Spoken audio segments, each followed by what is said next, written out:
Alright. Alright. I think we're in. Am I in? Let me refresh this shit.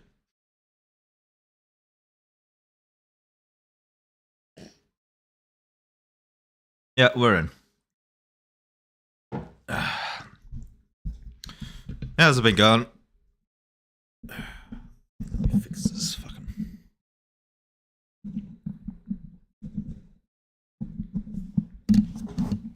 Motherfucker.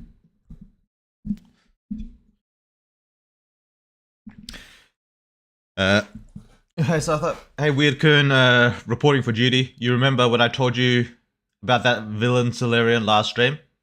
The buff one? Yeah. On Holdings? Hey. MW, hey, how's it going? I tracked down the cover of the villain Solarian. This name is Ulan Kuth. Right, more or less, he is allegedly a Lystheni, don't know what that is, which are first mentioned in Mass Effect 2. Yeah. But all their related content was cut. And cut once more in Mass Effect 3. Yeah, good night. Hey, Port. Yeah, I'm doing right. Thanks. Hey, Void. Alright, let's click on this link. Let's see. I'm gonna bring up some bullshit.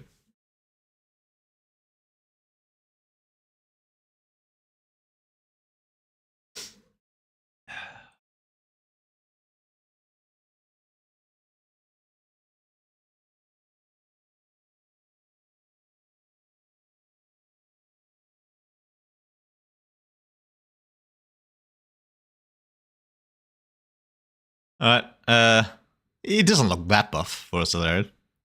Wait, it's not like jacked or anything. I guess he's not as scrawny as the other ones. So, that's alright. Is that a female Turian? I assume because he's got the lipstick on. Alright, fair enough. He's got like... I assume that's tech powers, not biotic powers. Do Solarians become biotics? I don't know.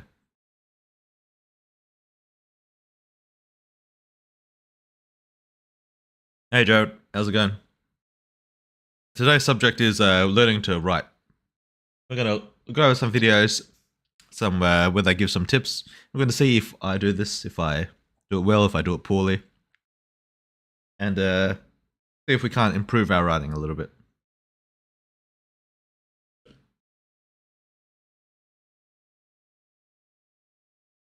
Where the fuck did the chat go?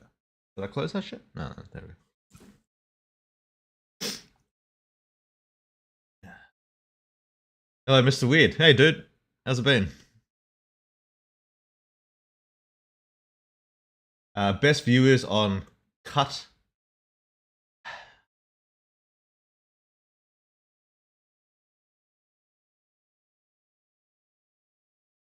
Why Twitch Live viewers?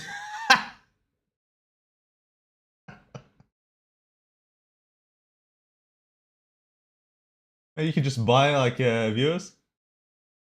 Is that easy? Let me show you what this guy offered me. This I assume he's a bot.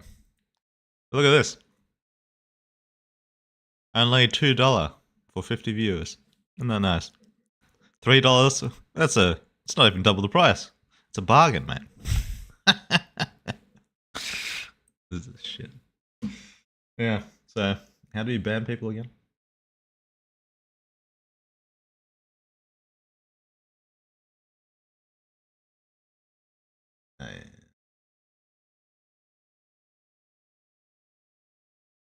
Yeah. There you go. No, that's Saren. Doesn't look at all like Saren. Saren, I remember having a more fucked up face. But I guess maybe a younger Saren.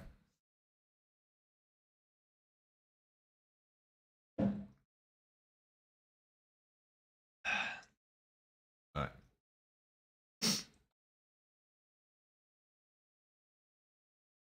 What kind of shenanigans are you up to today? Yeah, today. I'll talk about it a bit since I said it before, but we'll talk about it when everyone has filtered in. Saren looks so much cooler than the rest of the Turians. I know. No, he looks way sicker. Yeah. Even Garrus, even Garrus looks pretty ordinary compared to Saren. Hello, Weird World. Hey, Song. How you doing? Yeah, I'm alright. I'm alright. Yeah, Solarians can become biotics. Olan is one of the strongest in existence. Hello, Weird. Hey, Adam. How's it been? We're all trying to go from S to S plus in writing. Yeah, we'll see how we go. You never know. GT Legion. Solarian biotics are generally not used in war. Oh, nice. That's why we don't see them that much. What are they used for? Like construction? What else can biotics be used for? Can't really. I assume there's some like experimentation bullshit you can do with biotics, but I don't really know. Because I think there's like a mental side to it. Like Liara had this like vision thing that she could do. So maybe they do that? I don't know.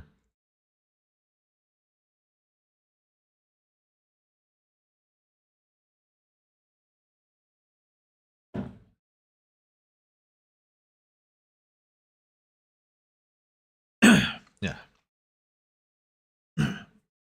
Hey Weirdy, I heard you got angry at Tom and asked him not to, so nicely for him to shut the fuck up. What happened, Lumfowl? Oh yeah, yeah. No, I wasn't. I was kind of like mean to him, but he's a big boy; he can handle it. Yeah, but I wasn't actually that pissed off. It's just that fucking he kept repeating the same thing over and over again in the suggestions thing in the Discord. That just annoys the fuck out of me. Like if I say something is not going to happen, you fucking making petitions and all this bullshit isn't going to change my mind. So if you're going to keep spamming that shit, I'm going to tell you to shut the fuck up. But yeah, I'm sure he's fine. That was a little bit mean, but meh. I've no problems with Tom. To be clear, yeah. I'm not like I don't hold a grudge or anything. But yeah. If someone's gonna be annoying, I'm gonna tell them they're being annoying.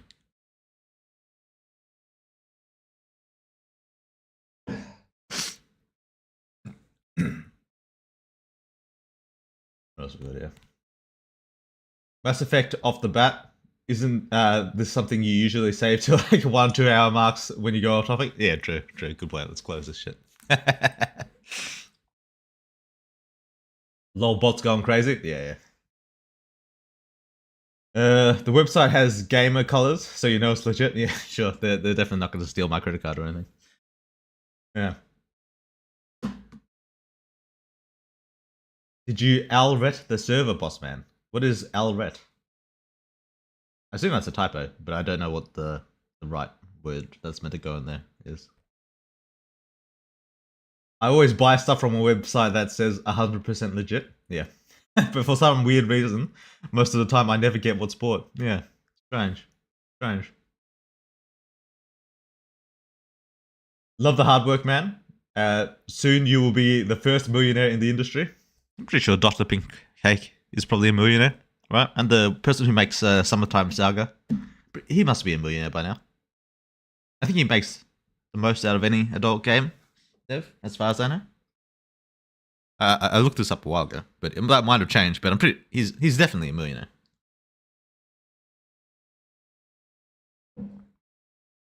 But yeah, that's not to say I wouldn't like to join him. But you know, all in its time. What's up, Weird World? How are you doing today? Yeah, doing alright. Research and scientific endeavors. Yeah, for biotics, yeah. But what kind of research? What exactly are you researching? And how are you using it for scientific endeavors? I mean, the main thing for biotics is just lifting shit up. So, I assume there's other applications, but I have no idea what they are. I think our resident Solarian was the one who said that, but I don't remember exactly. Yeah. I've never played any Mass Effect, not gonna lie. You should do it. The first 3, golden. Some of the best RPGs out there. Number 3 kind of ends on a weird note. But even that, it's not as bad as everyone says.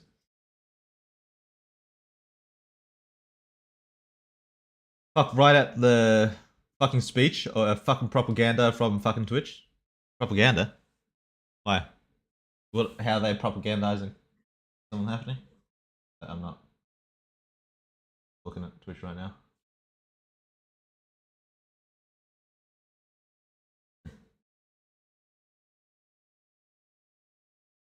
Question that intrigued me quite a bit. Can powers affect superhumans in an emotional sense?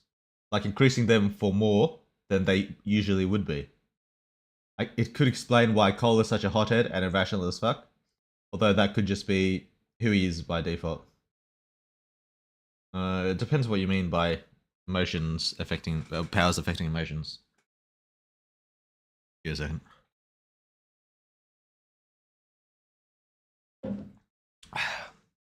second.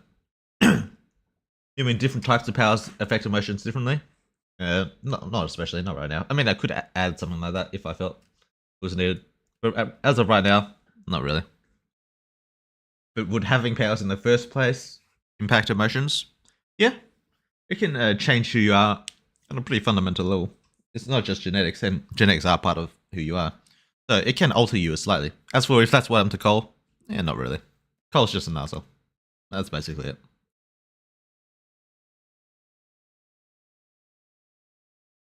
He kind of feels like the world's out to get him, and so he's kind of pissed at everything in the world.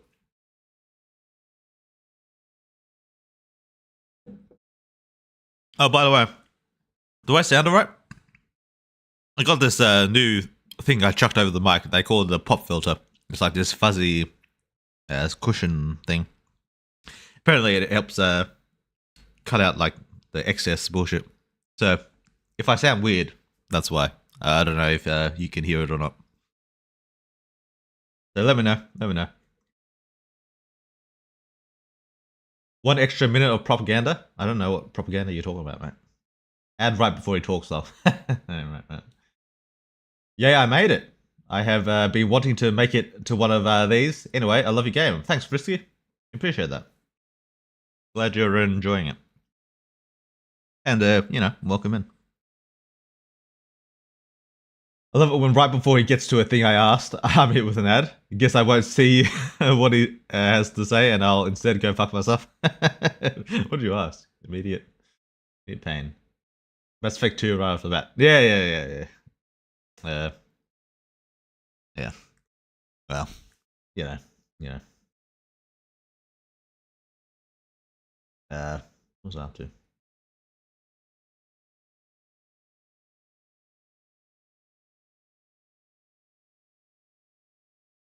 If you guys want to avoid ads, use alternate Twitch player. I don't know what that is. Just switch to YouTube for a minute. Oh, right. I guess that is an alternate Twitch in a way. Trust, Dogman, trust. How much of the story do you already have planned out for Superhuman 2? And is the current MC gonna still be the MC? I don't know.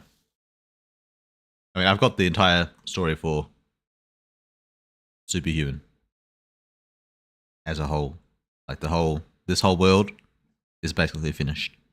And that's just like in the planned stage. I haven't got like pieces of every single piece of dialogue, every little bit of narration, all that. I just have a general outline of everything that's going to happen, when it's going to happen, how it's going to happen, etc. That includes all of Superhuman, everything that's going to happen in the world.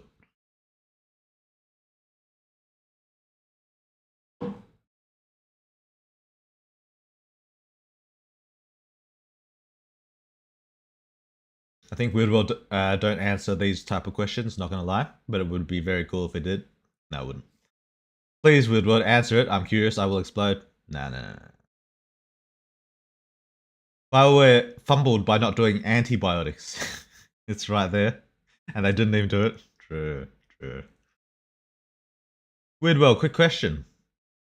I remember the stream after the DLC came out. Elden Ring DLC, I assume you mean. So you mentioned not being sure what you were doing about the corruption affecting decisions, like hugging Mum and Amber instead of slapping her. Have you concluded that? Just curious. Have I concluded that?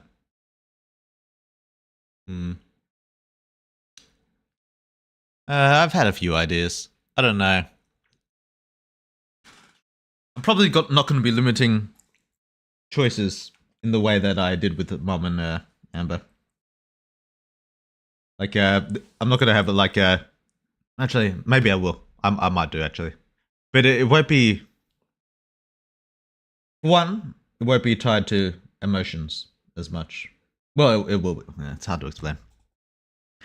But let me back up and go like kind of from top, like overview, how I view making games like this in general, and then we'll go down into the details a little bit.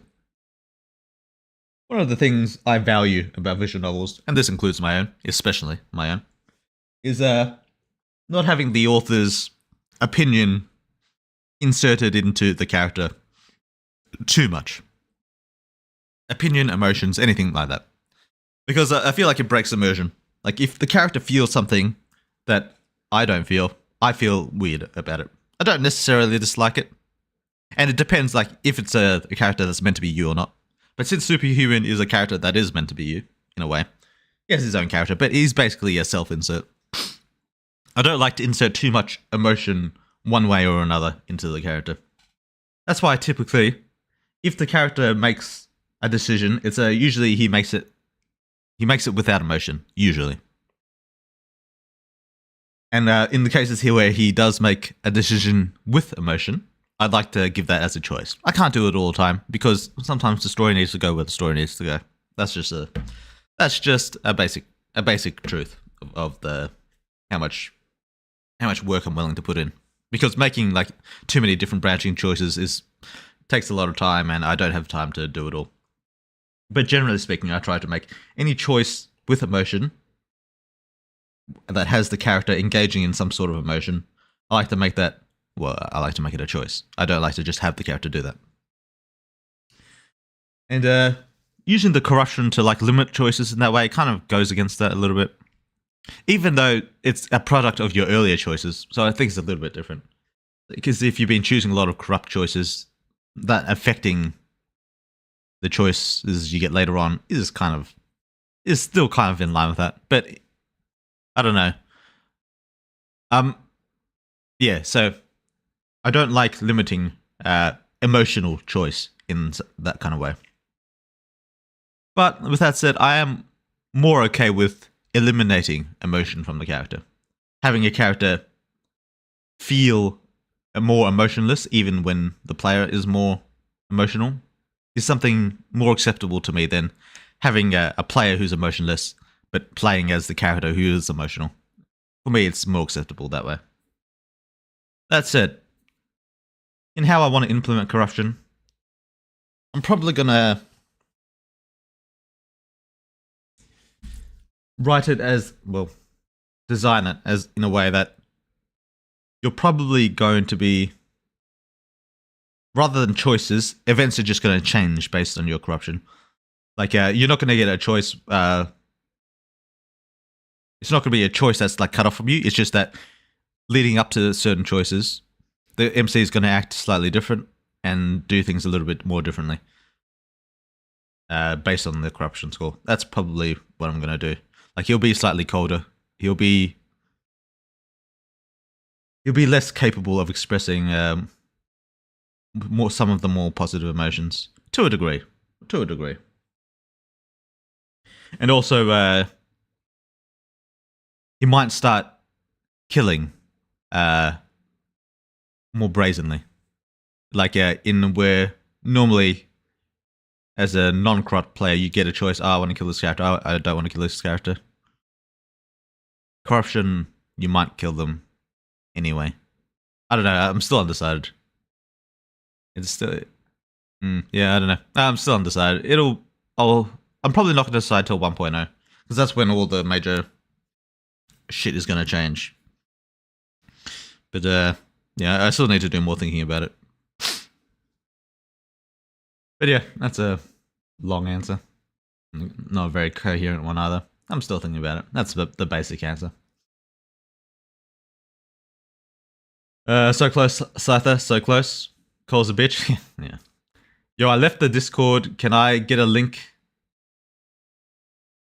to the Discord? Let's type itch. I've got a link. Wait, actually. Actually, I'm not sure I can even show my itch.io on stream. I'm not sure that's going to work out well for me. I've got some images on there that might not be so good.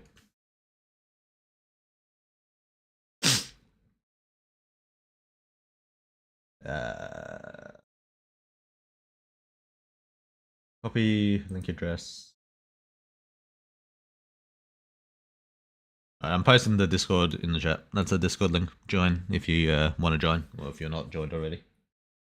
There you go.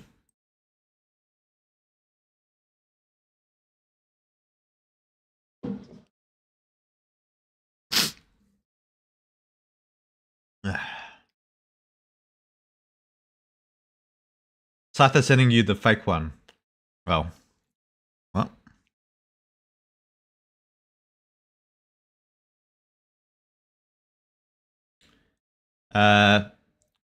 That's not complaining. Do it, Scyther. What's up with your tooth? I remember you saying I was giving you some shit, and I've been having some dental woes myself lately. It's still fucked. I know when my dentist appointment is though. It's in a couple of weeks, so I'll be right. But yeah, it's still fucked. If I recommend a Brazilian song, could you react? You have no idea how brilliant the lyrics are. Well, I wouldn't understand either way, would I? But sure, we can give it a listen. I don't see why not.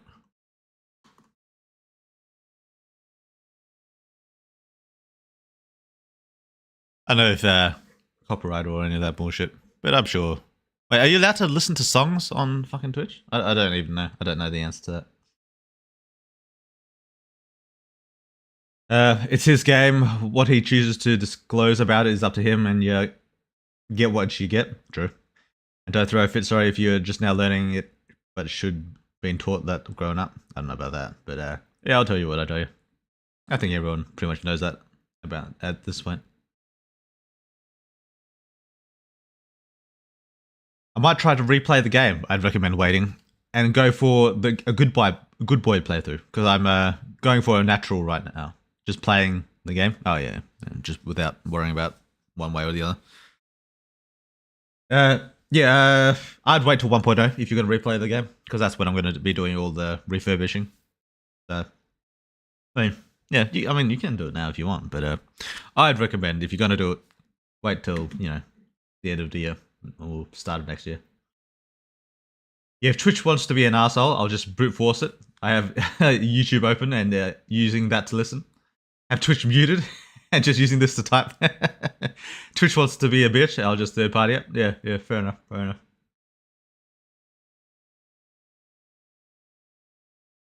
To kill Tom, you are German after all. Is Scyther German? I keep forgetting.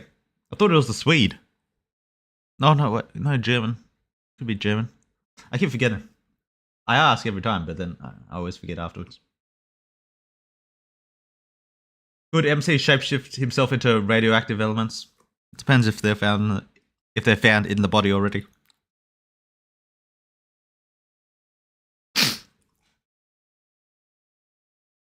I get what you mean.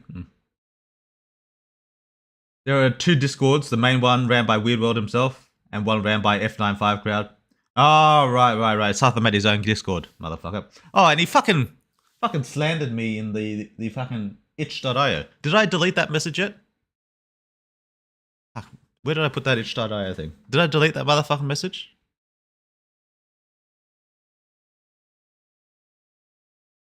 Superhuman.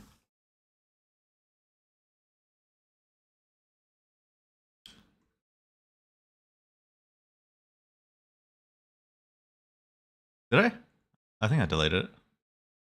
Or did he delete it? Yeah. Well, it's not here. Oh yeah, here it is, motherfucker. It's just got pushed down. Because there's a bunch of fucking comments. What did he say?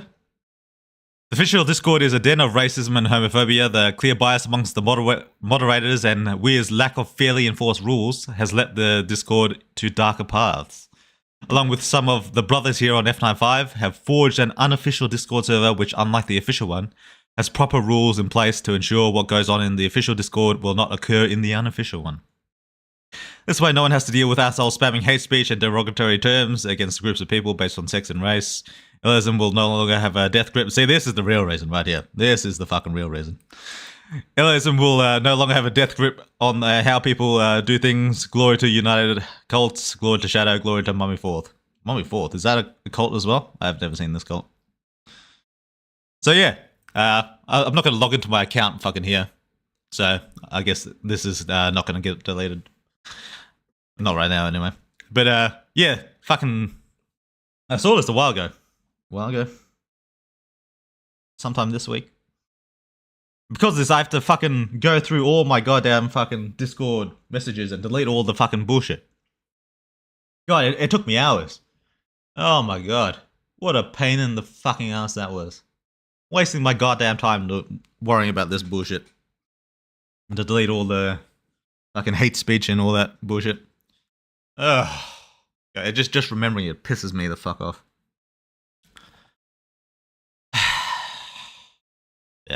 Yeah. And by the way, I don't know what he means by lack of fairly enforced rules. I think the rules are fairly straightforward. And to be honest, I don't really give a fuck about anything that's said in the Discord. Just to let people know. This is my reasoning behind the Discord. One, I give a fuck about almost nothing being said. Like, if people are indeed saying the racism and saying the homophobia, I don't care. But with that said, I do put rules against it because fucking Discord has some thing about I can't remember exactly what the terms of service said, but you're not supposed to have hate speech on it. So I assume most of the things Scyther is complaining about is actually against the rules, so I have to fucking deal with it. And then there's also the fact that people can also like accuse me of some bullshit, so I had to delete that. Yeah, it was a big waste of my time. So yeah, had to do it. But yeah, that's how it goes. Fucking hell. What a time that was. What a goddamn time that was.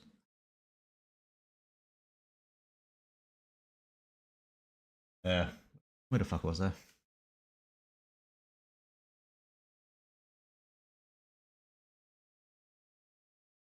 How do you keep up with all the branching in the game? I don't know. You just, when you see an option to call back an old flag, you take it, and that's basically it. The story itself is mostly linear. It's just little variations to make it like kind of feel more alive, you know. But yeah, it's not too bad. Not too bad to keep track of. Never saw the fun in playing with biotic abilities. Yeah. We'd well play Nuggerfish. How's it going? Do you eventually plan to animate some scenes for the game, like some other 2D games did after their budget got bigger? Nah, fuck no. Fuck animation. Even though I kind of graduated for animation. Fuck animation, right? DPC earns more than 100k a month for sure, and the NLT team is also making more than 100k USD a month. I don't know what NLT is. Is that sometimes Saga 1? But yeah, that's probably true. But yeah, fuck animation. Just not that I don't enjoy it, it's just it takes too much time, that's all.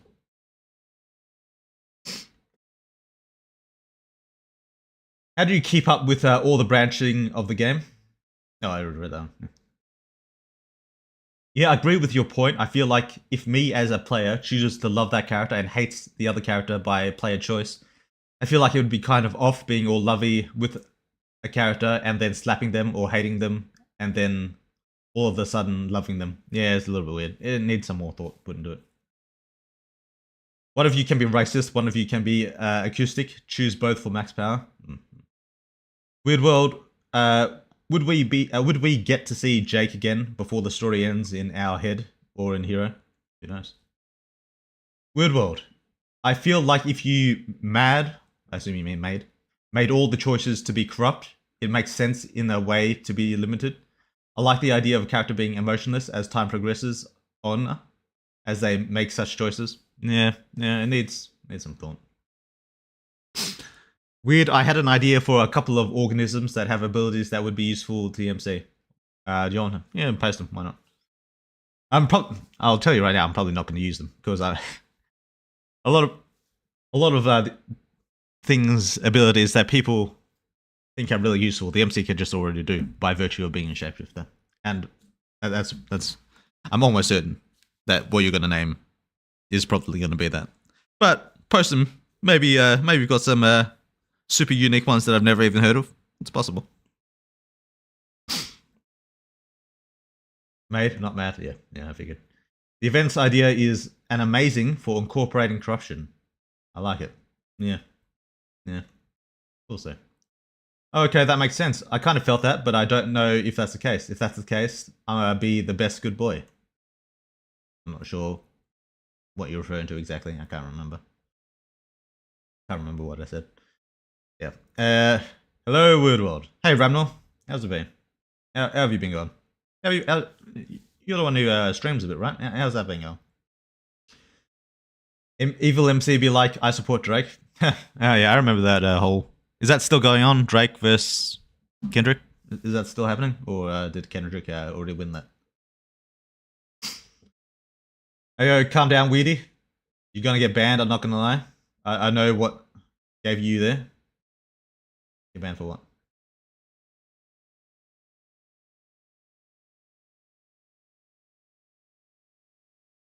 Oh, did I click on the link? Yeah. Thanks, bro. Sorry for the trouble. No worries. Not sure what you're thanking me for, or whoever else for. But, you know. Join us. It's very nice, but Weird hates us and doesn't talk to us. I don't talk to most people, so don't take it personally. When we get to fight Jared, if we get to, I'll do a Drake not like us edit of it. Yeah, it will be cool. I feel like a corrupt MC would flat out kill Human Jake at the university. Well, I don't think you have that much corruption by that point in university time.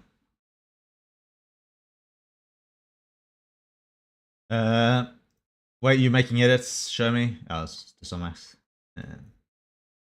But I do fan arts. Oh, yeah, I've seen some of your fan arts though. GT Legion, Weirdworld.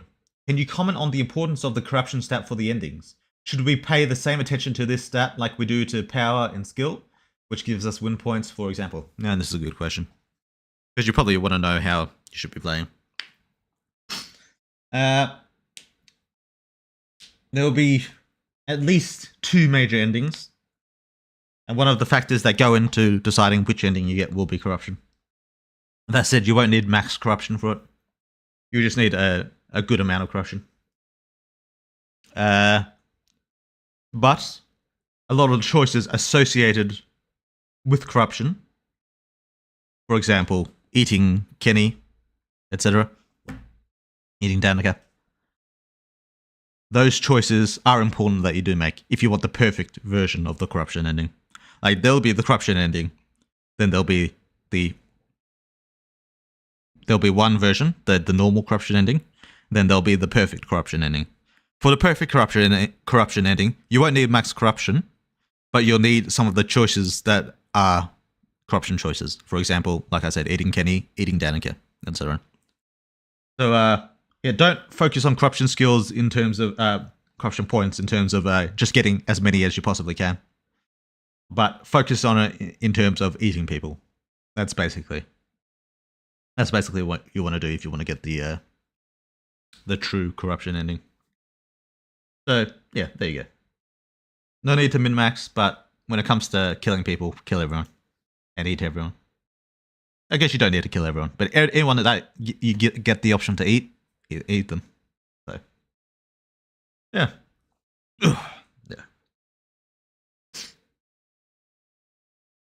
For peeps who want to avoid ads here, is an ultimate Twitch player. Just use the YouTube, mate. Just use the YouTube.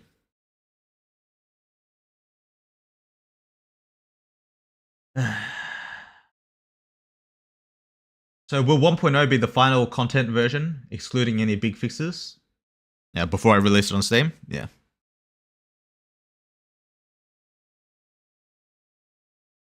The choices with corruption kind of reminds me of when you do the genocide route in Undertale. A little bit. I'm not really sure. New law stolen from Weirdworld's mind. Is there a new law? I guess the detail in the ending is kind of a little bit, but not really. I'm German. Okay, fair enough. Who's the Swede then? I remember talking to a Swede. I forget. Heil? Yeah.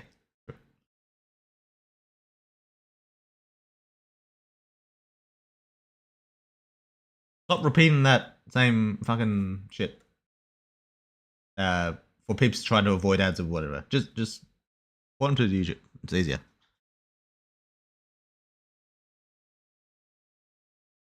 Hope you feel safer. Yeah. Weird World. Then I'm gonna start playing after update 1.0. Yeah, there's a good man. W though, I can't wait for the update. Yeah, me too. I'm looking forward to it as well. I'm looking forward to it. Had to do what I had to do. Fuck Dom. You don't like Dom? I don't remember that. Is there some issue between you and Dom? If anything, I think he'd be even more against the racism and homophobia than you would be, right? I don't know that for a fact. Maybe he's not. That's just the vibe I got from him. But no. All right. Den of racism and homophobia. Thank you. I worked hard for the current state of our Discord. My Discord, all right, motherfucker. But yeah, I implemented an auto mod or something that should take care of it, where it like automatically filters some words, whatever. So like the N word. I don't know what other main slurs people say. But yeah, that should, I imagine, take care of it. I don't see why I wouldn't. Weird World, I'll delete the message lol. Yeah. I mean, it's gonna get deleted either way, motherfucker. So. Scyther complaining about racism and me doing a racist joke towards Weird World because we both mixed Asians in public foul. What was the racist joke? What kind of racism are we talking about here?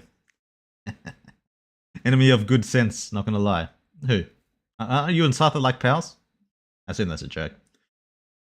The Discord based on the game with murder, rape, racism, and a bunch of horrible things has people who are big minis. I don't know, who cares? I mean, to be fair, when I say I don't care about these things, I don't mean I support it.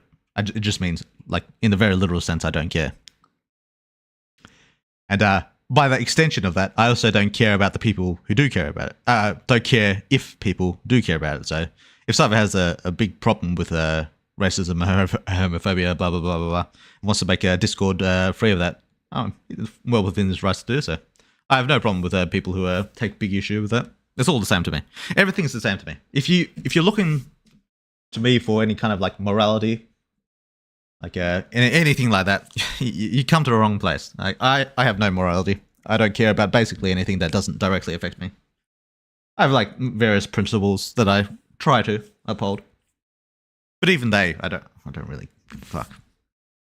So yeah, if you're thinking I'm on your side of something morally, or politically, or culturally, it's almost certain that I'm not on your side, because I probably don't care either way. Almost certain. So, just as a heads up for people who think I'm on their side or not on their side or something like that, I'm probably not on either side. I probably don't care. That's what the reality is.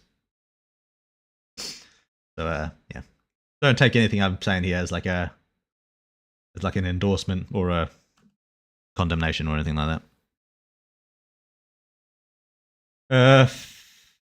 Weird World made the Discord as a big old troll. OP. Sorry, Daddy. Oh, you can have. I mean, I'll take your word for it if you say it's a troll. But if it's not a troll, that's fine too.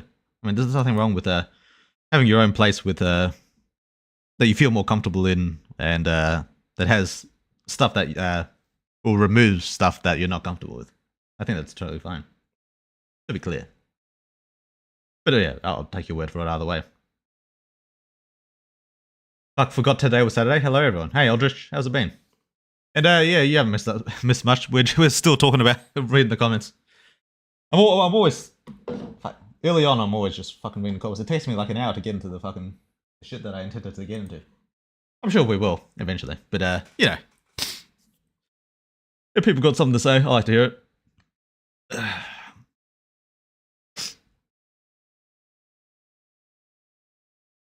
I should be asleep. What time is it for you, Ramnal?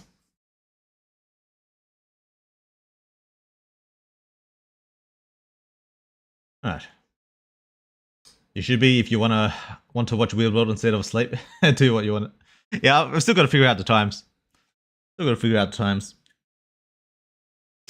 need to delete the N words, not gonna lie. I've already deleted them all. If you said it in my Discord, I deleted every single one of them. So, there you go. What a waste of time that was. I mean, I guess it's not a waste of time, because it had to be done. But, it feels like a big fucking waste of time. Feels like it.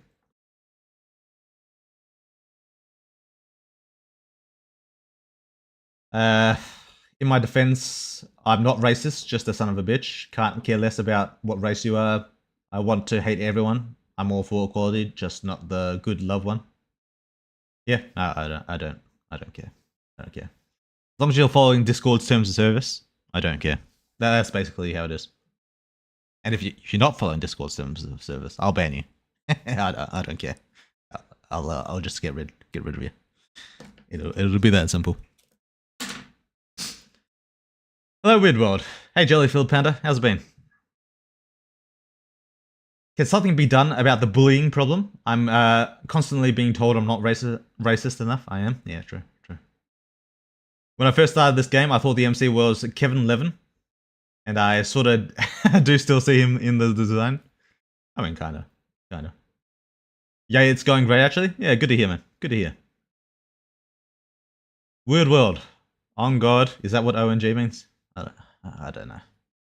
I made the server purely to piss off Tom and the LOists. You got third party for real? Sorry for ultimately, I think it's good. Just so no one like Josh could have reported the main server anyways. Oh yeah, Josh would probably try and... I mean, he didn't... I figure he's probably like worse than all of them, to be honest. So that's probably why he didn't report it. But maybe he did report it and it just nothing happened. Who knows? But yeah, it's, in the long run, it's probably good that I fucking cleared all that shit out. I just feel like it's a very annoying and very boring time. I almost fell asleep halfway through it. I mean, I had a fucking YouTube video on in the background while I was doing it, but still, it's fucking boring as fuck. We need chaos, motherfucker. Yeah. Stop telling you your plans. It's fun when even the Weird World is in sus Lumfao. I don't know what in sus means. Oh, those plans. MB. Yeah. Kendrick won that faster than Nico could teleport. The man literally killed and danced in Drake's grave in the same day. Yeah, that did seem to be the case. Most of what I saw in public discourse was that Kendrick smashed him. So, bad luck. Continue. Weird World is like 8 minutes behind. Am I? How many comments have we fucking got? I figured I was catching up. I've no idea how many more we got. There is this beetle that exists in the real world, I assume he means, that can shoot napalm out of his ass and not kill himself by, shooting napalm out of his ass. Can't imagine napalm would be useful for the MC at this level though.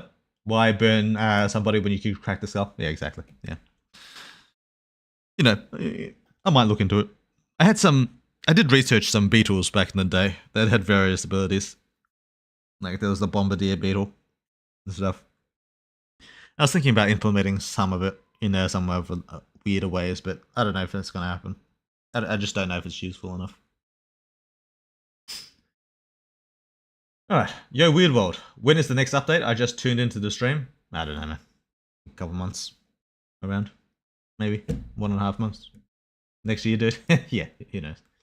Bombardier Beetle would, while good, with now how his power is hinted to lead on cloning with his memory, Kamikaze Ant would be better. Maybe. I want to eat Danica in the other way. Another way, though. Yeah, could happen. Who knows? And well, I just want to see Liz and Amber more. Yeah, fair enough. Yeah, there'll be more to see. GT Legion. Thanks for the corruption explanation. It was more than I expected, to be honest. Yeah, no problem. I think there's nothing wrong with people wanting a clear direction to go in the game, even though I think most people do and probably should play just by ear. Just go what feels natural. Make the choices you want to do naturally. I think that's probably what most people should do. And there's probably going to be a neutral ending, like reflecting that. But I don't have a problem with people who want to know a clear direction to go because they don't want to spend all this time going through the whole game and then get to the end and not get the ending they want, you know. So yeah. The game already has foreshadowed the consumption ending, so I suspected this was the case. Yeah, that's why I was willing to share it. But it's good to have some more information on how to use that stat. Yeah. No problem. Absolute degenerate. Sure. That could refer to literally everyone here. Funny. Wait, you're gonna release on Steam? Awesome. I'm getting people to download. Yeah. It'll be out. End of the year, start of next year, kind of thing. Sweet as Marks. Ah, there we go. Yeah. All right. Sweet as old Marks. Good. I'll try and remember. I'll probably forget again. I'll try and remember. Would love a streamer mode so I can stream it without being gunned down by a Twitch. Yeah, I would, but then that's a lot of effort that I can't be stuff doing. So I don't know how difficult it is to do. Maybe when the Steam thing comes out, there'll be an option, but depends how hard it is. Marks is a Swede, yeah. Weird World. Do you think you can add a chapter system to the game? I was thinking about doing that, doing it in making the end of each update like a chapter kind of thing. I was thinking about doing that. And then you could jump to each chapter to get whatever. I was thinking. But yeah. I don't know. It might be weird to implement. I don't know if it suits the style of my story. But then I do feel like some of the transitions between updates are a little abrupt. So adding a chapter screen in between there might be appropriate. I don't know. I'm still thinking about it.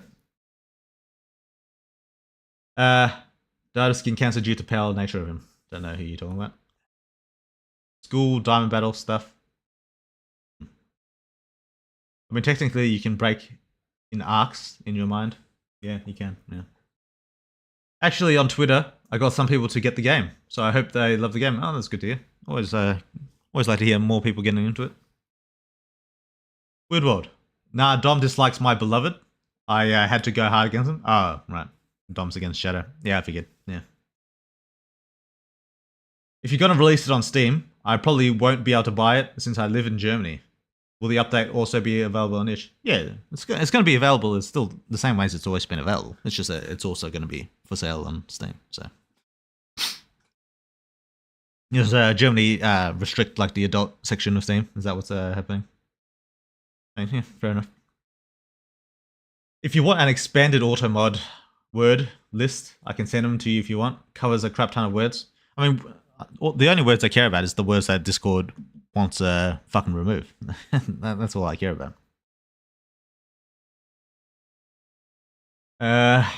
Weird World. A Chinese kid was with his father on a market. Let's just read this properly.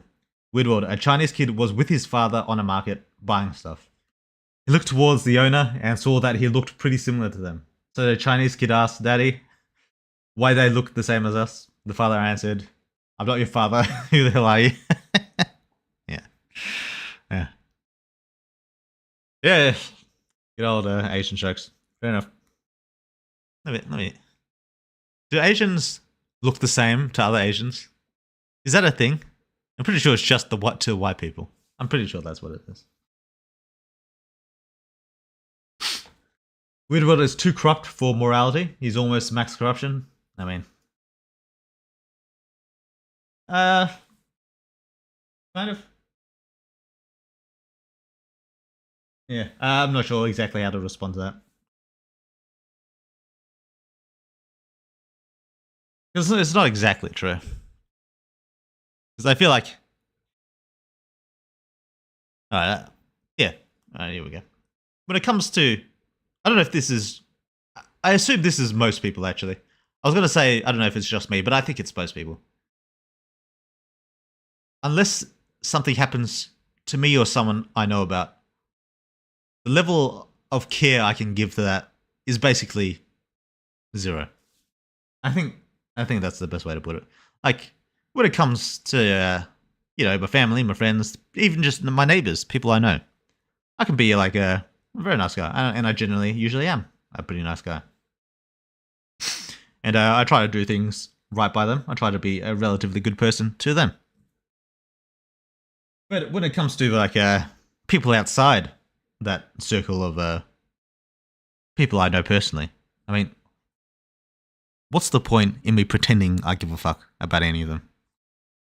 Like I saw recently, this is a little bit political, but I'm not going to give my political take, so it should be fine to talk about. I saw recently on Twitter, the whole Trump assassination bullshit.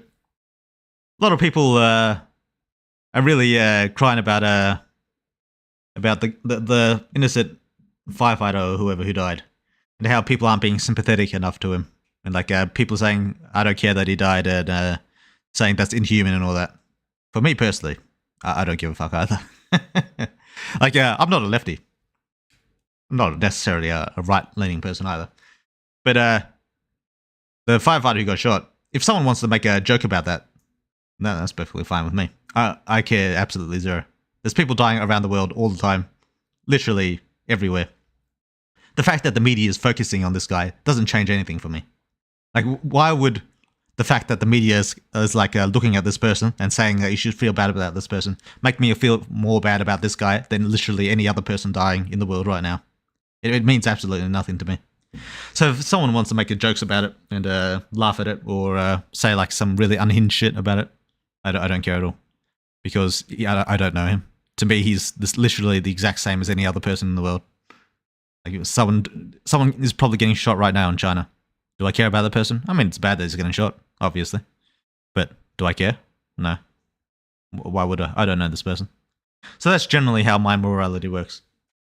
Like, I don't really see any point in pretending that I care about people that I'm never going to meet and that I never have met, and that has no impact on my life at all in any way.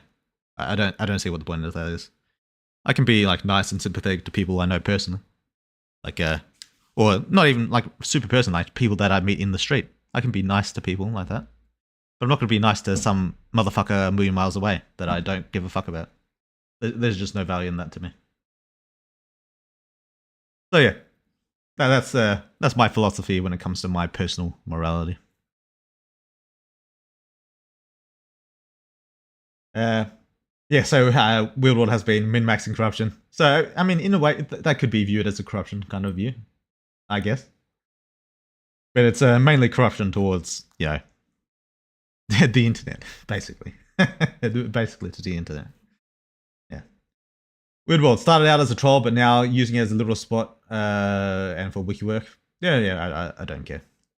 Yeah, people are going to have if the people want their own Discord, they can have their own Discord. It's not my problem or my place to like say no. When are we playing D&D together, Weird World? Oh yeah, it's happening. Just gotta wait for the time, right? It'll. I'm sure it'll happen at some point in the future. And a couple of things to make the MC even more resistant to radiation. First is radiotrophic fungi, which are usually gain energy from beta and gamma radiation in a way that is theorized to be similar to how plants get energy from light through photosynthesis. Then there is Deinococcus radiodurum, which has extremely high radiation resistance, far beyond almost anything on Earth. Could also list insects and animals' venoms that are painful, but figured you already have researched them. The problem, I mean, these could be good ideas, but without having looked into them further, my guess is that high radiation resistance would still crumble against any serious radiation. And by serious radiation, I mean anything that would be brought to bear in Superhuman. So the kind of radiation that would immediately mutate and burn your body to ash, that's not going to be something that any of these organisms can resist. I'm guessing. That said, maybe when the need calls for it, some of these things will be recruited into the MC's arsenal. If needed. We do be spamming these blue ones. Alright. Weirdlord, any chance we could have something like an official timeline in the future? Possibly. I mean, I've written one out. I don't know if I want to publish it or not, though. I think it's best to leave some things ambiguous. Also, like when the game is done, though, maybe. Also wondering what time of the year the MC started his first day at RNX. It'd be the start of the year. Speaking of different animals, I'm surprised that you never implemented the spearing mantis shrimp. It's the other portion of the mantis shrimp species, which are just as deadly as the default ones you utilized, because stabby, not bashy. Yeah. I didn't even know that existed. I probably just read it as all mantis shrimp. I suppose I could use that for the harpoon one. That makes sense. Spearing mantis shrimp. Oh, I'll look it over. Maybe in the 1.0 I'll rewrite, well not rewrite, just add in a little line about I was also implementing this as well. Yeah, maybe.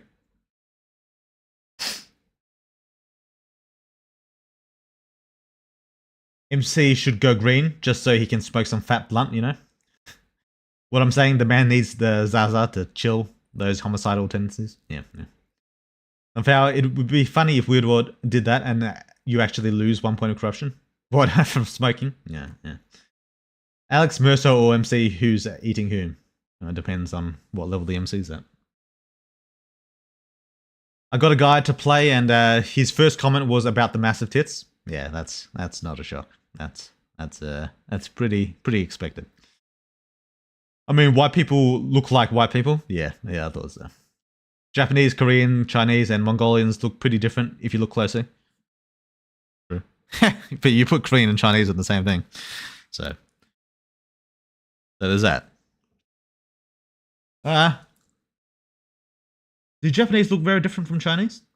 Japanese people migrated to Japan from China, right? A lot of Japanese culture came from China, as I understand it. I think that's right. I could be wrong about that. MC doesn't have shit on Alex at the moment. MC is gonna need to evolve again for it to be even slightly close, and Alex has a faster and simpler way of eating people than the MC does. Is that true? I don't remember Alex being that powerful. I mean, he was taking down helicopters and tanks and stuff, but that's not especially high tier. Did Alex do anything? I'm just trying to remember feats from Alex. I guess he survived a nuke, but he kind of like survived it as like a little puddle. So he's not that durable either. Yeah, I don't know. Without knowing how powerful Alex is exactly, I have no idea, no way of saying who eats who. Weird likes loud motorcycle. Neighbor confirm. He's alright. I mean, I don't talk to him very often. But the fact that he's my neighbor means that, you know, I'll generally treat him fairly well. The level of care that I put on something that isn't close to me, I might be like, shit, that sucks. Well, I'm going to eat today. Yeah, exactly. Yeah, no one actually cares. No one actually gives a fuck. It's just on the internet, for some reason, people like to pretend that they care about every single thing that happens around the world. I don't know what it is about the internet that makes people like that. Good night, Weird. Good night, Breast Lover. I personally believe it's fine to not care, but some folks are outright making fun of the guy who literally died on camera in some instances. Oh, that's for me, that's perfectly fine. I don't care. It's like making a joke about the Holocaust. Like, is it in bad taste? Yeah, kinda. But do I care? No. And in some cases, I'll laugh too. Because if it's fun, if it's a funny joke, I'll laugh. That's about as far as it goes for me. It's fucked up for real. I mean, if you want to think so, that's sure. But personally, I don't care. I don't really. It doesn't really make a difference. Not caring is fine. There's a lot of people dying in the world. Yeah, true. And if you want to make fun of that, for me personally, that's just a nothing to me. It's not good, but it's also not bad to me either. It's just a nothing. Making fun is one thing, but not minding too much on the other, on something that isn't close is normal. I agree. You care about chat though, right? You mean my chat? Yeah. To a degree, like anything that extends to me personally. like the chat, for example, I would care more about than something that happened somewhere else or around the world that I don't give a fuck about. Like if someone in the chat died, I'd be more sad about that than some random guy in fucking Iran or whatever. That's unless that person was from Iran, then you know.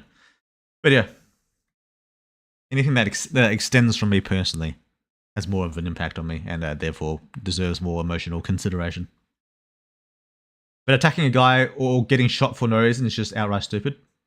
True. I don't know why. Didn't the shooter die as well? I don't know why you'd be so stupid as to kill yourself to try and kill fucking Trump. It sounds like a waste of life to me. At least Stormy Daniels can look at Trump and say, now we have both took at least one shot to the face. Is Stormy Daniels hot? I keep hearing her name in reference to Trump, but I've never actually seen her face. Is she hot? Fair enough, but Alex is just viral matter, which probably has zero resistance to being altered by MC's body powers. No. If he's enough matter to take flesh and form, he could resist it. I mean, MC can alter inorganic matter. Like fucking this table that I'm sitting at right now, he could alter that. I don't know why being viral matter would be resistant to MC's powers. In fact, I think it'd be especially weak to it. Well, not especially weak, just as weak as any other human body would be. But, other than the fact that he's a shapeshifter and could, I guess, shapeshift back. So that'd make him resistant, because he can just shapeshift back into his normal form. But in terms of body alteration, the MC would probably have an easier time altering his body, I'd imagine. Unless there's something I don't know about. Issue is MC can change Alex, but Alex can change right back near instantly. Yeah, exactly. That's what I mean. I swear to God, if you guys play without me, I'll start crying. Play what? Oh, Dungeons and Dragons. Who knows, man? Who knows? Aren't you part of the Dungeons and Dragons part of Discord? Is that still going? I haven't been checking in. Weird World, obviously I'm promoting your socials on my Discord, Patreon, TF Games, Gamecore, Twitter. Oh, good to hear. Good to hear. Had to, of course. Yeah, fair enough. The thing is, I don't have the power to stop all the evil in the world, and worrying about stuff I can't change just gonna make one feel depressed. True. I might feel sorry for someone that I don't know and something bad happened, but at the end of the day, what can I do? Cry on social media to get some digital hugs? What good would that do? True. I definitely agree with that. I think a lot of it's fucking virtue signaling. It annoys me. And there was a point in my life where I was heavily against the woke stuff. There was a point where I was like, I hated everything woke. But then, over the years, it kind of feels like the other side is literally the exact same. They're all going to virtue signal about all kind of bullshit. And it just annoys me. Yeah. But yeah. There's just internet bullshit. That's all. Internet's making everyone go crazy. You only change what you can. Yeah. Some people are fucked and can continue to make fun of some guy and his family just because of his political beliefs. That guy Destiny is a piece of shit though. He fucking laughed and said he deserved to die. Yeah. I've seen Destiny's comments. And to be honest, even that is like that's nothing to me. That's even to the degree that Destiny goes, it's still what do you call it? It's a morally neutral thing to me. I have no that impacts me zero. Which isn't to say that I think that what's his the firefighter guy. That's not to say I don't think he deserves sympathy, and he and his family. If people want to say, what do you call it? You know, it's a tragedy that this guy died, and it is. It's just not a tragedy to me. It's a tragedy to his family. It's a tragedy to him if he's looking down from heaven or up from hell, wherever he is. It's a tragedy to him, but it's not a tragedy to me. Which is why I'm not, and it's not a tragedy to literally anyone else either. And that's why they're not crying about it. And I mean crying as in a literal sense. There's no tears being shed. People aren't literally crying because it's not a tragedy to them. This is a tragedy to his family.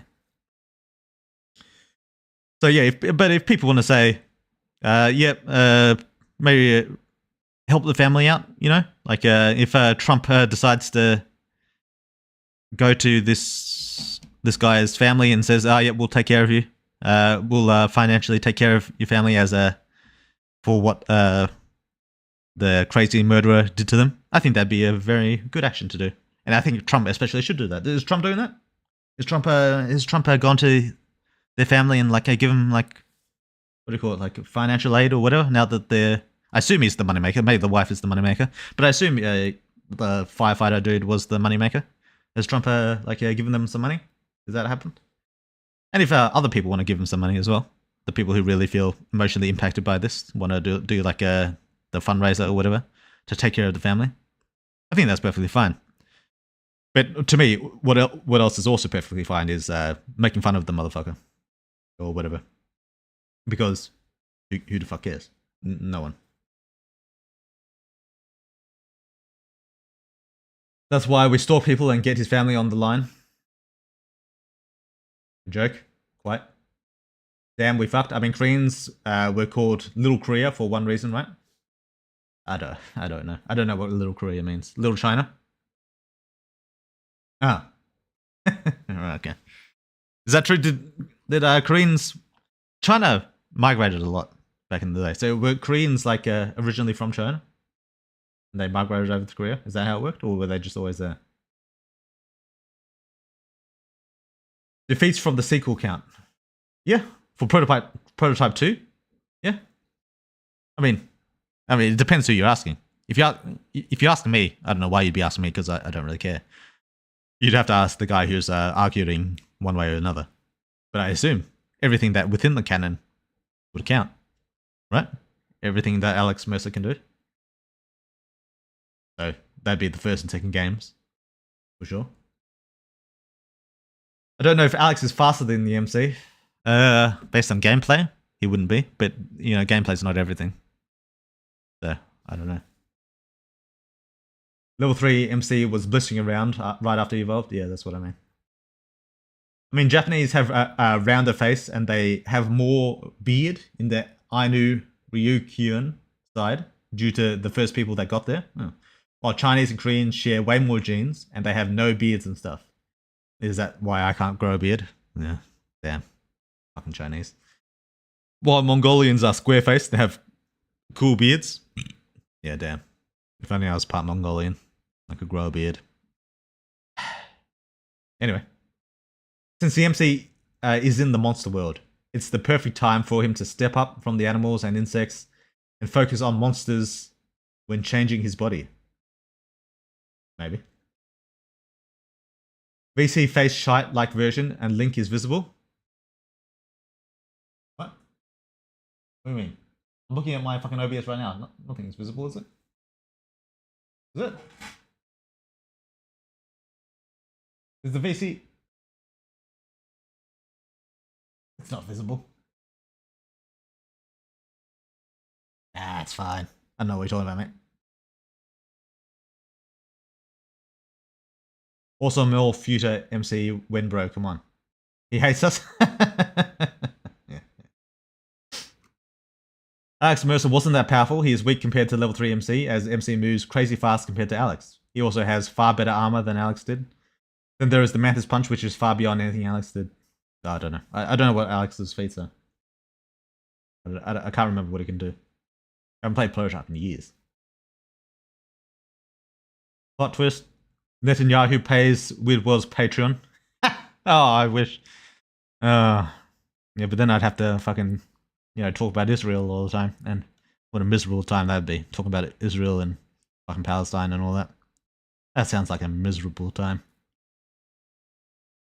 But yeah, I wouldn't mind some of that. What do they call it? The shekels? I wouldn't mind a few shekels. I'll tell you that right now. 041 and Ramming got into it. Khomeini is a fan of Nico, not gonna lie. I don't know who Khomeini is. Weird World, the shooter planned to survive and wanted to kill Biden next. Is that true? You just wanted to kill all the politicians? Is that a real thing? That'd be funny as fuck. I mean, you know, the bad thing, obviously. But it'd be funny as fuck to me. And he's dead now, so it's fine. Alex kind of can't really be killed unless the MC has a way to erase Alex. Alex has survived a nuke, which is fucking absurd. MC, I don't believe, has shown any abilities on a nuke level of damage. Maybe the big monster scythe. But I mean, that isn't an explosive, so it won't kill Alex. It's not an explosive. Does Alex have a point where he runs out of energy? I don't know how Alex's powers work.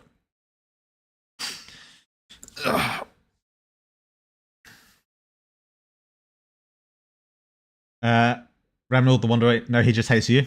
Yeah, true. Stormy Daniels is okay looking. If we flash back, she'd be hot though, in her prime. Oh, that makes sense. Yeah, fair enough. Yeah, wow. Man, it's crazy. Yeah, it's crazy that, like, back in my day, and I say that, I'm not really that old, but back in my day, conservatives were, like, super against that kind of bullshit. Like dating a porn star or cheating on your wife and all that. Conservatives used to be, like, super against that stuff. But now it seems like they're all good with it. It's so weird. But I suppose do I think it's a good thing? Maybe. Because, in my opinion, there's nothing wrong with that bullshit. I don't care. So maybe, is it good that conservatives are now going in the more liberal direction, where they don't care about who you have sex with, and that if you cheat on your wife, and because it's a very like liberal mindset, wouldn't it? Is that a good thing? I don't know. I don't know if conservatives should be doing that, or if they should be kind of like resisting it, and then the liberals should be pushing that stuff. I don't know. Yeah, it doesn't really matter. The battle of endurance, who can last longer? Will Alex run out of flesh to work with, or will MC run out of power? I bet on Alex. I don't know.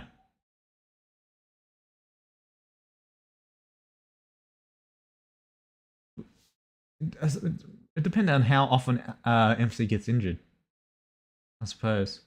Because if the MC doesn't get like if the MC is not regenerating, he's not really going to be wasting much power, is he?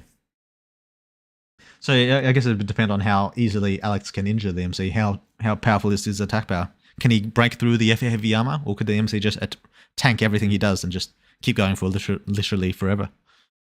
I don't know. This is the problem with talking about power levels without like fucking knowing what the other side can do. Too hard to say. Like this table I'm sitting right now, extra Weird World Citizen tables, not chairs. Sitting at. Did I say I'm sitting on the table? I meant sitting at a table. I've got a desk. True, they're the same. One side cancels and gets criticized, meanwhile the other side does the same. Yeah. Yeah, there was a point where I was like heavily favored one side, but these days I kind of just hate everyone. Well, I don't hate everyone. Both sides just kind of piss me off though. MC touches Alex and gains the Blacklight abilities. I don't know. I can't even remember what that means. What is Blacklight? MC lived through some serious, something beyond a nuke as Daryl shot him with the hydrogen cannon multiple times.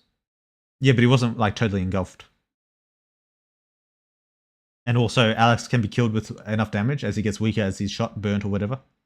Oh, he does. So he does have a limit. Oh, I don't know. I guess it depends on what their limits are. Oh, right. That's right. In the final boss fight, when you fight him as a black prototype guy, I forget his name. The big buff dude, the soldier. Like when you cut off his arms, he has to switch to like a different set of arms, right? That happened in the final boss fight. I remember that. MC versus Alex is like Val fight, but instead of being immensely durable, he can just constantly heal. Both are gonna be butchering each other the entire fight. Who runs out of gas first? Yeah. Which completely erased the parts of the MC it hit. Yep, true. I'm passing out Boo Boss, mini kisses, and smooches. One more. Yeah. See you, Ramnal.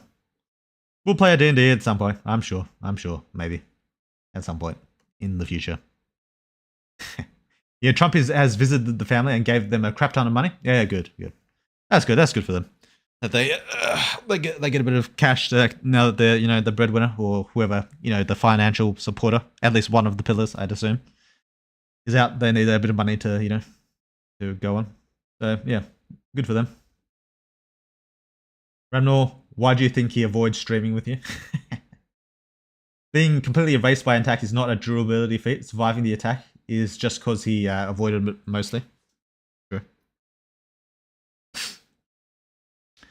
Not when the MC took the spear as he took a direct hit. Yeah, in his spear form he can take a direct hit.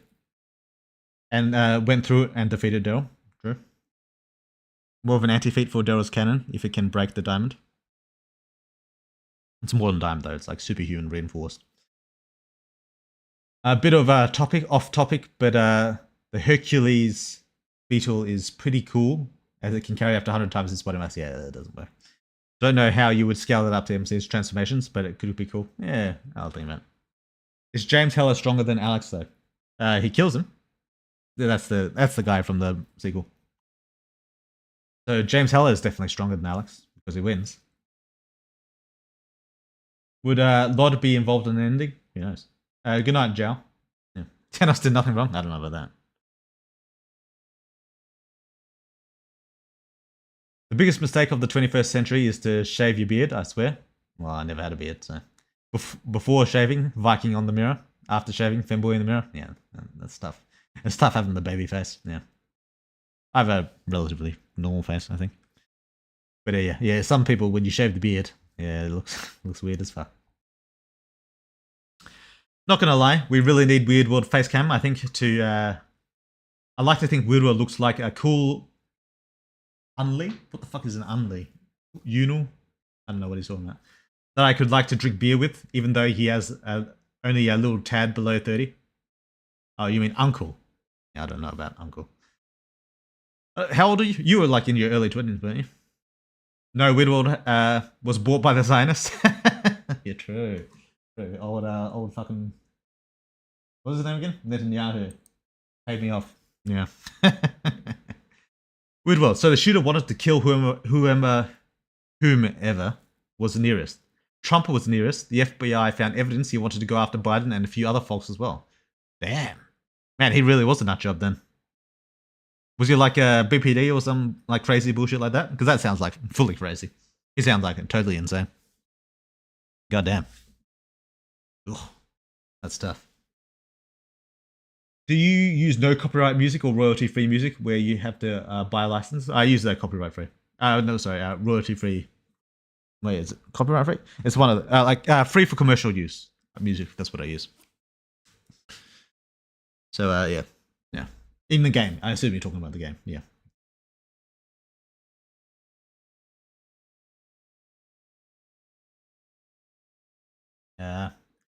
It's better than what a nuke does, as a large amount of rocks don't end up vaporized from nukes. True, but that depends on what you mean by it. Like, the point of impact of a nuke is far hotter than like the further you go from it. So the point of impact for a nuke could probably melt diamond, I think. Yeah, the heater gets to.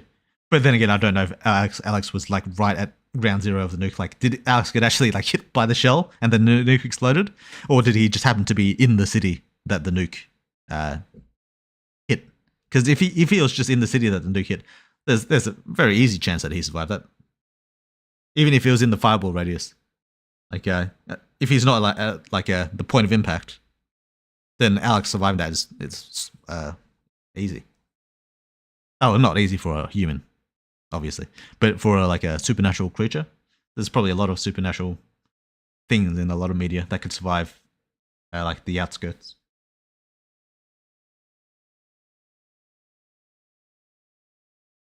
Fuck Stormy Daniels, never watched it. My favorite was always Sasha Grey. No, yeah, she's still, I don't know, she's not doing porn, but she's streaming now these days. I don't know how popular she is, but she seems funny. She was fucking hot. Goddamn. And she still is hot. I saw her recently. She's still hot as fuck. How old is she? I feel like I've seen her in a lot of porn back in the old days, but she still looks the same. She looks good. James Hello, yeah. As a black guy. Yeah. Uncle. Yeah. Weird one. Will we see MC use steel body technique at level 2? He used during the Tiffany fight. The main limitation of it was that he couldn't move at all. Would that still be the case at level 3? Who knows? Sob. Don't know what that means. Woodworld, we have no clue what mental issues that shooter had. lots of conflicting info from people who knew him. I heard it was a registered Republican. I saw that on Twitter, I think. So I guess it makes sense that he's just going after everyone. He's not like too heavily filtered by one side or the other. Because initially I assumed obviously he'd be a Democrat because he's going after Trump. That was my default assumption. But apparently he's on the Republican side, which seems like why the fuck would you go after Trump if that was the case?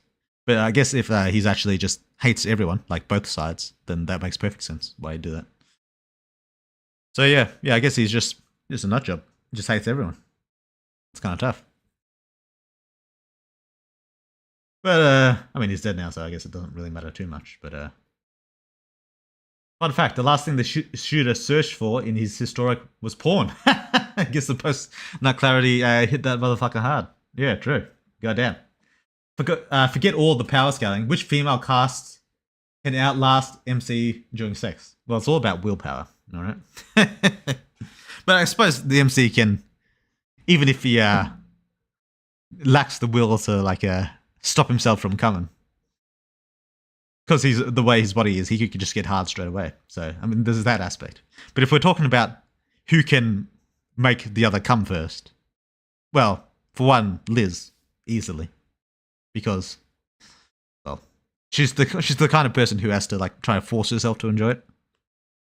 So Liz would be the obvious answer. Unless she wants to, she's basically never gonna. She's basically never gonna come. So that would be the answer to that. He got inspired, wanted to show the world what he could do. Yeah. Can you imagine he was playing Superhuman? That'd be funny as fuck. Royalty free is usually locked behind restrictive terms of use. Yeah, exactly. Which is why I go for free for commercial use.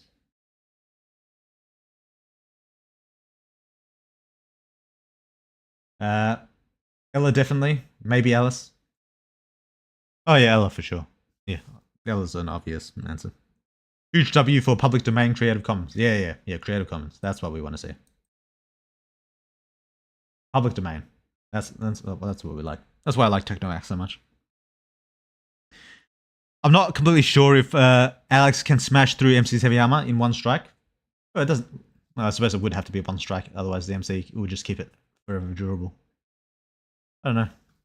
I'm sure physical strikes are probably more effective against that armor than blades. Yeah, like the big fist that Alex has. Those would be a smart move. Because then even if you don't smash the armor, you could get you could hit through the armor and still have internal damage. So that'd be a smart way to go. Alex favors blades. Yeah. Although he has shown the ability to massively increase his damage output for short durations. Similar to MC Mantis abilities minus the blowing his arm off the MC has. So I'd say it's entirely possible Alex might be capable of slicing through MC's armor. I think the smarter thing to do would be using the giant fists. That seems like the primo way to do it.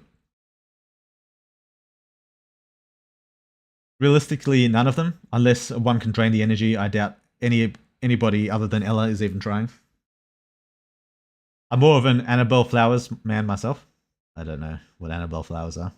My preteen days were occupied by her. Oh, porn star. I've never heard of her. I should search that out. Weird World Sasha collaboration went. That'd be funny. That would be funny. I guess we both kind of work in porn. I guess she doesn't as much anymore, but I work in porn. In my own way. Long story short, Alex and MC are just butchering each other for their entire fight before one runs out of gas. How much can the MC regenerate? Well, from any part of his spine, he can keep going. But it depends on how much power he has at the time. Something about a white woman with a muffin top is just okay. All right. Like MC can fight and a rank for hours. Having sex would take way less energy. Sure. Oh, an A rank, yeah. Sasha Grey still fucking hot. She almost didn't age at all. Yeah, I know, right? She doesn't look like she's had surgery or anything either, like the Botox or anything. Maybe she has, and I'm just not noticing it. If she has, the doctor did a good job. But yeah, to me, she looks just the same. God damn. Widworld. Yeah, the shooter was a registered Republican, but he was only one to vote for Nikki Haley. It's very common for people to switch parties to vote for other people to fuck up the other vote. Oh yeah, yeah, makes sense. But there's no way that what's her face was gonna beat fucking Trump. But yeah. He's probably just a no sides person who just wants to go after everyone. If he's like targeting Biden and Trump, yeah, he's probably just a psycho. Although maybe he's like a crazy lefty, because the lefties, a lot of them, like the far lefties, they hate Biden as well, don't they? So maybe he was like far on the left, and then he tried to like get Trump because he hates Trump, then he'll get Biden because he hates Biden as well. That could be the case.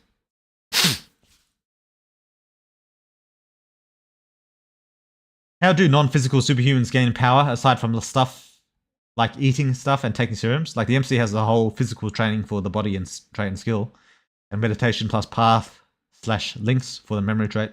But how would someone like Jake or Demi increase their power naturally, aside from hoping to evolve at some point?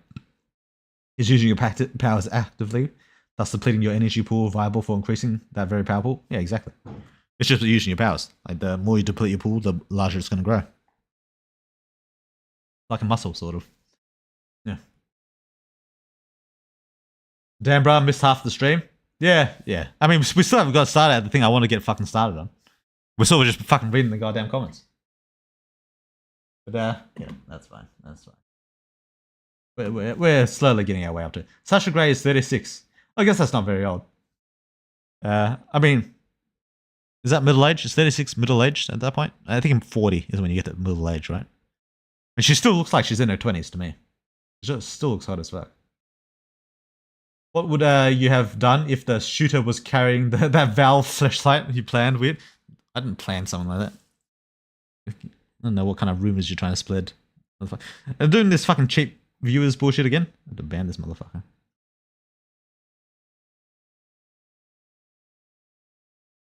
Oh yeah. Oh, look a bot. Yeah. In regards to Alex Mercer surviving the nuke he dropped on, he dropped the nuke in the ocean with a helicopter and was flying away when it exploded. So it was more towards the edge of the fireball than the center. Oh, then alright then. The nuke hit him in 3 seconds. That's not very far away. 3 seconds. How far, if he dropped it in the ocean, how far would a nuke drop in 3 seconds? I don't know the answer to that. I don't know the answer. But yeah, the point was that at the point of impact, that's where the main fire hits. Like even the fireball isn't that hot compared to the point of impact. The point of impact reaches like sun levels of heat, I'm pretty sure. Like surface at least. But it very quickly falls off. So it just depends. That's why when I wrote the thing about it'd take like 100 or 1,000 whatever nukes to take down a mountain, because that's true. Like if the whole blast radius of a nuke was as powerful as it was at the point of impact, it would only take a few. But the truth is that that even if you spanned a mountain with nukes, you're probably not going to demolish it, because the heat fall off happens very, very quickly. And yeah, so you're not going to get the maximum destruction. Yes, it is, as the expansion rate of nuclear fireball is very, very quick. That's true. Crazy leftists are wild. I live close to a university, and it's full of posters praising Mao and Maoism. Jesus. That is fucking wild. How could you praise Mao? Didn't he, like... He killed a lot of leftists, didn't he? Like, even though Mao was on the left, obviously. Communist and all that. He killed a lot of lefties, right? Am I making that up? Yeah. Anyway. Demi has to seduce to gain strength confirmed MTR. Yeah. There's other ways Demi can increase her power. Mainly by like making people see things. I say a fight between Alex and MC comes down to whether or not the MC can regenerate a city's worth of people in the flesh.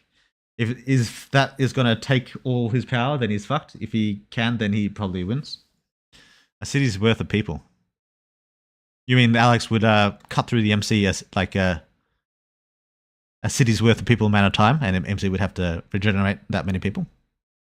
Is that what you mean? Because otherwise, I'm not sure why he would have to regenerate a city's worth of people. Yeah.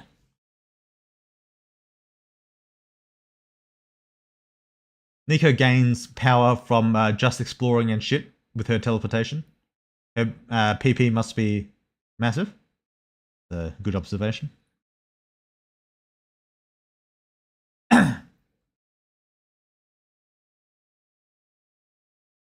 She could also just make people see their phones as gold or candy, like she has already done. That's the most effective way. Demi's power is very subtle in how it works.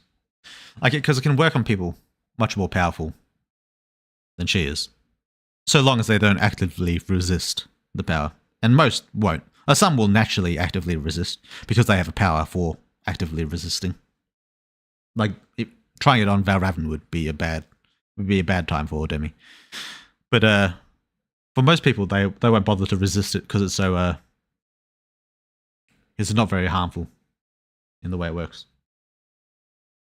With that said, because it's so natural to her, it also doesn't increase her power too much.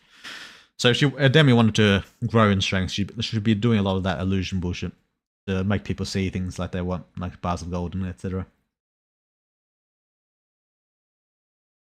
You know the rules. If it could be NTR, it is NTR.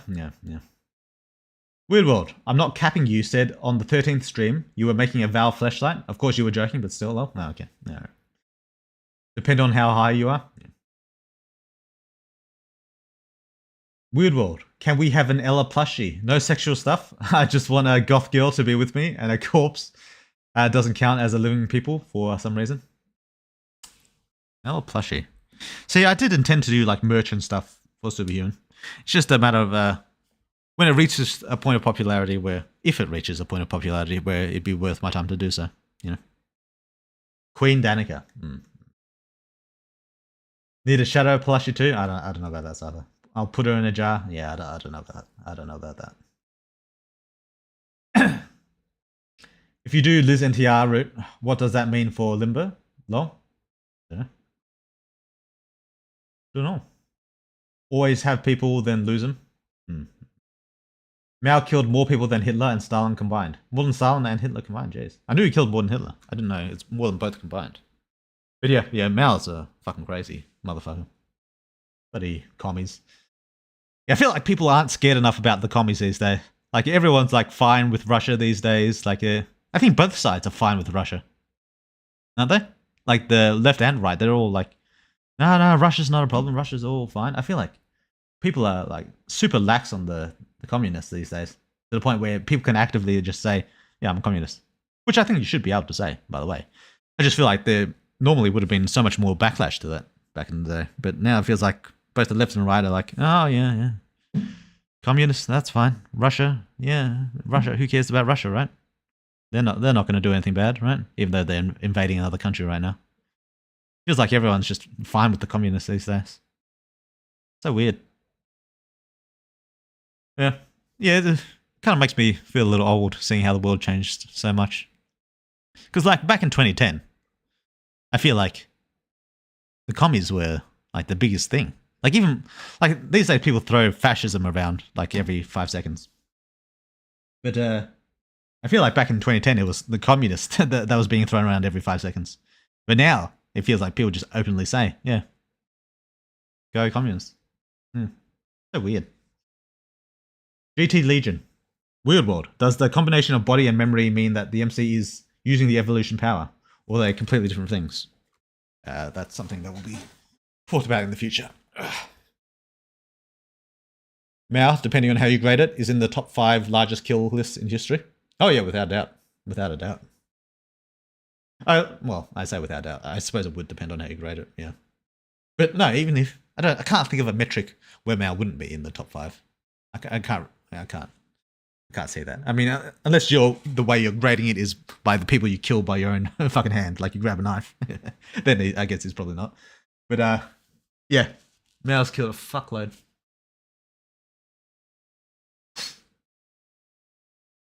Around 10 to 100 million people. That's a big fucking gap. But most people bid around 40 to 80 million. Yeah. Most by famine and killings. Yeah, famine makes sense. Yeah. I mean, this motherfucker had concentration camps like Laogai. What did they expect? Yeah. I mean, Alex just needs one of his cells to survive, no? I don't know. After the nuke, he just ate a crow and proofed Prototype 2. I do remember that.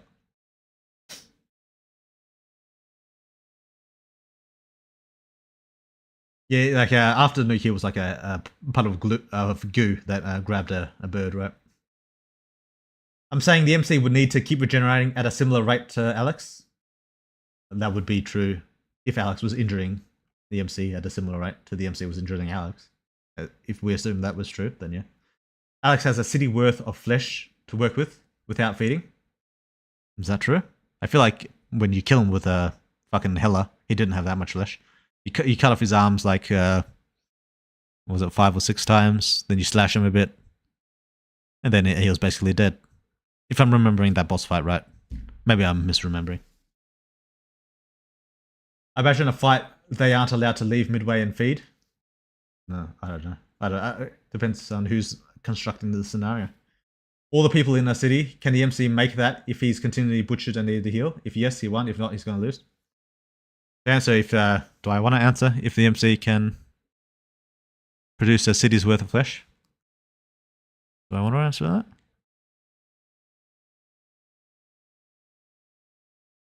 I probably don't. No, I don't like expressing the limits of the MC's powers too much. That can be up to you guys' speculation.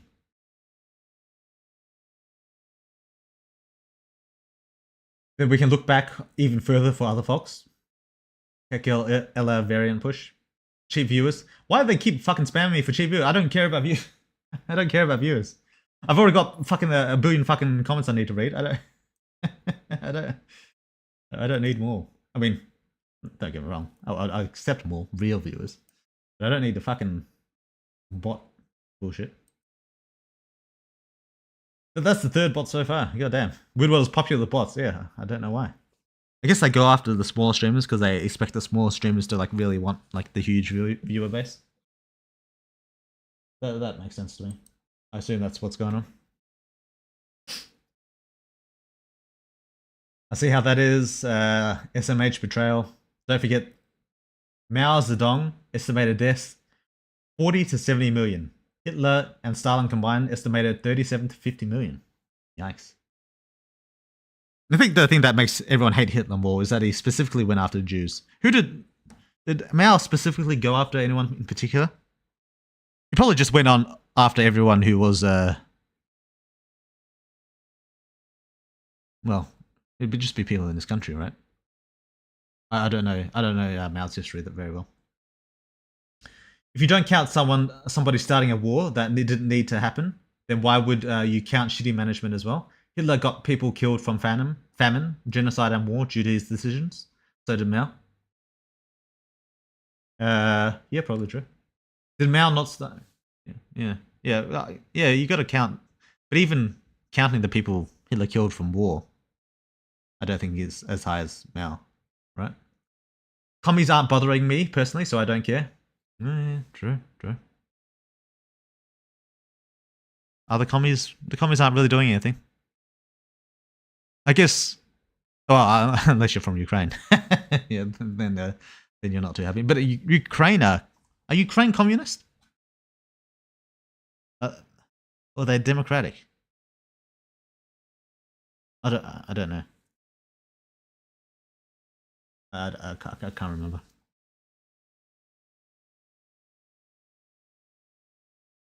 We can debate whom's killed more or later time, preferably over wine. Yeah, that sounds like a fun conversation. Weird World, I'm still remarkably surprised the US never banned their Communist Party. They have a Communist Party? Really? Is that a thing?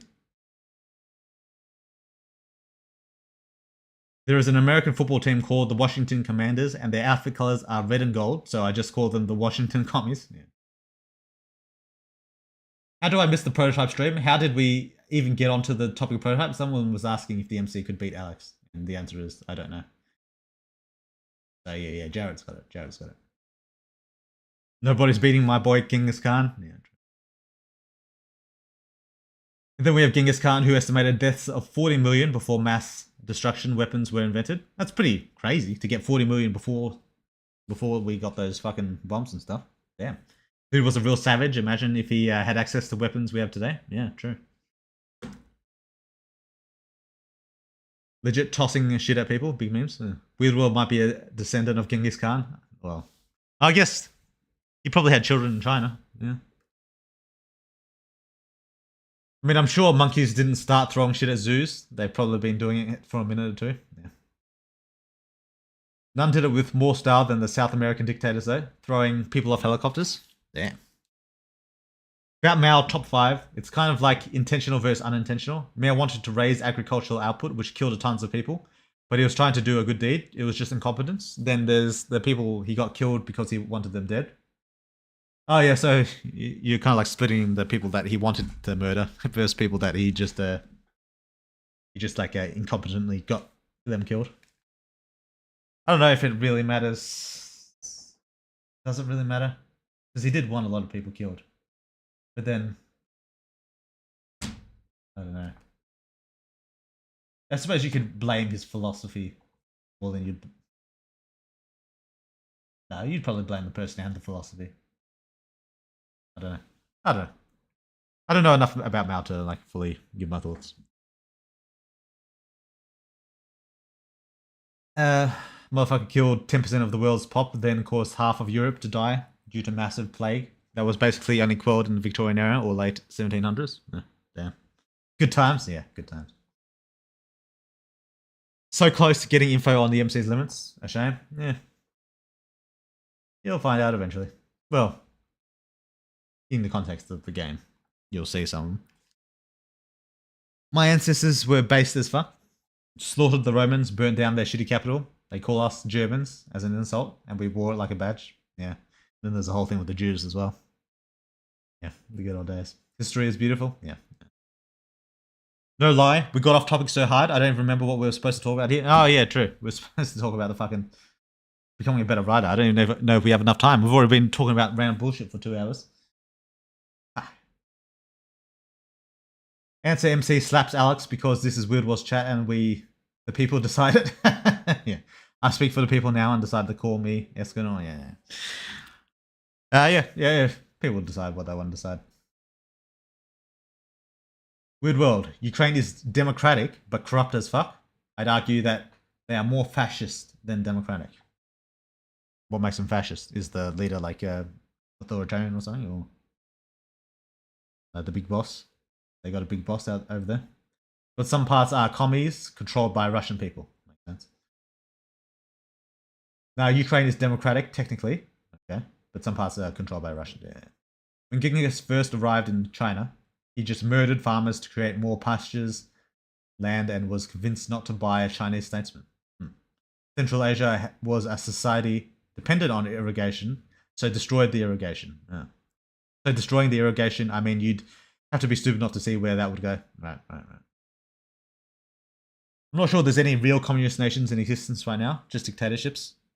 Yeah, but that's part of communism, right? From what I understand, I'm very limited on my understanding.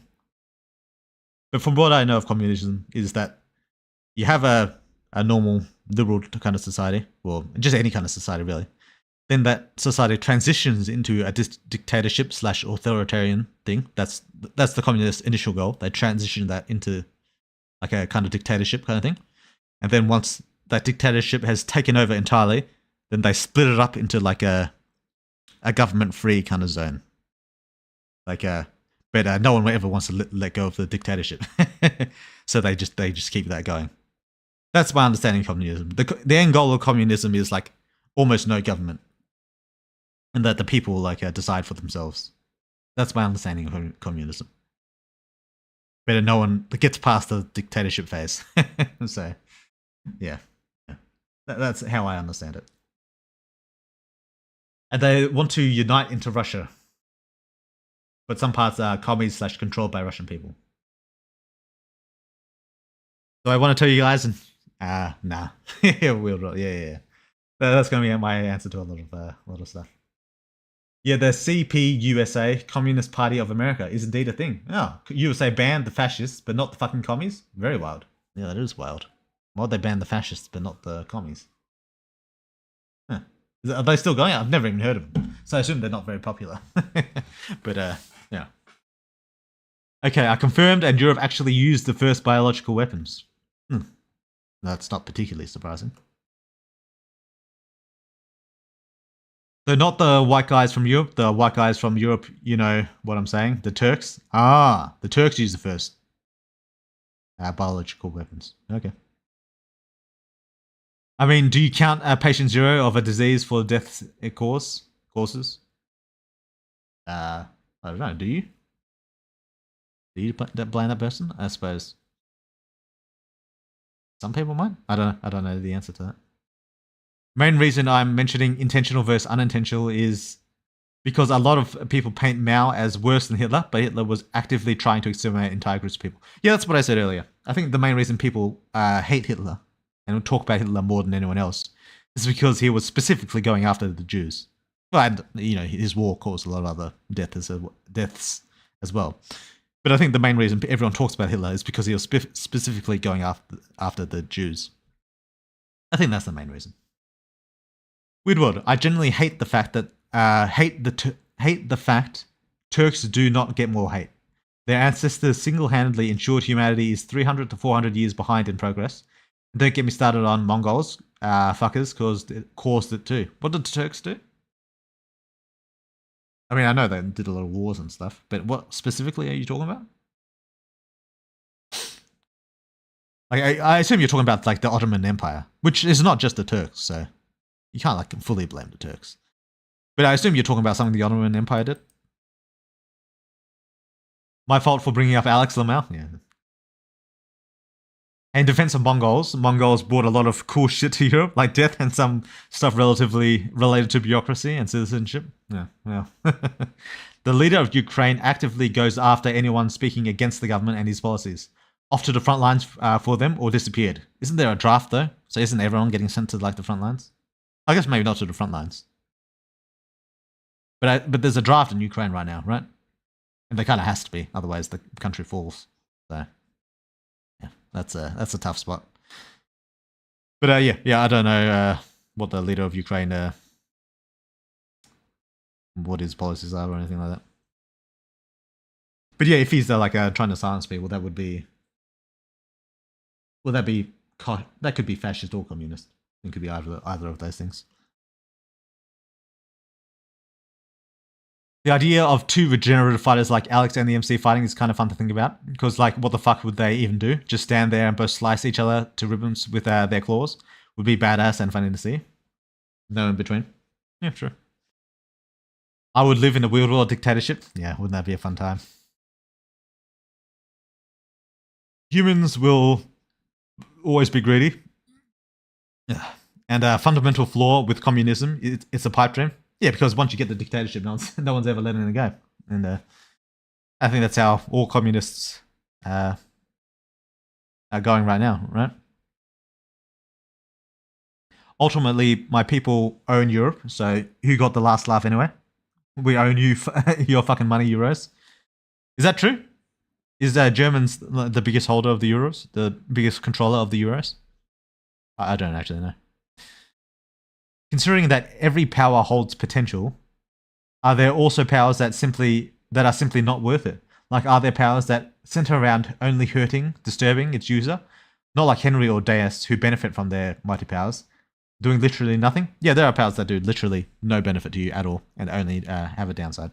We haven't really got into it, but maybe we'll see something like that. Maybe. Huh? I completely forgot about today's stream. Yeah. Welcome, Eltrid. Welcome in. Weird world. The communist is pretty much modern day capitalism. How? I've read The Capital by Karl Marx, and what he asks is a way for behind what we have today in economical stuff, half of the shit he said is was abolished. Imperialism is on the low. Slavery was abolished. Workers don't work to death, and it's not a family matter, and now an individual one. Defending Marxism by itself is a mistake now. It's too far behind. And now everyone knows that you can just abolish economy, time proved. I'm not entirely sure I agree with that, but I'm also not entirely sure I understand what you're saying. But in terms of modern day capitalism, I'm pretty much fine with it.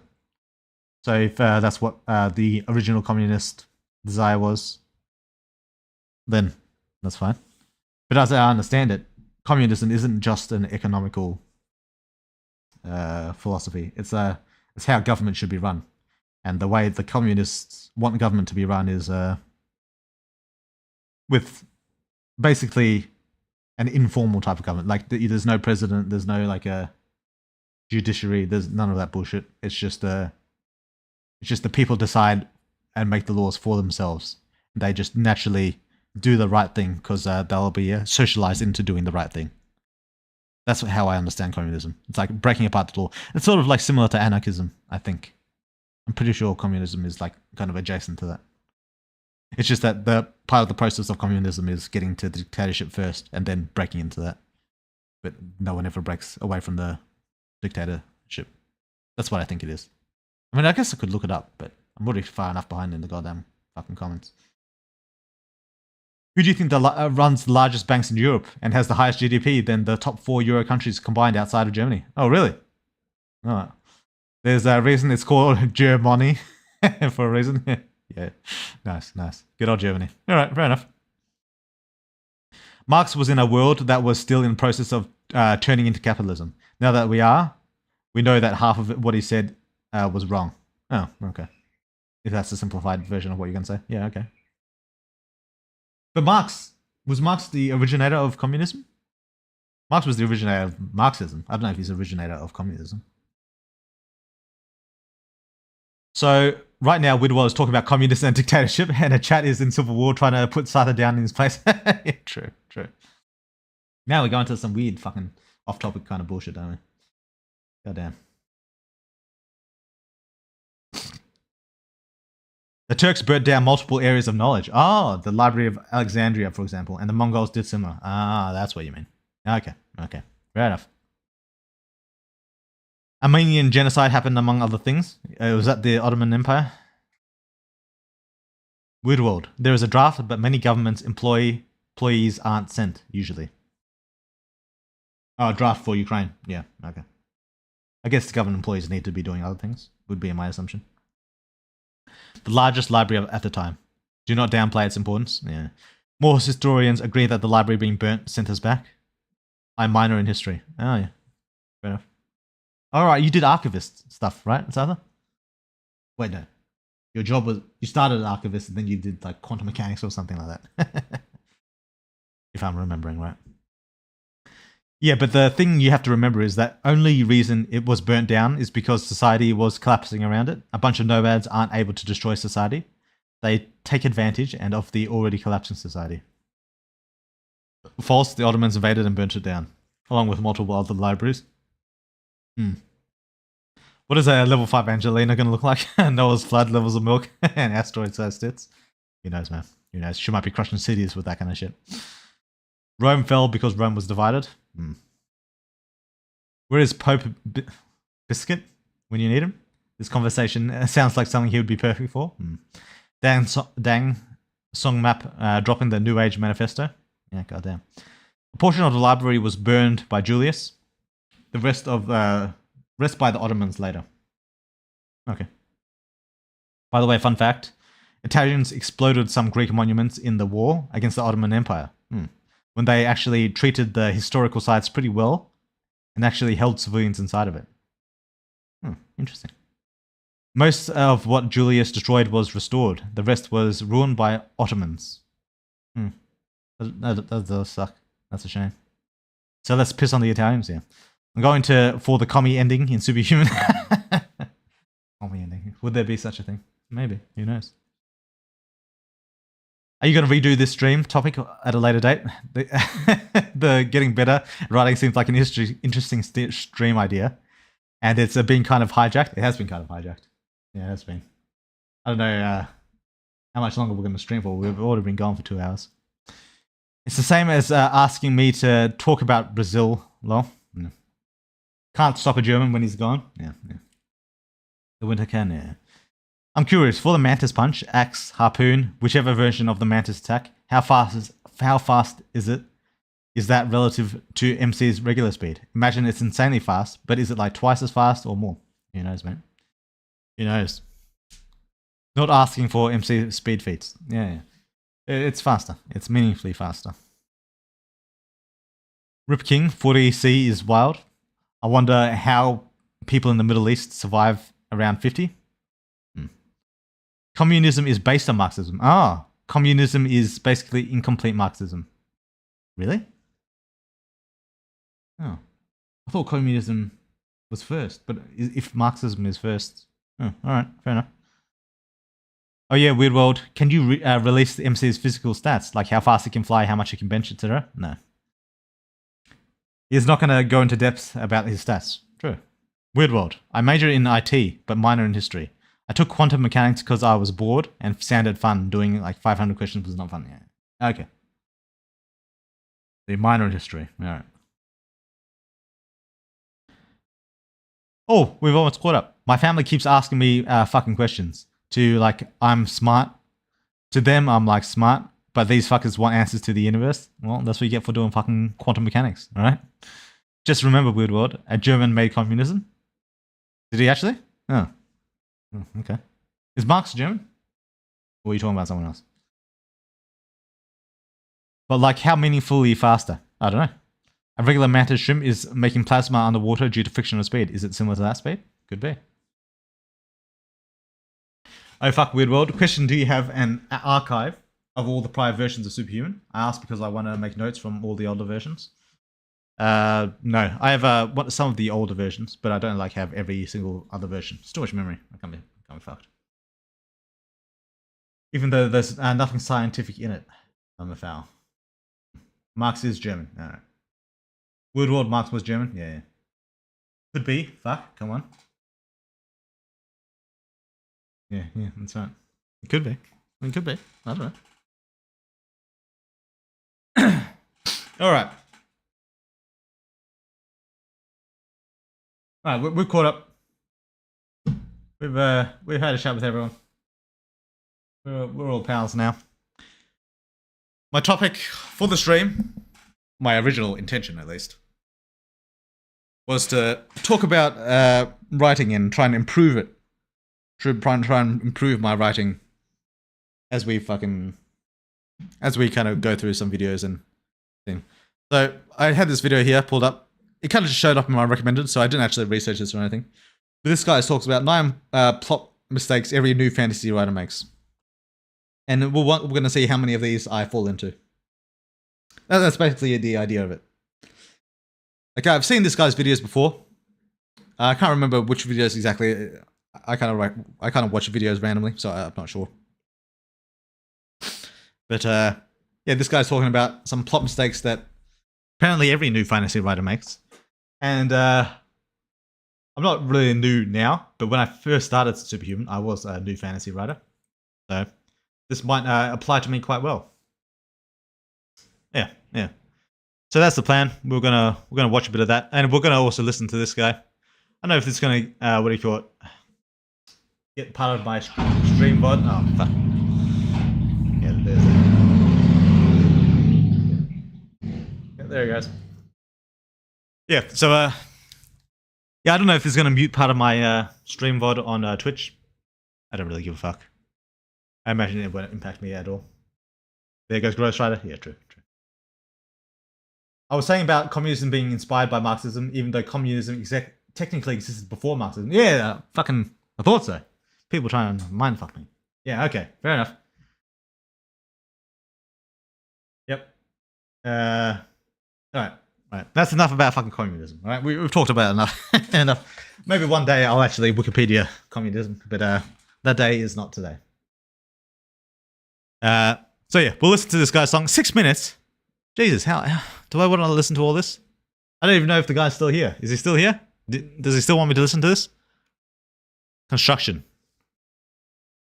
No, if he's still here, we'll listen to it. Otherwise, we're just gonna watch that fucking plot mistake thing. Yeah, finally today's subject. Yeah, finally we're getting to the goddamn. Oh yeah, by the way, do I sound different with this fucking fuzzy mic thing, or do I sound the same? Do I sound alright? Does it muffle my voice? Because I don't know how these fucking fuzzy mic protection things work. Do I sound the same? You sound pretty much the same to me. Good.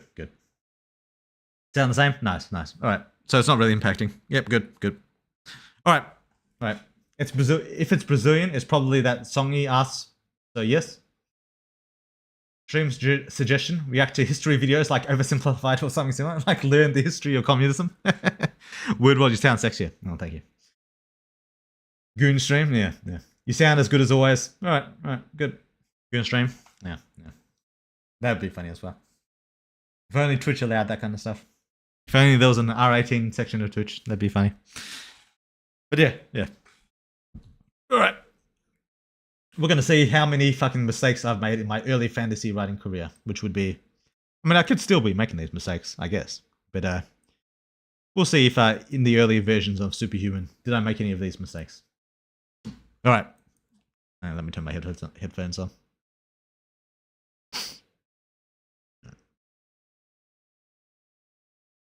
Change gender's weird. It's the only hope. Yeah, true. It allows it for women. Yeah, true. Yeah, if only I could switch it over. But I heard like it only allows for real women. I heard like female VTubers get like struck for shit all the time.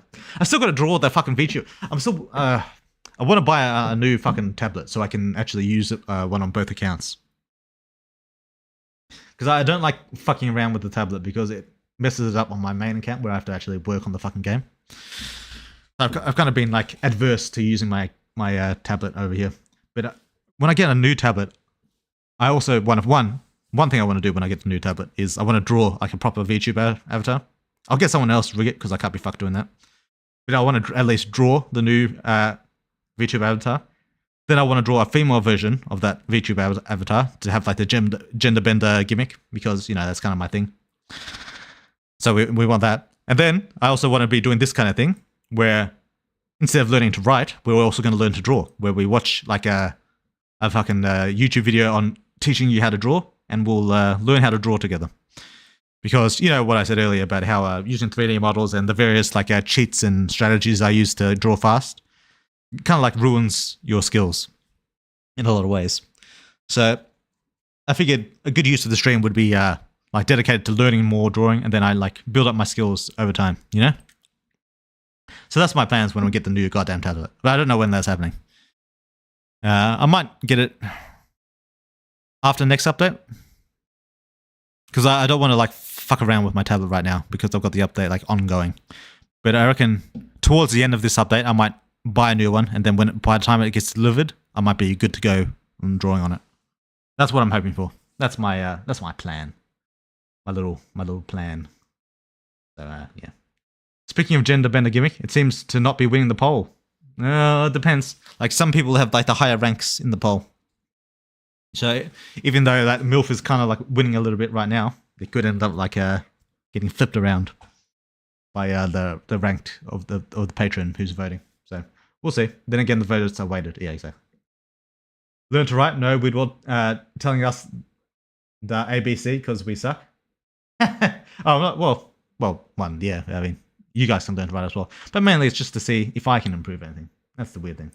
So only Weird World knows, yeah. Only Weird World knows.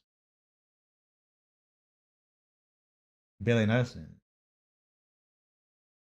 Alright. Anyway. Let's get started. Let's see what this guy has to say. Yeah. Writer, you're probably making plot mistakes with your novel. And they're ruining your story. And I say that ruining my because fucking story. Year, I've edited a ton of different fantasy novels. Oh, is he an editor? See the same 9 mistakes. I thought he was an author. Is he? Maybe he does both.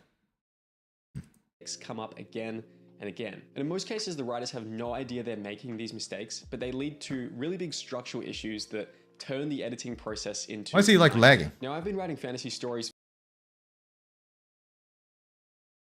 Is it because I made it full screen? Or was it because of the OBS? What is this bullshit? I was for over 10 years, and on my road to publication, Wait, what is it's it? into a nightmare. Now, I've been writing fantasy stories. Oh, for so he over does. 10 He's a years, writer. And on my road to publication, I've had to learn about these 10 years, errors the Jesus. hard way. So I'm going to show you how to avoid these 9 common He's an author, so probably both. Okay. mistakes and write a structurally sound first draft that only requires minimal editing later in the process. And the first Personally, my first drafts are never structurally sound. Like, I write everything out and just total bullshit. Like, anything that pops into mind, I write out and make it like entirely full of shit. And then I slowly edit it over time and go back and refine it and perfect it. That's how I like to do it.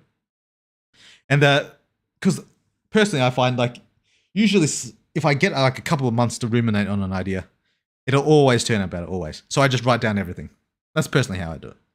first mistake is beating the antagonist too early. Yeah, this is true. This is true. Like some people want me to fight Ella or want me to have the Ella fight like right now. Or like ages ago, even before this bullshit. They wanted me to they wanted to fucking attack Ella for 1,000 years. Like, why would I do that bullshit? You don't have the antagonist spin that early. Jesus Christ. So let's Was this? Oh, by the way, I noticed related to the plot of things, so video related. The police cars Brianna is in right before the Val fight has NYPD on it. So assume that the city MC has the initials NY. Yeah, could do. It could be what do you get? New Yonsville or something. I don't know. Well, Oda, the creator of One Piece, already had the entire story of One Piece written, but just adds more stuff along the way. Yeah, that's basically what I do. New York? Yeah. New Zealand. Yeah, true. Definitely New Zealand. Oh, I got an ad on my Twitch. Do you guys have an ad when I get an ad? Is that how this works? I'll wait for this ad to... How do I get ads on my own goddamn fucking stream? Because I've got the stream open on like my other monitor over there. So did you guys get that ad? Was that a thing you guys got? Even told how One Piece would end to a kid that was dying, and that was years ago. Damn, that's good of him. No, lucky the kid wasn't like on the internet. No ads for me. No, okay. That's just random when you get ads. You can't even control it. How the fuck do you get an ad, lol? Yeah, so you can't even control it. God damn. Let's imagine that you open your fantasy story with a confrontation between your protagonist, your main character, and your antagonist. Perhaps they're having some sort of duel where they're both using their magical abilities against each other. Let's say that your protagonist manages to successfully defeat or beat the antagonist in this scenario. Right. And then the story goes on and you kind of progress from there, and maybe the antagonist comes back and tries to attack them again in the future. What's the problem with this setup? Well, if that is your primary antagonist and that is the main force of opposition within your story, and your main character has already beaten them within the first couple of chapters, the main character has proven themselves more powerful than this antagonist early on, there's not really a lot of suspense when they have to fight them again later in the story, is there? And of course, that'd be fucking stupid. This can also apply to more verbal battles, to confrontations that aren't purely physical. Of course, you can level up that antagonist as the story progresses. You can make them more powerful. It's more like a rival though than the antagonist then. But I often find that when stories start with the antagonist being easily beaten, easily vanquished, it just really means we have diminished threat throughout the rest of the story, and there's not a lot of room for the main character to grow. The solution to avoiding this mistake, I often find, is to have your main character be the underdog. So perhaps they fight the antagonist early in the story, but instead of beating them easily, they just manage to fend them off and they make a desperate escape. But they're doing so from this perilous place where it's very clear that the antagonist is stronger than them. Mistake number 2 is... This is a trope that a lot of people do. Like, they have a lot of books do, especially. They have like an encounter early on with the antagonist, and they only just barely escape by the skin of their teeth, kind of thing. This is something a lot of, like, for example, Lord of the Rings and the Nazgul. Like, you kind of encounter them really early on, but then they only just barely escape, and the elves kind of push them back and stuff like that, for example. And it's kind of present in my book where you like fight Ella at the start, but you kind of get like thrashed, and that's more of like a a reason to show why the MC is like kind of weaker than some of the big dogs in the world. Even though Ella kind of like pretends to like he's actually doing all right. But yeah, that's. I'm trying to think. Would there be a situation in which this would be a good thing to do, where you make we either make the antagonist, the protagonist, like kind of mop the floor with the antagonist. Oh, I've got a good one. If any, like this is a way you do it really well. Really well. Guts beat Griffith early on, but Berserk is still peak. True. But for one, Griffith beats Guts first, and then Guts comes for the rematch and beats Griffith. So there's that. But also, the Griffith that he beats early on is so wildly different from... Actually, let's start at the very start. For one, Griffith fucks up Guts in his demon form. Like, before the Golden Age arc, Guts encounters the whole God Hand, and Griffith, like, fucks Guts up real hard. So there's that for one. And then it goes back into the flashback where, the Golden Age arc, which is a really, really long flashback. But Griffith beats Guts again, just when he recruits Guts into the Band of the Hawk. Then, like, a bunch of shit happens, and then Guts, like, shows that he's actually stronger than Griffith now. He's grown, like, so much as a soldier that he becomes more powerful than Griffith. But then, after that, Griffith, like, thrashes him massively, because Griffith becomes a whole different beast. So I think it's a little bit different from what that guy said, because even though Guts does kind of beat Griffith early on, it's not really the Griffith that we're concerned with. It's the human Griffith. Like, everyone that's read Berserk knows that, yeah, sure, Guts beat human Griffith, that's great.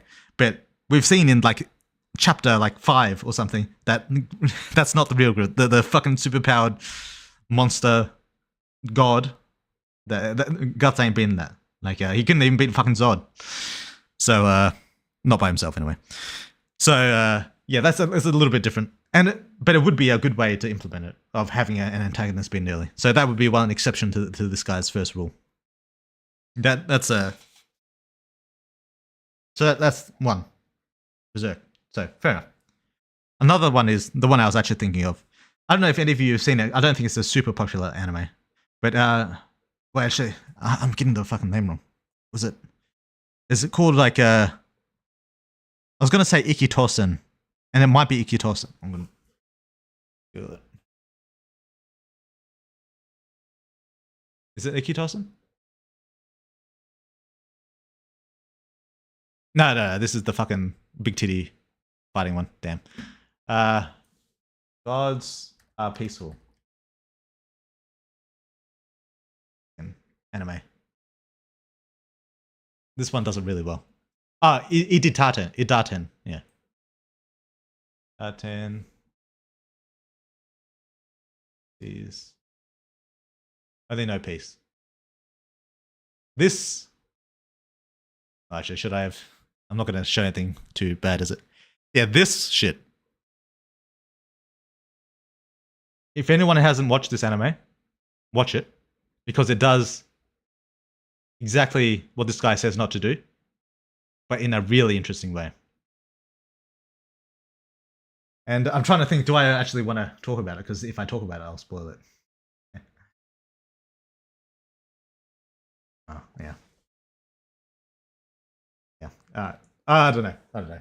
It truly depends on how the writer handles it. True. But I mean, he's right on a general sense. It's just that there's always exceptions to every rule. Griff got a fucking power boost and all. Yeah, but he was powerful to begin with, like, because that whole thing is a flashback. I mean, we know from the beginning of the story that Griff is way more powerful than that. An example would be Saren. Shepard beats him in his regular form, but second form went hard as fuck. I mean, true, but even beating Saren in his regular form takes ages. Like, that's towards the end of the story. Like, in the final quarter of the story, Shepard beats Saren. Like, it's a long time in. Very far in. Wait, is that fucking Rick on the left? This guy? No. But, is he like Rick? He's a little bit... No, he's not really like Rick.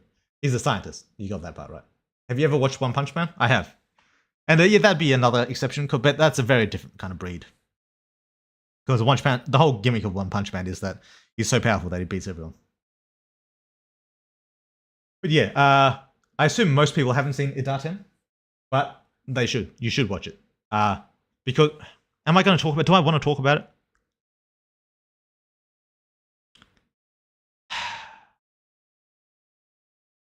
Do I want to talk about it? Because it illustrates what my point so fucking beautifully. Talk about it weird. All right, for those of you who don't want to be spoiled,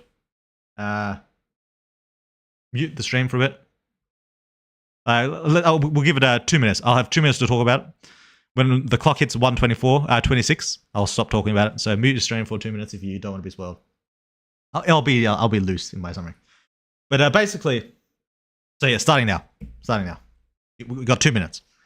Basically, what Idaten does is the main characters, sort of like One Punch Man, are extremely overpowered. Like all the main characters, they're the dominant force of the universe because they're the gods and they're fighting. The history is gods versus demons, and the main characters are gods, and gods are all enormously powerful. Like the demons that try to fight him, try to fight the gods, are absolutely demolished, and it happens. And they're the good guys. They're the protagonists. They're absolutely like even main character demons. They're nothing compared to the gods. They're basically dirt. And so the gods beat the main antagonists, over and over and over again, easily. But the clever thing that Idaten does is that they change it, and so because the demons lose so often, they actually kind of adapt and become like very clever in the way they do things. And they kind of like figure out clever ways of how to beat the gods, like over time, how to beat the good guys over time. And that's basically the general summary of it. Like, and they start like experimenting and dissecting like the main characters, like to just like to figure out their weaknesses and how to defeat them, how to go about destroying the good guys, even though they are so much weaker than they are. And so the antagonists actually start as far weaker, but slowly become more and more powerful. And the way they do it is really exceptionally well done. So if anyone hasn't watched it, I would recommend watching it. And it'd be we're at 1:26 now, so people can unmute. But yeah, so the way this show does it, manga and show, is kind of like goes directly against what this guy says. But which isn't to say that the rule he said is wrong. It's just that there's ways you can do it, and it can be done very well. That's all. Genos seems like more like the main character than Saitama. Oh, yeah, kind of. We would just be like, okay, Saitama just show off and one shot this motherfucker. Yeah, true.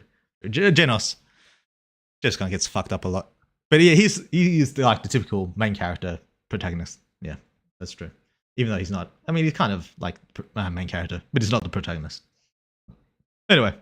Is repetitive scene format. Oh, this is a good one. Scene format if he's about to say what I think he's going to say. Archetype that defines the primary action taking place in a particular unit of your story. An example scene format might be a romantic confession between two characters or a stealthy infiltration into a palace. You can kind of think of scene formats as different containers, and you can fill these containers with whatever you want, but they provide a base level of structure, almost like this sort of template and these guidelines for what you might expect to write in a scene like this. So there are hundreds of different scene formats, and you could perhaps make the argument that within the fantasy genre, there are hundreds of fantasy-specific scene formats as well. But oftentimes when I am editing writers' books inside my story coaching program, I usually find that they're just using one or two scene formats over and over again. So chapter 1 might have two characters having a conversation in their house, and then chapter 2 might have two characters having a conversation in their house. Chapter 3 has two characters having conversation in a barn. Something I like to do at the outlining phase of my writing process, and I find that outlining is a really useful tool for avoiding all of the plot mistakes I'm about. Hey guys, and we will need to go right now, quite EP, and I want to play some games before my miners. Alright. See you, Song. Have a good night, man. Have a good night. To talk about in this video, I often put down next to each of my scenes in the outline what type of scene format it is. So maybe my first scene is a sneaking scene. The second scene is an argument between two characters. The third scene is a battle. And it's just a really easy way to see at a glance, am I providing enough variation with my scene formats? Yeah, this is good shit right here. Going to be engaged. We'll talk about this when he's done. The conflict in the story is always shifting and forcing characters to adapt and overcome new challenges. And on the note of challenges, this leads to... All right. This is a very good point. This is something I tell people whenever they ask me for advice. I'm not sure if I made this mistake when I first started. I get the feeling I might have, because the university scene, I feel like there might have been quite a few talks just like outside of class or something. But I think most of those things were just lead ups to like, you know, the choice part of the game where you like go and do some event and some bullshit like that. So I'm not entirely sure if I made this mistake during my early days. I might have, but yeah, I kind of touched on this last stream actually, where the other guy was asking for some advice, and I told him to always have like something interesting happening in your scenes. Like never just be, well, I mean, sometimes you do it, but when you're having dialogue, you don't just have them standing there talking. You have them like doing yoga or something while they're talking. You have them mountain climbing or whatever when they're talking. You always have something interesting going on during the scene. That even if the dialogue isn't necessarily the most interesting dialogue in your story. I mean, it can still be interesting.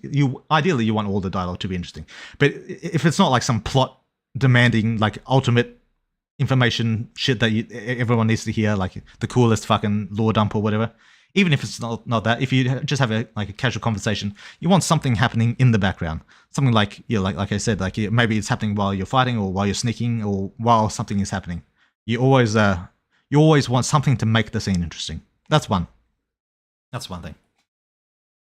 Another thing is, and I'd go even further than what he's saying here. You want the situations that the player gets into to, I don't know how I want to describe this. This is more of a game-related thing, but it also applies to writing. You want the situation that characters are involved in to not even slowly, to change over time. Like, for example, at least I try to make every scenario through Superhuman feel like a meaningful progression of not just the characters, not just the story, but also the setting of the world. Like, because it makes it feel like the world, not just the characters are progressing, but the world itself is progressing as well. And the way I do that is like, for example, we start off fairly simply.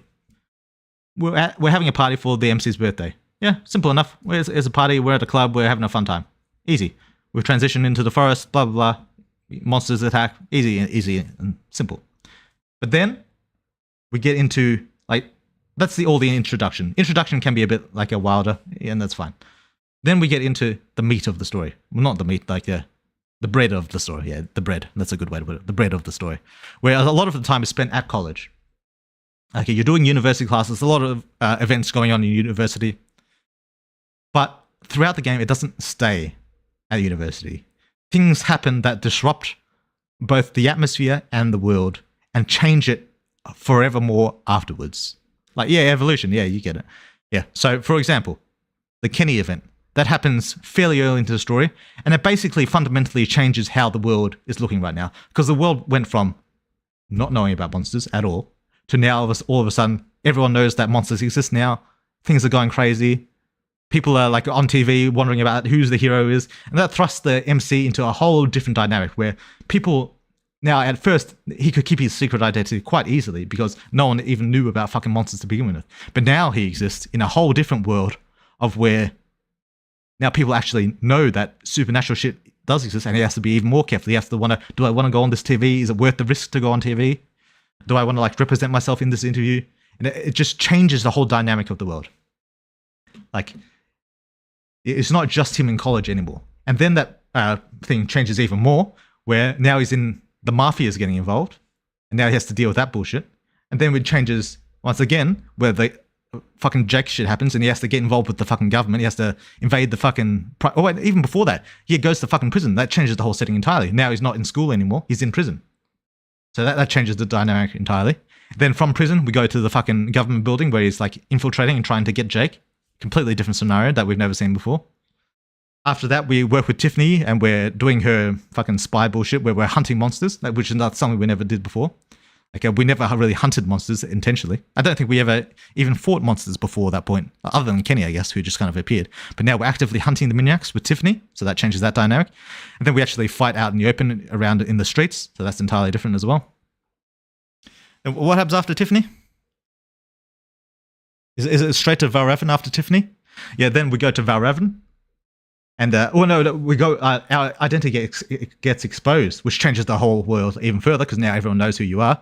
The MC has a new scenario to deal with, and then from there you go into fucking hero, and now you're not in college anymore. You're in hero. And that whole dynamic has changed. And then you go into sin, and then you go into the monster world, and so on and on and on. You always change shit up. You never leave the world exactly the same. You want entirely different scenarios that the MC has to go through. And I think that's a way to keep the story fresh. Because my story is a long fucking story. Like, and if I was doing that whole long fucking story just in fucking college, I think people would get bored really fast. So the way you develop that, even beyond what he said about repetitive scenes, I think a repetitive world also gets really, really. It can get really stale if you're not careful. Like, there's ways to do it, obviously, but it can get really stale really quickly. So that's why I always like to have not just shifting characters, not just a shifting plot, but also a shifting world to go along with your plot. And I think it really adds to a sense of progression, in my opinion. So yeah, that's why that's the way I see this kind of stuff. Yep, that makes it interesting. Poor MC's grades, yeah, true. Prison and college, are they really so different? Yeah, true. Interacting with the world, do you think you'll pass? Who knows? Thanks to Stephen, that's never an issue. Yeah. Just learning the memories of the smartest kids. Yeah, could happen. Oh shit, good example. Taking notes right now. Yeah, if you want to write a story, that'd be my suggestion. Keep a world that progresses and changes as time goes on. Not just to avoid repetitive scenes, but this does help with repetitive scenes, by the way. This does help with that. But it goes beyond that as well to a repetitive world, which I think is very important.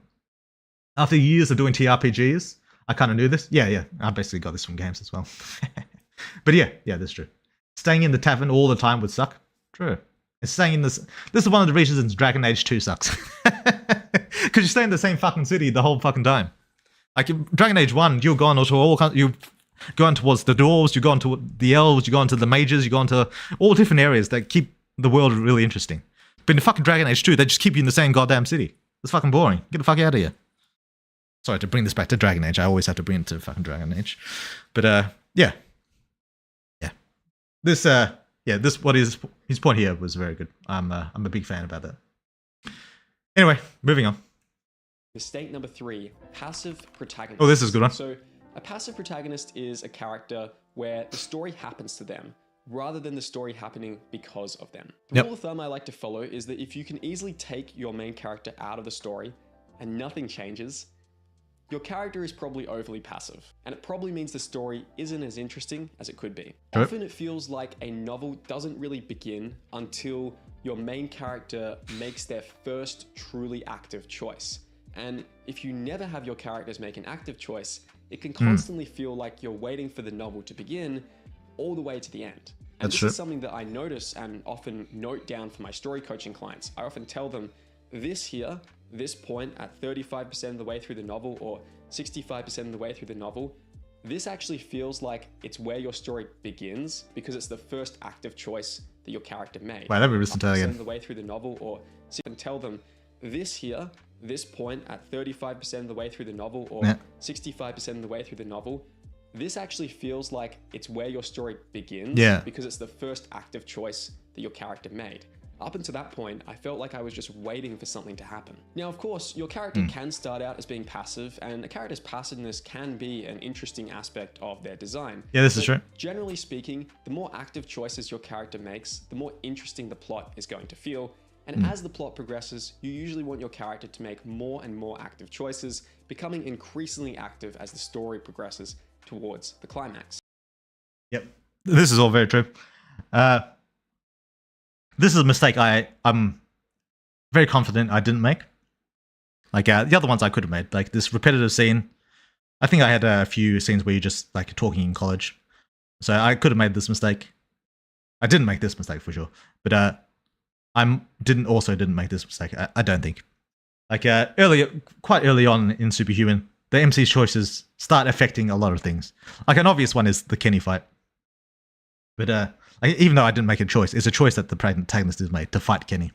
So that's one thing, like where he could have ran and where he chose to fight Kenny. That's a very early one. But also there's other ones like fighting the thugs in the diner and stuff like that. Even like just in the very early stages. It's a lot easier when you're doing a game because you can immerse yourself more easily because you got the actual choices to make. It's not like just the right of deciding a choice that the protagonist does make, but through the game you do make choices, as long as those choices have actual meaning, of course. And I think Superhuman does this fairly well. I don't think I made this mistake, but yeah, this is a good point. It gets boring having a character just going along with. I think a lot of anime do this, and it's a problem that I have with some anime. But yeah, for sure.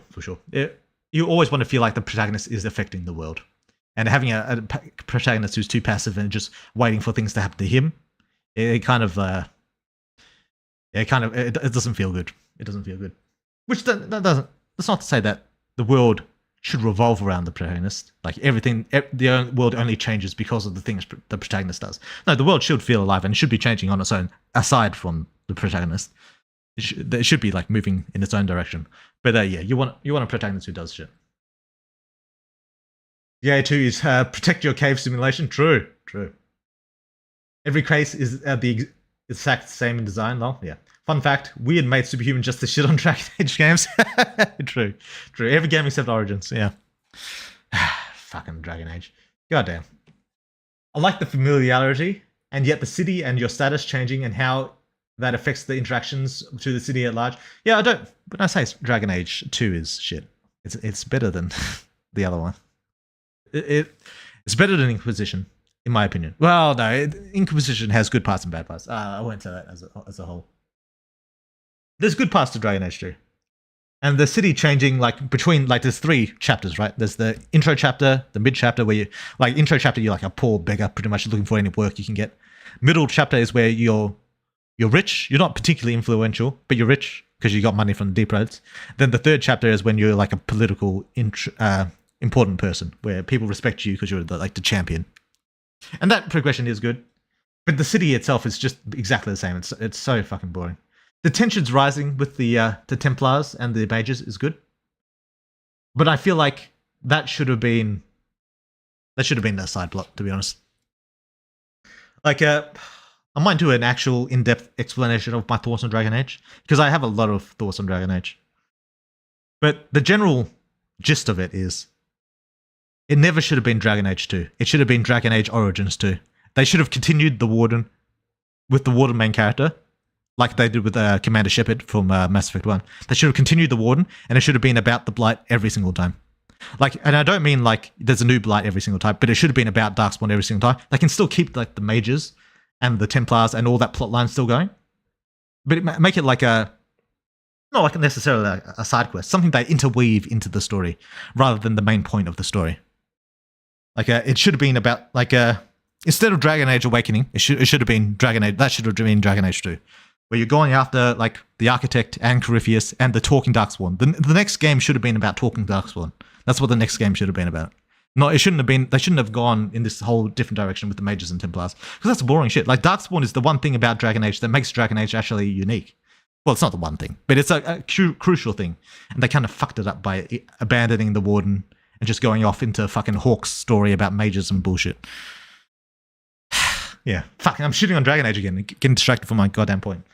Yeah, but my point is, it should have been Dragon Age Origins 2, following the Warden. They never should have made a different main character every single Dragon Age game. I think that was a terrible decision. And that's why I don't like Inquisition, and I don't like Dragon Age 2, and I don't like fucking Valguard, even though I haven't played Valguard yet. I just don't like that you're not playing as the Warden. You should have been playing as the Warden every single fucking time. Yeah, I'll talk about that more in another time. Because there's gonna be a stream where I just talk about all my feelings on Dragon Age. That's gonna happen. But we'll save that for another time. MC's active choice is fighting Kenny. Yeah. What would be the first huge choice the MC makes? Choosing to fight Kenny. Yeah. That'd probably be the main one. There'd be minor choices like in regards to how you treat Ella earlier on. So there'd be kind of stuff like that. But the main like game-changing choice would be fighting Kenny, I think. Unless I'm forgetting something. Man, that's cool. Right or left? Jake is something that I suppose you could say, if we saw from his POV, is a passive protag. Yeah, exactly. I mean, he gets active later on when Mia gets fucked over. So he like gets active from that point because he kind of like he has a proper motivation now. But yeah, from before that point, he was as passive as it gets. It was too passive. Could have made a lot of changes, but he waited too late and still made an impact, though, of course. Yeah. Fighting Kenny is the good point, is the point where everyone agrees that the prologue ends and the story truly begins. At least everyone that has asked answered. Yeah. Fighting Kenny is what made me binge the game. Right. What does choosing to fight Kenny change? That means you're exposed to the public. You're now the hero that everyone sees. Well, I mean, you're not like the MC isn't necessarily, but his hero persona and his powers and stuff are exposed to the public. It's the first major change in the world that the MC causes. Saitama is kind of a passive protagonist. Is it not him? Is he a passive protagonist? Yeah, kind of. But like a lot of people said, Genos kind of like makes up for him as the side guy. It's like the main character. Yeah, One Punch Man is a very weird story structure that is very unique in the way it's done. Very, very cool. Like a Mob from Mob Psycho is kind of passive as well. But the author one makes it work. He's a very unique writer. I like his stuff. I think there's 4 chapters in Dragon Age 2. Is there? Is that true? 4 chapters in Dragon Age? Maybe the intro counts as its own chapter, like the very first introduction. Like when you're actually getting into the city. Maybe that counts as its own chapter. If that counts, then yeah, there's 4. You could do a stream video rewriting Dragon Age 2. Rewriting is so tacky though. Like, and like, you know, those people who like redraw art to make it better and shit. It feels very tacky. But I hate Dragon Age so much that I might do it. I don't know. Because I think Dragon Age as a series went off in a direction that I'm not, that I, like from Dragon Age 2 onwards, that I've never been on board with. And that was abandoning the Warden. That fundamental core choice that the developers made, in my opinion, fucked Dragon Age forever. And I don't think it's ever going to get back to how Origins was. In my opinion. So I might put my full thoughts on how it should have gone, maybe. But I'm not going to rewrite Dragon Age 2. I think that would be poor taste. I agree, Dragon Age 2 plotline was basically about Mage vs Templar conflict, which is just the small part, which is just the last small part of the game. Yeah, true, it's not even a big part of that game. And even when they continue it on to Inquisition, even that, it's just a side route. So what the fuck was the point of doing all that bullshit with it? Dragon Age 2 is a bunch of filler. That's what it is. It's a bunch of filler episodes. Like, of things that don't really matter in the end. Because the Mage vs Templar thing, that whole thing, plotline went to shit. Like, they barely, I mean, they kind of focused on it a little bit in Inquisition. But they kind of, like, left the resolution of it to, like, a side mission. Like, it was never, like, properly resolved. It's like, yeah. If they were going to make it a side route anyway, they might have well just made it a side route within Origins 2, where you're playing as the Warden. In my opinion. At the very least, as a learning experience.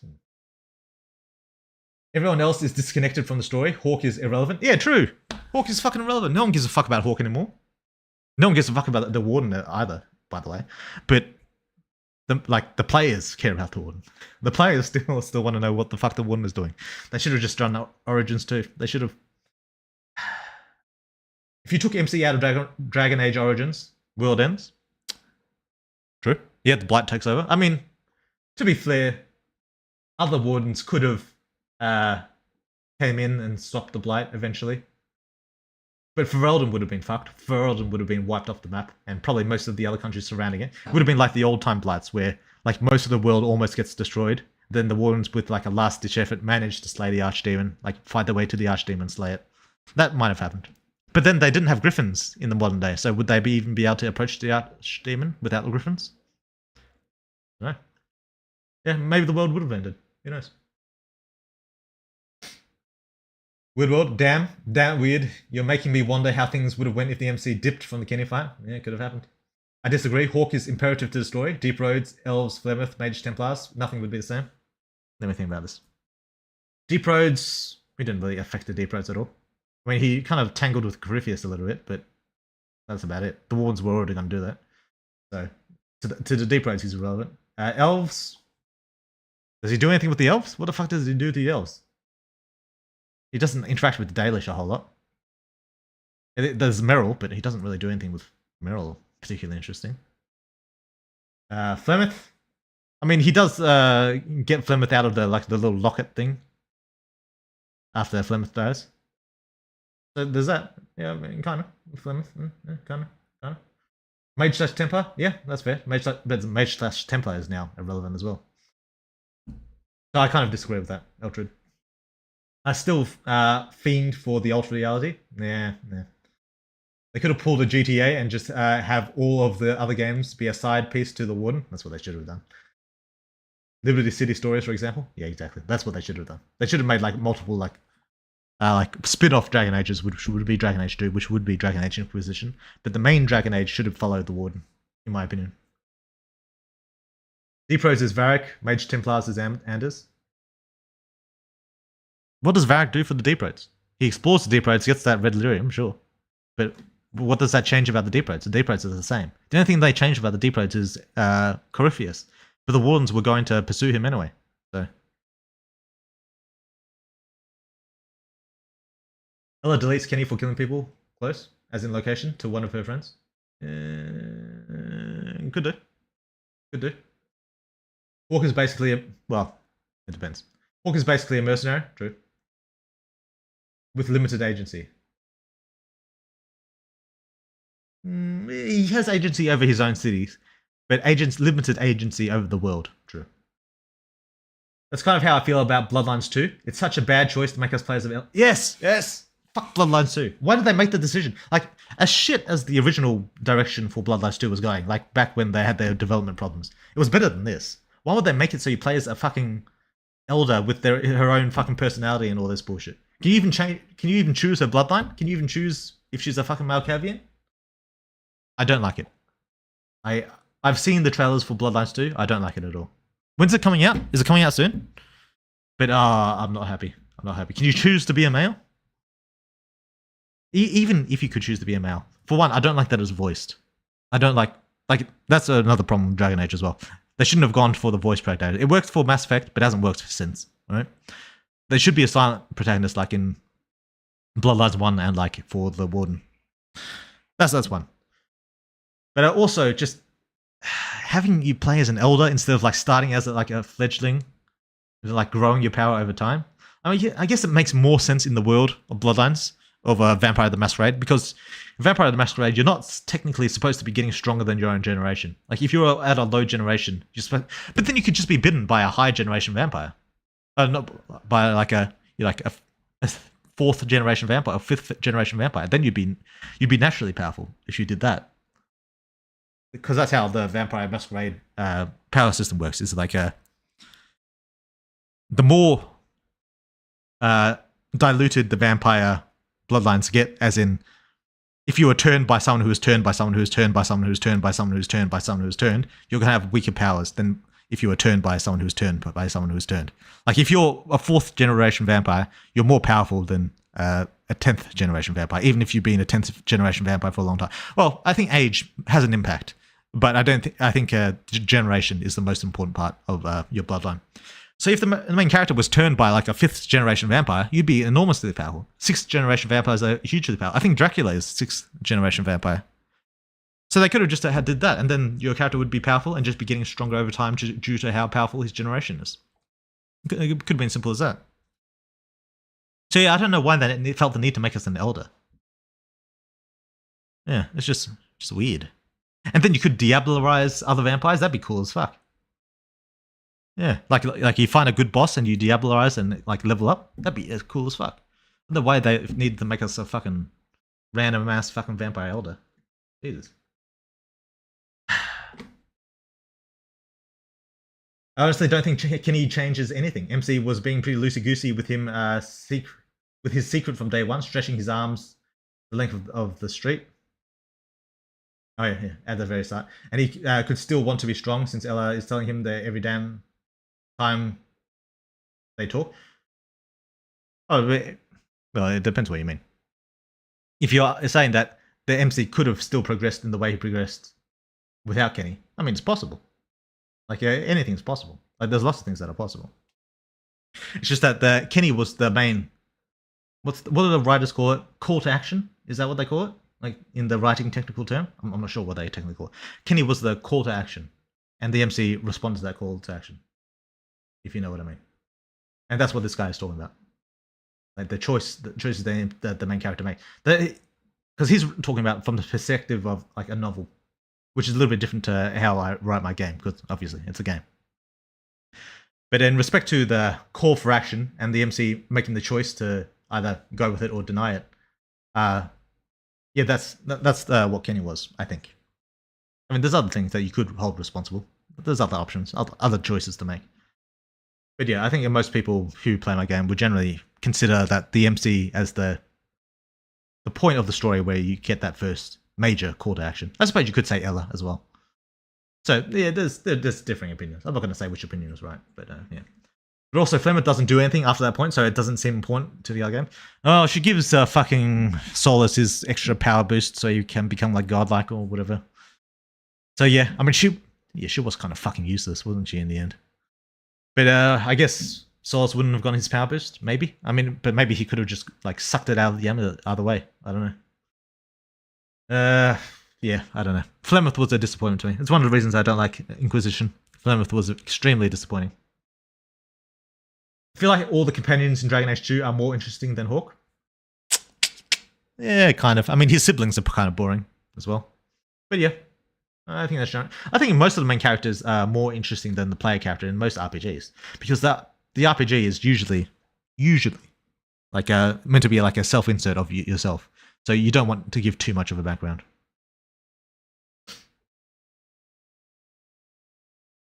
The Red Lyrium affects Inquisition.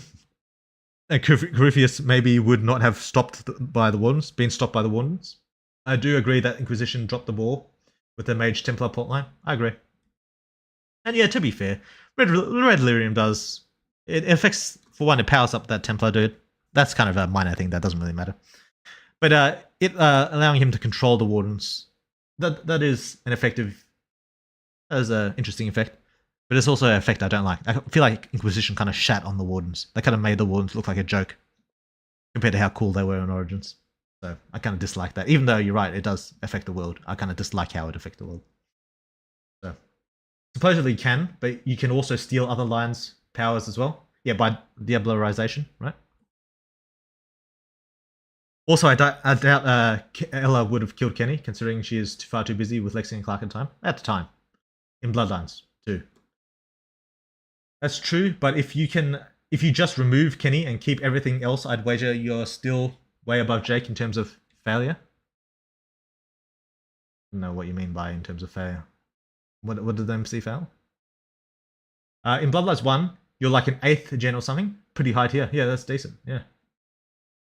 Explains why you're like killing a lot of people, killing the sheriff and stuff. And like part of it's skill as well. It's not like just generation, but yeah. Perhaps MC would still be a weak coward. He let a fight he should have won. Left a fight he should have won.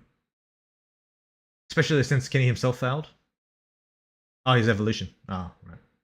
Or in scripted story events, you Diablerize stronger and stronger vamps. Yeah, exactly. Like I don't know if you remember, like Darksiders 1, where like if you kill demons, you unlock like more and more of War's old powers. Like, it could be like that progression with Bloodlines, where you're just Diablerizing more and more powerful vampires. Although Diablerizing is like meant to be like a super dangerous thing, so I don't know if spamming it would be the correct decision. But it's a game, so maybe it would be. I don't know. She left the house first, didn't she? Said something about being a test DMC, something about that. Since LaCroix should have been able to dominate you. Yeah, that was one thing. LaCroix should have been able to dominate you, but for some reason, and he did initially. But for some reason, afterwards, he didn't. And we don't know why. It could have been like a plot hole. And it could have been something meaningful. We don't actually know.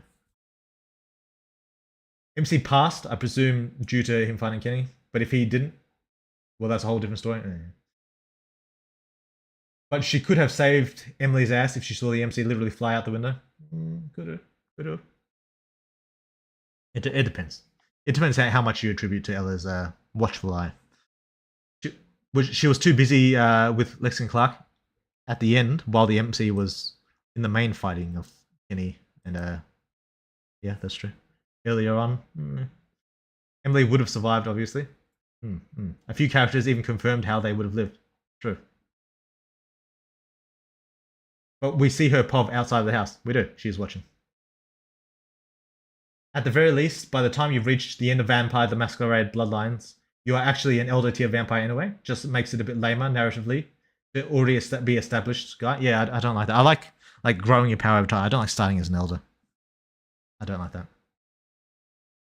Ella be tearing her man, like testing her man, like one test of graphics card. Yeah, true. He fucked the world and then fixes the mess by bringing the red lyrium amulet to the surface. The Arashock thing happened, and it is the epilogue of the Kirkwall Chantry fucking exploded. Yeah, that's true. Yeah, it's the destroying the Chantry sets off a chain of reactions that does change the world. It's just that the change to the world kind of got resolved in the side route, which is disappointing to me. And if they were going to do it in the side route, they should have done it in the Warden's side route, is in my opinion. That's what I thought.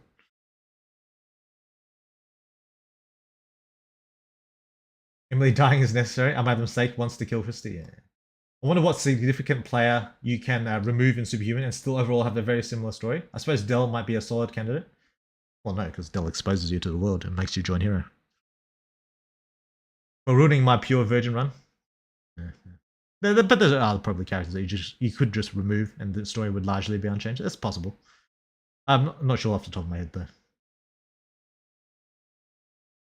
Can you also just learn other clan powers by literally just being taught? Diablo Rising and what you learn upon being embraced is just a lot easier and gives you a more natural understanding. That's what I thought as well, but I'm not entirely sure if you can just learn. But the Tremere, I'm not sure if the Tremere are even actually vampires, but they learn their powers like through just learning. They don't just naturally have them. They learn their powers over time, right? They learn their blood magic. But I'm not entirely sure if the Tremere are normal vampires.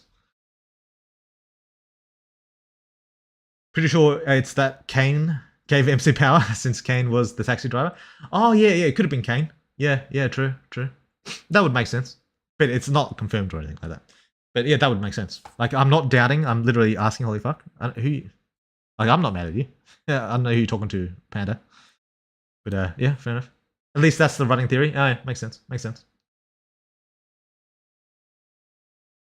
I don't recall a brick wall exploding, and I recall the people there being homeless squatters. Not sure what you're talking about.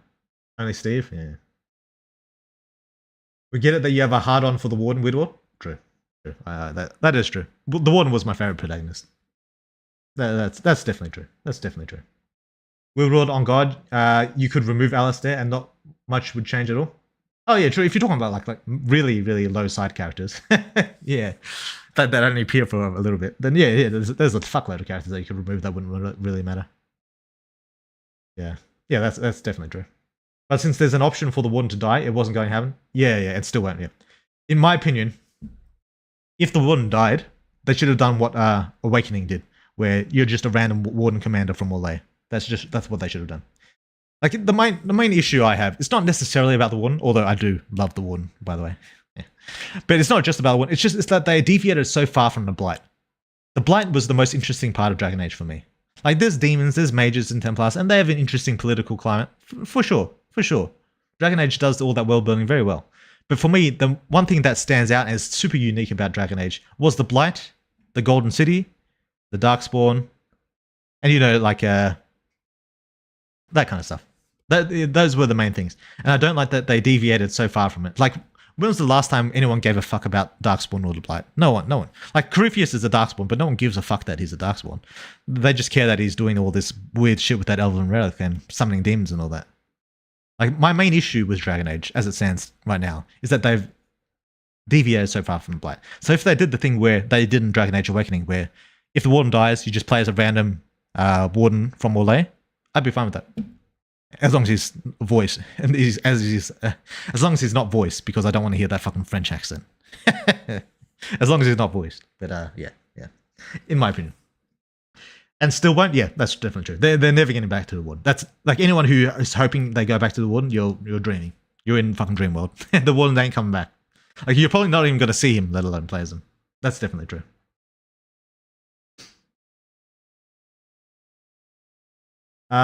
when I mean you can remove Dell and have a similar story, I mean like others can fill the place of Dell. I mean sure, but Dell has more implication towards Daryl storyline as well. Other people could fill in Dell, but I don't think it would be the same. I think it'd be markedly worse.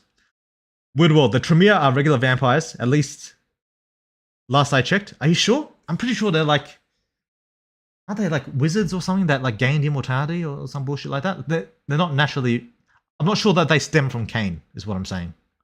I'm not sure the Tremere stem from Cain, or if they do, they weren't like converted with the embrace. They were converted like they were humans, and then they chose to take that power for themselves. That's what I understand about the Tremere. Maybe now they're regular vampires as well. Like over time, they've just become regular vampires, but I don't think they started off that way. We were talking about that wall exploding in front of Shadow. Oh yeah, that happened, and it's an amazing feat for Dogco. Yeah, true. My vampire lore is pretty ass currently. Haven't played Bloodlines or the others in a long time. Yeah, me neither. The Tremere bloodline come from a bunch of mages forcing their antediluvian Salot to embrace them. And then Diablo-izing him. So their blood magic is based on all their old wizard powers. There we go. Yeah, I thought so. I thought it was something like that. Oh, so it does still stem from Cain because they got Salot to embrace them. But their magic blood powers come from their old wizard powers. I thought so. Do vampires still sparkle? Not in Bloodlines, mate. Not in Bloodlines. Demon Gate. Hey, had to come and let you know how much I enjoyed playing through your game. Internet was down over the weekend for me, and it was a lifesaver. Oh, glad to hear it, mate. Good stuff. Glad you're enjoying it. Not the French accent, yeah, true. I think the Fade is still the most interesting part of Dragon Age. To a degree, I agree. Yeah, right there.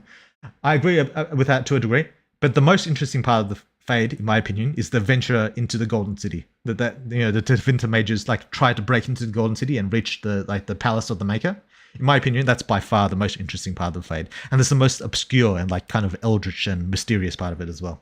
Like the demons on their own, yeah, they're fine, but they're just they're demons. Like they prey on human lusts and desires and stuff like that. It's pretty basic stuff.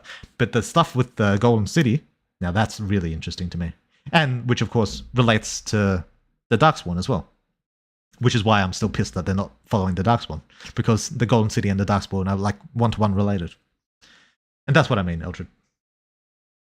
It's sure it's connected to the Darkspawn, but they're not that interesting by themselves. Not by themselves, but how they were made is very interesting to me, and the fact that they are made like that the old gods are somehow the ones commanding them, and that they've been corrupted by maybe the Maker, maybe something else. That's all very interesting to me. Only the archdemons, the Black City, and the Elven Gods is interesting about them. Yeah, but but that's like the whole thing about the Darkspawn. Like the mystery behind the Darkspawn is the most interesting part. I mean, you're right that on their own, the Darkspawn are just a mindless horde of monsters that like who gives a fuck? They're just monsters. Yeah, no one cares. But it's their history and their origin and finding more about that, like the talking Darkspawn, like Corypheus and the Architect. That's the interesting part about the Darkspawn. Like in the Elven Gods, and I agree with that. But that's all part of it. And in my opinion, they're like deviating. I mean, they kind of got back to it with Corypheus, but even then, they didn't really focus on the Darkspawn aspect. Having played only Inquisition, nothing is interesting. That's tough. You're missing out, brother. Tremere and Giovanni are fake-ass vampires. Well, if they got Salot to embrace them, then they're vampires. You know? It's just their powers aren't really vampire powers. I already know you aren't going to answer it, but how the fuck does a Dog Shadows Age 6+ survive a point-blank explosion with just a few bruises? Who knows? Also, I thought German Shepherds like Shadow only die around 9 to 13. That kind of threw me off. If she is close to death, like she says, female dogs tend to live longer, if I remember right. Who said she wasn't 9 to 13? Did I say that? Been a while since I was in my bio classes.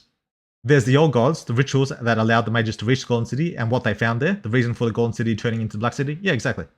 That's all very interesting to me. Yeah, but then you can say the same thing about the elves and the Fade. The elves? What do the elves got to do?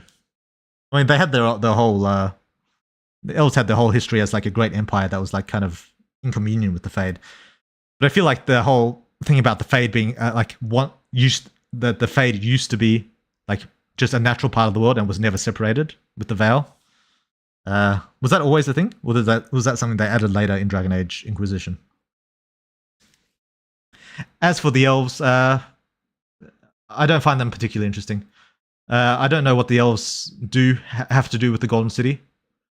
They're kind of connected to the Fade in Solus's case, where the gods kind of like crafted the veil, according to Solus. So there's that. But even that's not particularly interesting to me. Like, the Fade itself isn't interesting to me. The Golden City aspect of the Fade. Like, because the Fade itself is just like a bunch of demons and fucking weird dream worlds and shit like that. All that's fine. And it's good. But it's not super interesting. The interesting part of the Fade to me is the Black City and everything that happened there.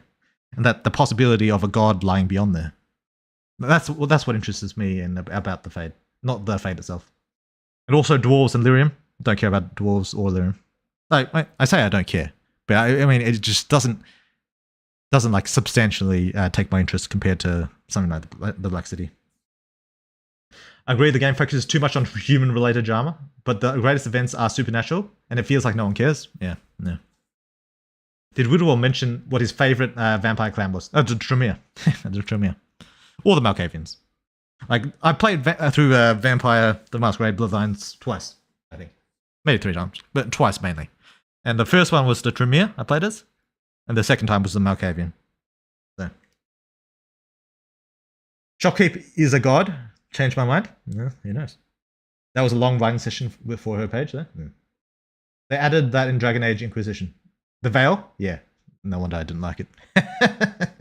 I feel like I'm shitting on Dragon Age Inquisition so much. Too much.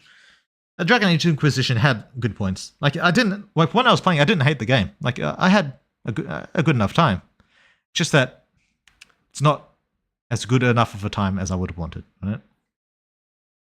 Like, every new Mass Effect game, every time I played it, I was like loving that shit. Like, every new Mass Effect game, I was so excited to get back into Shepard and play as Shepard again and fucking take down the Reapers and all that kind of bullshit. But with Dragon Age, it's just, oh yeah, I'm a new character. And exploring more aspects of the world is cool because Dragon Age has a cool world, but it's just not the same. Not the same. Like, having that one main villain, the one main purpose, that is to say, defeating the Reapers, or in Dragon Age's case, what it could have been would be ending the Blight permanently. Compared to what Dragon Age actually did end up doing, which is just going, basically, just different chapters of different aspects of the world, exploring like random aspects of the world. There's nothing really tying the stories of the Dragon Age games together, really. They're just doing a new random thing every single time. It's like comparing Mass Effect to a Dragon Age and how the stories have gone. It's like comparing Avatar: The Last Airbender compared to Avatar: The Legend of Korra. Like Dragon Age just goes on a whole bunch of different random chapters, talking about a bunch of different random things that, I mean, some are interesting, some are not interesting, but you're just doing a whole bunch of random stuff. Like, no game is like really related together. There's no like big enemy that you have to defeat. You're just doing a whole bunch of different random things. And it's the same with Korra. Like, Korra's like, first you got Zahir, then you got the fucking spirits, then you got fucking, first was the Bloodbender, then spirits, then Zahir, and then fucking earthbending bitch. Like, it's just a bunch of random plot lines that don't really connect to each other too much at all. Korra stays the same throughout them, which is something Dragon Age doesn't do. But other than Korra, it's just a bunch of random plot lines. While Avatar: The Last Airbender, on the other hand, there's a focused plot and a big bad at the end that you need to defeat. And in my opinion, that's just so much more engaging. Like, wanting to defeat the Fire Lord and like over time watching Aang progress and develop and, you know, gather allies and get the war effort together in order to defeat the Fire Lord Ozai and the Fire Nation, that's just so much more compelling than Korra. Because it's like one continuous story that flows together. In my opinion, Mass Effect does the same thing. You're Shepard and you're working towards the Reapers. And that's the same thing. But if you compare to Dragon Age, it's more like Korra. It just expands into random plot lines. And that's one of my problems with it. I think that's a good comparison to highlight my problems with Dragon Age compared to Mass Effect. In my opinion, Dragon Age should have just been about the Blight. And Blight-related things, like the Golden City, etc. Yeah, it's most definitely Emily who said Shadow was around 6 or so. I'm almost certain that's not true. Around 6? Why did I say that? If I said that, it must have been early on. But I don't think she said that Shadow is around 6. If I said that, I'll have to wreck on that. Only played Inquisition late this year, but I couldn't get past it feeling like a single player MMO. Oh yeah, there was that aspect as well. I didn't really like that aspect, but yeah, that's not my problem with it. Korra has Abso. Korra's hot as fuck. Like I've seen some porn of Korra. All right, so, but yeah, her story I wasn't as fan of. Midworld. I mean, meant that the implications and the origin and the grand scheme of things, the same way that Elven gods and their empire and pre-Veil world are the only thing interesting, same as the Darkspawn's only interesting thing being the Archdemons, Black City, Tevinter Magisters, or Dwarves, Lyrium. How it's alive and the blood of the Golem deep underground. You see in Inquisition Dwarf DLC. Yeah, that's fair enough. That's true. Everything about that shit sucked for real. You mean Korra? No, I liked Korra. Don't get me wrong. I'm shitting on Inquisition, and I kind of like tacitly shat on Korra a little bit. But I did like Korra. I enjoyed the story. It's just that Avatar: The Last Airbender was so much better. That's just how it is. Korra is overheaded. Not gonna lie, true. It is overheaded. Korra had a lot of shitty relationships going on. Yeah, the characters also weren't as good, to be fair. That being said, I think we should finish the video before we run out of time. Yeah, true. That's true. I've been fucking reading the comments for ages. I'm only fucking a third of the way through. Goddamn. I don't remember being said Shadow's age in the game. Yeah, I don't think it is. I don't think Shadow's age has been said. I think you're misremembering. Maybe I'm misremembering, to be fair. The Last Airbender was really mid until season 1. Well, yeah, season 1's when it started. Felt like half of it was filler. You mean half of season 1? You mean until like at the end of season 1? I don't know. Let's get back to the fucking video. Let me turn my headphones back on. It's been so long that my headphones had automatically turned off. Goddamn. Until after season 1. I disagree. I think midway through season 1, like the start is definitely filler. Well, not filler, but character building and relationship building. The start of Avatar: The Last Airbender. But after about midway, it gets very serious. The only thing I can recall about Shadow was Ella recounting how young Emily was happy with her big dog. Yeah, I'm almost certain of that. Because I'm pretty sure I said that Emily got Shadow when she's still a kid, and Emily is 19 now, so old. Yeah, anyway, back to the video. Weak through line. I don't exactly know what through line means because I'm not a traditionally trained author, but let's see what he has to say about through lines. Mistake number 4, no consistent through line. So a through line I like to think of as the core conflict that's kind of running through the story. In other words, could this be back to the Avatar: Last Airbender talk that we were just doing? Like the core plot, that conflict that goes through the whole. This could be very relevant. Let's have a look. To think of as the core conflict that's kind of running through the story. In other words, what is the one sentence summary of your book? That's probably going to touch upon the through line and it's going to touch upon the core defeating the Fire Lord of your story. Yeah, true. And this is a question that's very important to ask yourself when you're writing is, what actually is the one sentence through line in this story? It's defeating the Reapers. It sounds like stupidly obvious, but there are a lot of writers who I talk to who struggle to summarize their story in one sentence. And of course, your story is about so much more than that one sentence description. So true. Trying to encapsulate it in one sentence can be a really difficult task, but I think it's immensely valuable to force yourself to do this because very quickly you're going to realize if your story has this consistent through line or not. And the problem with not having a consistent through line is that it leads to a lot of meanderingness and purposelessness with your scenes. Oftentimes when I'm reading a story and it feels like there's all of these pointless subplots or it feels like I'm bored within a scene, it's usually because the writer has forgotten what the through line is. This could be useful for me. Deviated away from it in a way that feels like it's cheating me as a reader. I came here for this specific conflict and now we're over here doing this different thing instead. I want to get back to this conflict. That's where my interest is. That's where all of my curiosity lies in this narrative. This mistake can also manifest as a lack of conflict. If it feels like there's just not really anything happening in the story and your main character isn't being challenged, isn't being forced to overcome difficult obstacles, it may be because you have lost sight of the through line of tension and conflict in your narrative, or perhaps it wasn't really clearly defined to begin with. Now, if that is the case and you feel like, oh yeah, Jed, you're kind of right, maybe my story has a bit of this mistake right now, what do I do? Oftentimes, the through line is there. There just might be 4 or 5 through lines that you weren't really sure which one to commit to. And your job as a writer, when you're going back and editing through the book, or perhaps you're working through the first draft right now, is to write down all the different through lines. And I say this with a lot of conviction because I literally told this to a story coaching client the other day. Write down all the different through lines that you are kind of interested in exploring in the story, or that you have explored in your first draft. So in the case of this writer, she had, maybe 4 or 5 different through lines that were being explored in the narrative, but it didn't necessarily feel like there was one that was standing out to me, that was driving the spine of the story. Write down all these different through lines and then ask yourself, which one of these is the most developed in the narrative right now? And which one am I most interested in pursuing? And of course, you can have these different subplots, but it's really useful to just know what is the core source of conflict and challenge and growth for your main character. Mistake number. This is a very good point. And this is, if any of these mistakes I would apply to Superhuman, this would be a mistake I have. Although I hesitate to call it a mistake because Superhuman is a game. Having like kind of side routes is kind of like part of a game. But that said, for one thing, what would my through line be for Superhuman? The simplest answer would be evolution. That'd be the single sentence or single word plot line of Superhuman.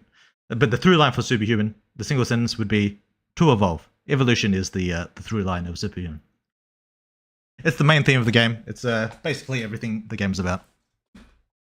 A secondary through line, because this guy mentioned a good idea, is like writing into some other through lines that are part of your story. The secondary through line would be pursuing Ella's mystery. Like, what does Ella want? What is she doing? What plans has she got for you? And how are you falling into them?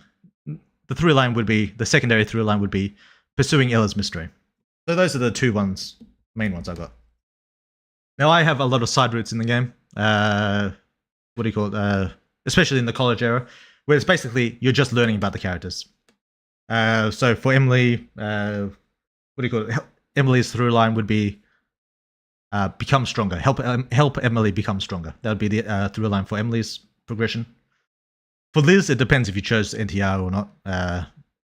For the NTR through line, it'd be actually that this might apply to both. It'd be to protect Liz. That'd be the through line of Liz's plotline. Protect Liz. Amber's through line would be to help Amber achieve in school or college, university, whatever you want to call it. So that'd be Amber's through line. Cheerleader's through line would be to help Jess hold the cheerleading team together. That would be the cheerleader through line. What other plot lines I got?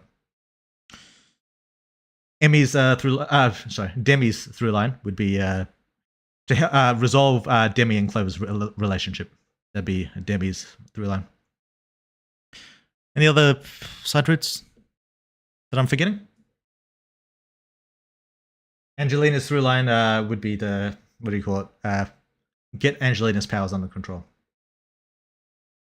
Is that it? I'm trying to think of other side routes that I've engaged in. Am I forgetting anyone? I don't think I'm forgetting anyone. Yeah. But those are the side routes. And the side routes are done more from a gameplay perspective. Like give different options for the characters to pursue, and to give them different sex scenes, because it's a porn game. You got to get some porn in there. That's basically the vehicle behind a lot of the sex scenes and all that stuff. From a gameplay aspect. But here's where I probably do have too many through lines in.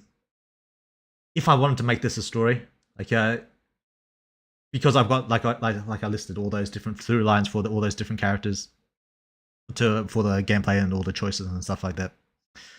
So I definitely have committed this mistake, but although I don't know if it's necessarily a mistake because it's a game. So there's that for one. But for the core story, there's not just one through line. There's basically two. One would be evolution, and two would be fulfilling Ella's expectations, or fulfilling or not fulfilling Ella's expectations. Those would be the two through lines of the main plot of Superhuman. One, evolution. Two, fulfilling or not fulfilling Ella's expectations. So yeah, even that might be a bit messy, as this guy was saying, because having a weak through line can make the game a little bit messy. All right, let's read some of the comments. I feel like zombies suffers from this a lot. Too many times, zombies take a back seat for the human part of the world. Yeah, true, true. Like when I see a zombie show, I never see the never see the characters like progress towards like cure.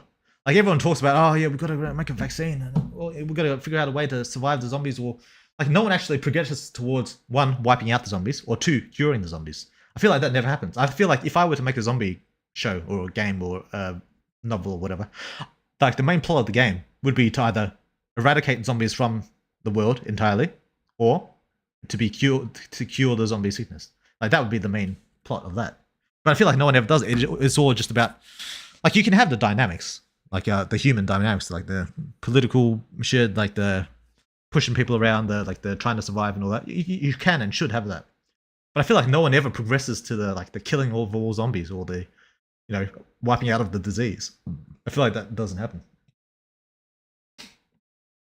What was I?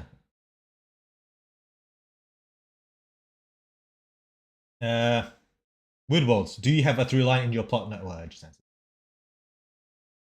Man, really fishing? I can't see one playing the game. Well, yeah, that's fair enough. Man, this is weird since I feel like Superhuman fucked this up, but I'm still super invested. Yeah, no, fair enough. I'd say I probably did make this mistake. But like I said, I'm not sure if it actually is still a mistake, because this guy's still invested. And I think most people are still invested. But in terms of whether I did this, whether or not it was a mistake or not, I definitely did do this. Actually, he says weak through lines, but I did multiple through lines. I don't necessarily know if any of them are weak. Any of my through lines are weak. But I did do multiple of them, for sure. I'm not fishing? Yeah, I never accused you of fishing. I feel like books need stronger through lines than a game, especially one at least partially focused on sex. Yeah, I agree. That's what I was thinking. I'm not sure if it's a mistake or not. It could be. To be clear, it could very well be a mistake. And my game could be superior if I more closely held to this advice that I haven't heard. That could be the truth. I'm just not sure. I'm not sure. The closest is getting stronger, but that just seems randomly open-ended to not be a good story. Yeah. If there was one, we should be able to see one. I don't know if the audience needs to see it. I think the writer should be cognizant of it, but I'm not sure this guy was saying the audience needs to see it. Maybe they should. I'm not sure. A soggy? Yeah, well, yeah, soggy biscuit, yeah. Yeah, so getting stronger, I was right. Yeah, basically, yeah, you were right. If that's what you said. I mean, but evolution is a little bit different to just getting stronger. But, we haven't finished the game yet, so the concepts will grow more clear as the game progresses and, heads towards the end. Weirdworld, I was wondering, could a character like Angelina, who has a weak power, get abilities that turn her into a killing machine in later evolutions? It depends on her mind state, but it's possible, yeah. Oh yeah, finding about Ella's bullshit. I can see that. GT Legion, unless she evoes stronger, more legs. I don't see how. Yeah. There's no NTR. I outright ignore all Liz. Yeah. Now you might not get the option for that though, Satha. I might make it mandatory to do Liz, Amber, and Emily's routes. I'm not sure. I'm still deciding on that. Because since they're going to be main characters, or they are main characters, it might be necessary. But then I could just ignore everything that happened in that route. The reason I'm wondering is how much of the coding bullshit do I want to actually engage in? Maybe I will leave it up to choice. Maybe. It depends on how much more work it'll end up being for me. I'll think about it. Milk is related to blood. Perhaps she could develop some blood-related powers. Perhaps. But yeah. Daryl's through line is to bang hot babes. I don't know about that. There is NTR and Superhuman. Didn't even know. It depends if you. It's something you choose. It's not something that just happens. Or the empowering effect of her milk somehow becomes more prominent. Yeah, it could start empowering her. Like the more milk she has stocked up, the more powerful she becomes. She becomes like Superman just because she's got so much milk. I don't know. It's something I'd have to actually write out if I wanted to do that. But it depends on her mind state. Like I said. Jesus, it got late. Fucking Dragon Age and communism did this. Yeah, I know, true. Fucking hell. The fucking commies, yeah. Or join the zombies at root, you coward. Yeah. The Last of Us sort of does that in regards to the zombies. Oh yeah, true. Last of Us goes for the cure. That's like kind of the main thing of Last of Us. True. Even though when I say Last of Us, my main The main thing I care about is actually it's actually Joel and Ellie. But yeah, no, it's true. Last of Us did kind of do that. The main problem is by the time you start work on curing it, there isn't enough time for the protagonist to do so, and there's far too many humans to become zombies to truly eradicate them. Yeah, I mean, it's something. It would be the long-term goal, but it's something that I would find interesting to actually pursue. And I don't really see many people pursuing it. It's a milking situation. Yeah. Off the top of my head, I only think World War Z and I'm a Legend actually got a cure going. Yeah, when I say that, people get the cure, but I actually want to see the cure implemented. Like, I don't just want the cure; I want to actually see the cure implemented. And in my opinion, there should be like, well, no, it depends on what kind of zombie movie you want. But if I were to make a zombie, there would be like super zombies and stuff that you'd have to overcome as well. There wouldn't just be like mindless hordes. There'd be like super zombies and stuff like that, boss zombies and stuff like that. That's because Emily is chubby. Each bore me except Emily, and that's because Emily is chubby. I don't know why it'd be a mandatory, because what do you call it? As they get more involved in the story, I might have to make more and more references back to their roots. And if I have to make references back to the roots, I might have to make more code for deciding whether they've seen those roots or not. It's a workload thing. If it causes me a lot of headache, then I'm gonna make it mandatory. If it doesn't cause me a lot of headache, then I'm not gonna make it mandatory. It's basically as simple as that. It happens anyway, but them being yeeted, for people who like them, I suppose. Each are a bore to beat Emily. That's because Emily is chubby. Chubby babes are superior. Yeah, I don't know about that. Shadow just adds to it. Yeah, I don't know if I believe you. So I think it's mainly about Shadow. Yeah, if we're going to be honest here. Weird World zombie game in the future would be dope as hell. Who knows? Who knows? I like Plum Blades too, especially if they are horned. Claire, best girl. Yeah. I mean, is Claire that chubby? She's not that chubby. You'll make a Necromancer game in the future? Good. Actually, thinking about it, how does the yellow scene work during the cold fight if you don't fuck it at all? Oh, it happens either way. My logic behind that was either the MC's making up that scene in his head and imagining it, for some reason imagines exactly what could have happened. That's what he's doing, or it's something that he actually remembers and is doing. I might make like a checklist, like in version 1.0, where if you haven't had sex, it shows like a different altered version of the Ella sex scene. Whereas like maybe Ella looks a little bit fucked up, or like she's got a drippy eye because it's just the MC's memories or some shit. Like it's like a kind of fucked up version because he doesn't remember exactly perfectly. I might do something like that. Or it could be just because he's prepared fake memories as per his mother's lesson, as he also does in other places in the fight, where he's prepared fake memories of the Ella fucking beforehand. So it could be either of those things. But yeah, I might make a checklist like this, at least show the differentiation between if you fucked Ella and if you haven't. At least show that. I just didn't do it at the time because I didn't have time for it. Anyway, moving on. We've talked enough. A soggy middle. All right, let's hear this. This could be. Ooh, this goes for a long time. All right. Number 5 is a soggy middle. This occurs when the middle of your story lacks progression and purpose and feels kind of slow and boring with the pacing. Oftentimes as writers, we come into a narrative with perhaps a very clear idea of our beginning and our end, but that middle stretch of your narrative can be quite intimidating. And I hear from writers all the time who say, oh, Jed, I got 20, 30,000 words into my novel, but then I kind of gave up. And that's exactly what the soggy middle is all about. This mistake 30,000 in the middle of the world. Common, where you see writers maybe have a strong start to their story, and in the middle things kind of dip and it gets a bit boring and it gets a bit stale, and that is probably when readers are going to put down your book and move away. So one of the things that I think actually creates this soggy middle is the traditional 3-act structure. Now, 3-act structure has a lot of pros to it, but one of the big issues that I see with it is that you've got the first act, the first 25% of the novel. You've got the third act, the last 25% of your novel. And then you've got the second act, which is the middle part of the story. But that middle part is like 50%. And if you look at traditional 3-act structure, the only really anchoring scene you've got in that second act is perhaps the start of the second act, the end of the second act, and the midpoint. But that doesn't actually give you a lot to go on as a writer, because that could represent like 60, 80,000 words of your novel. And to give a really quick definition of 3-act structure here, Act 1 involves the sort of exposition, setting up the world. The the inciting action that kicks the story off. Ah, yeah, there we and go. then the I was turning wondering what point that thing where was. the character sets off on their adventure. Act 2 involves rising action, the midpoint of the story where there's usually some sort of dramatic change, and then the turning point into Act 3, often described as sort of the dark night of the soul where it looks like the character has all hope lost for them. And then Act 3 is the climax and the ending of your story. Now, of course, you can make 3-act structure work, but for me personally, I found it way easier to avoid the soggy middle syndrome when I shifted to a 7-point plot structure. And that's because the 7 Okay. points Just of give this more. structure Yeah, okay. provides you with just more I don't do stuff the 3-act happening in the middle structure part of your either, story, by the way. and it just gives you a better guide and template to make sure that there's constant excitement, development, conflict, and tension throughout the narrative. To provide a brief summary of 7-point plot structure, you've got your opening hook where you introduce the protagonist and especially his flaws and desires in a compelling way.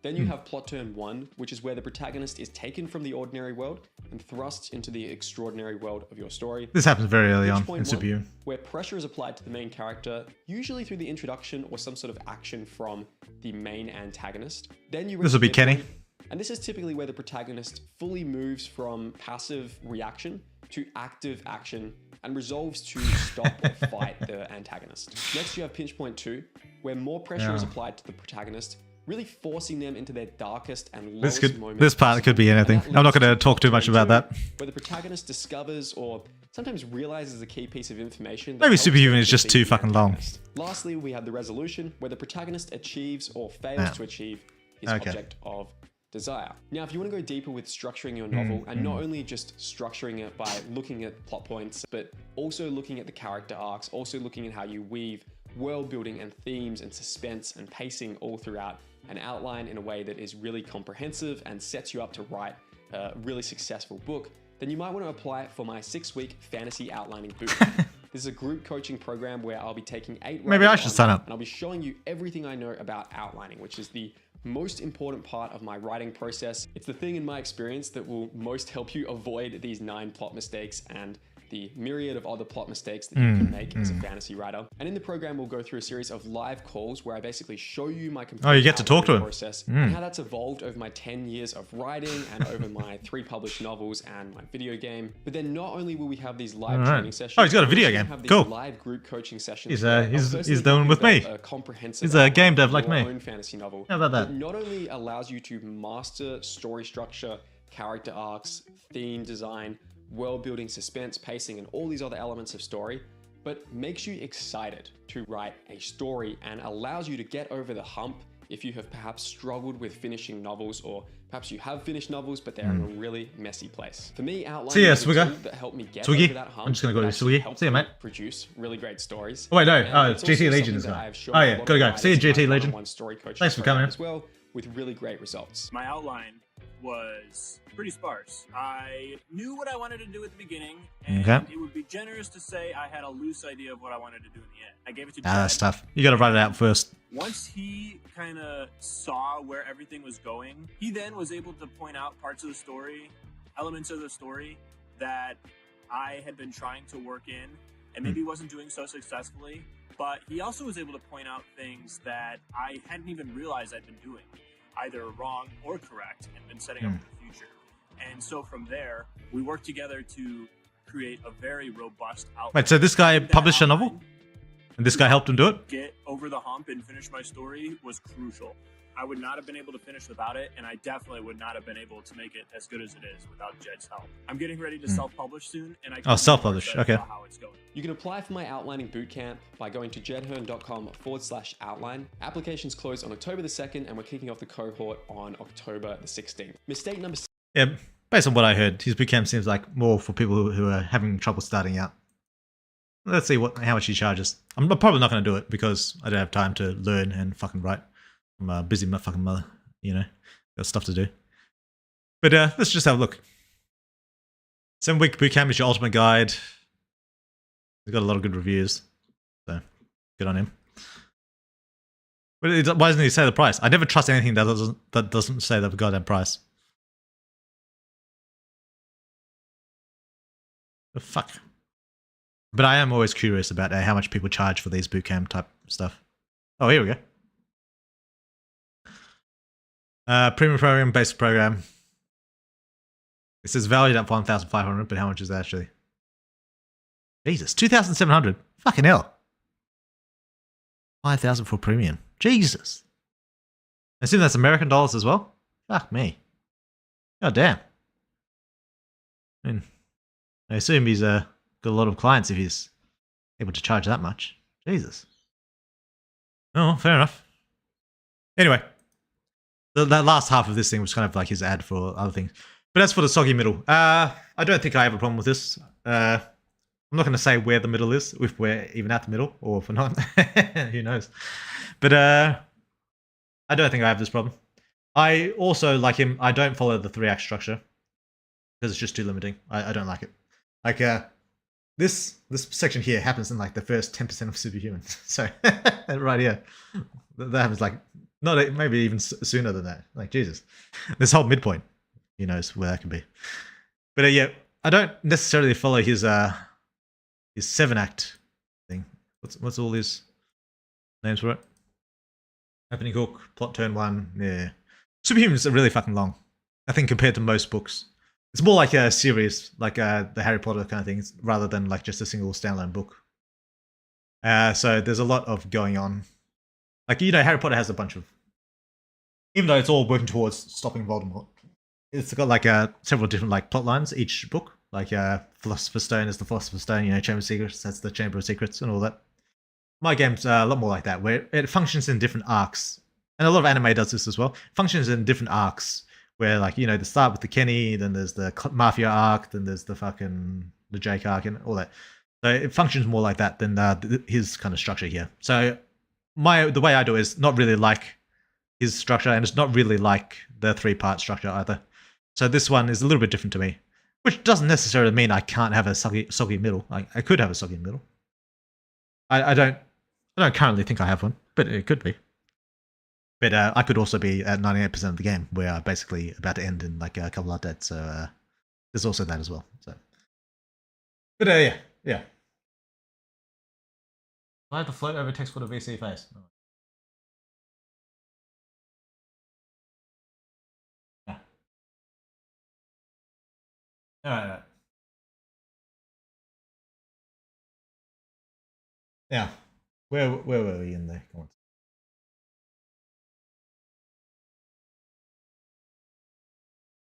Have you know old Satha go? Yeah. No, it's all about Shadow Satha. Right?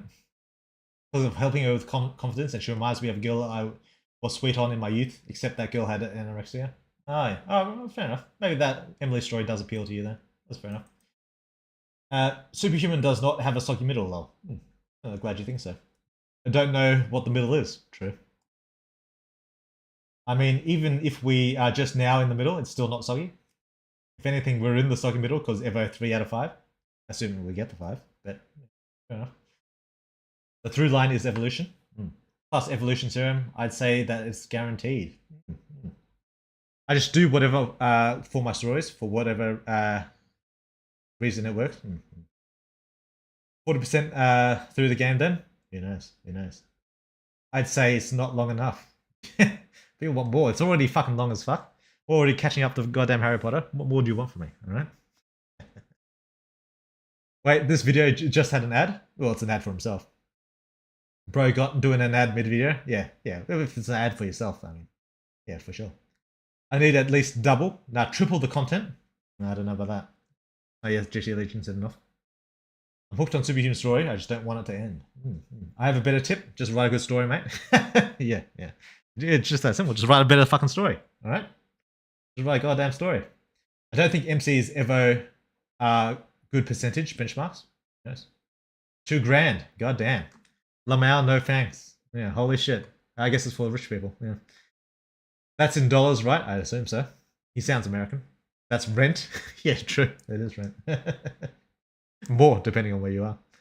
You gotta float over the text. Yeah. 3 months rent where I live? Yeah. For 10 minutes meetings? I think it's multiple 10-minute meetings, but yeah. I pay 700, is that euros? Per month? Or pounds? I don't know. Releasing a porn game over time really makes a 3-act structure hard to follow. True.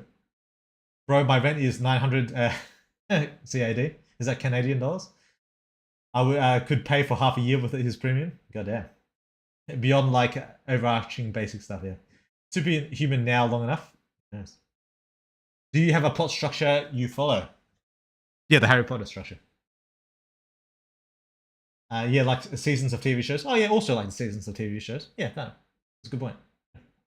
Or seasons of anime. That's why I compared it to anime. But really, you're right. It's more like seasons of TV shows. Yeah, of any like TV series. It is more like that. That's true. More superhuman. Yeah, yeah. That's what people say. Want at least one Giga Audrey? I'm not with that. Every character on some sausage party shit. Yeah. I think Jed's an Aussie. He was more focused. Hey, Weird. Hey, Davian. Oh, hey, Davian. How's it been? Only the Vampire Masquerade game I've played was Night Road. I've never played Night Road. Yeah. Never played Night Road. I should, though. That's how I felt about All Tomorrows when I reached the end. Who knows, 100 pages would hook me so well. Yeah, true. All Tomorrows was fantastic. There's a certain level of... I have a belief that there's a certain level of writing that is hard work, and there's a certain level that's natural talent. And I think All Tomorrows has a certain level of natural talent that I don't think many people would. Maybe they could acquire, but it'd be extremely difficult. Like just the level of natural talent that comes with the creativity of All Tomorrows is just incredible. Like the thoughts and things that appear in someone's head that would lead you to making something like that. Maybe you could get it with just a lot of experience of just writing in that kind of genre over and over. You'd eventually get to a point where you think like that. But the level of creativity in All Tomorrows was just incredible. Thankfully, the author is supposedly getting additional content for the novel. Nice. Over 300 pages added so far. Nice. If you make your vampire game, Bloodworld, are you going to make the protagonist gay, as all vampires are? Oh. If all vampires are gay, what choice do I have? Yeah. To answer that, it'll be whatever the protagonist decides. There's probably going to be like gay femboy options, maybe. I don't know. Gender bend options, maybe. I don't know. We go to bigger colleges though, so meh. Yeah. I was sad when it ended. It felt like there was more the author could have told, and I wanted more so bad. Yeah, but part of the intrigue is like the mystery behind it, like how were the Q defeated and stuff like that. I think that adds a level of mystery that is quite interesting as well. I don't know if he's going to expand on it, and I would read it if he did expand on it. But I think leaving it as he did is fine as well. Housing where I live became expensive as fuck. Now renting room instead of an entire house, it's much cheaper. Shit. Femboy vampire side character, 1,000,000% or 10,000%. Yeah, maybe. Anyway, moving on. Weak consequences. Ooh, interesting one.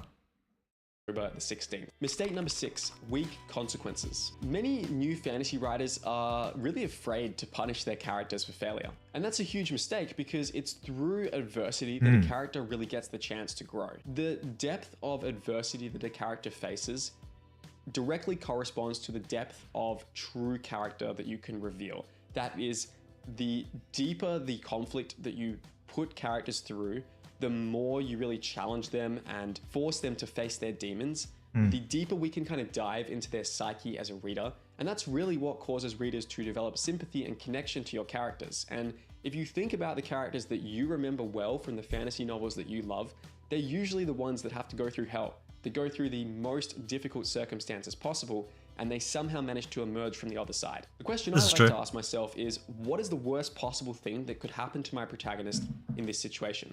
You don't always have to make that thing happen, but it can really give you good inspiration and maybe guide you down directions that you wouldn't have initially gone in if you hadn't asked that question. This is an interesting one. And this is one I think it could also be applied to Superhuman to a degree, but there's a few caveats to that. For one, applying consequences. Well, let's start off higher, more of an overview. Consequences to the MC of Superhuman are a little strange. In terms of physical consequences, there's not a whole lot he can have due to the fact of his body regenerating. So he can't experience a lot of physical consequences. That's one issue. A second issue is he also can't experience a lot of emotional consequences because inserting too much emotion into the MC as a character is something I don't like to do. And so whenever an emotional consequence does occur, it'll usually be a choice. In Superhuman, at least.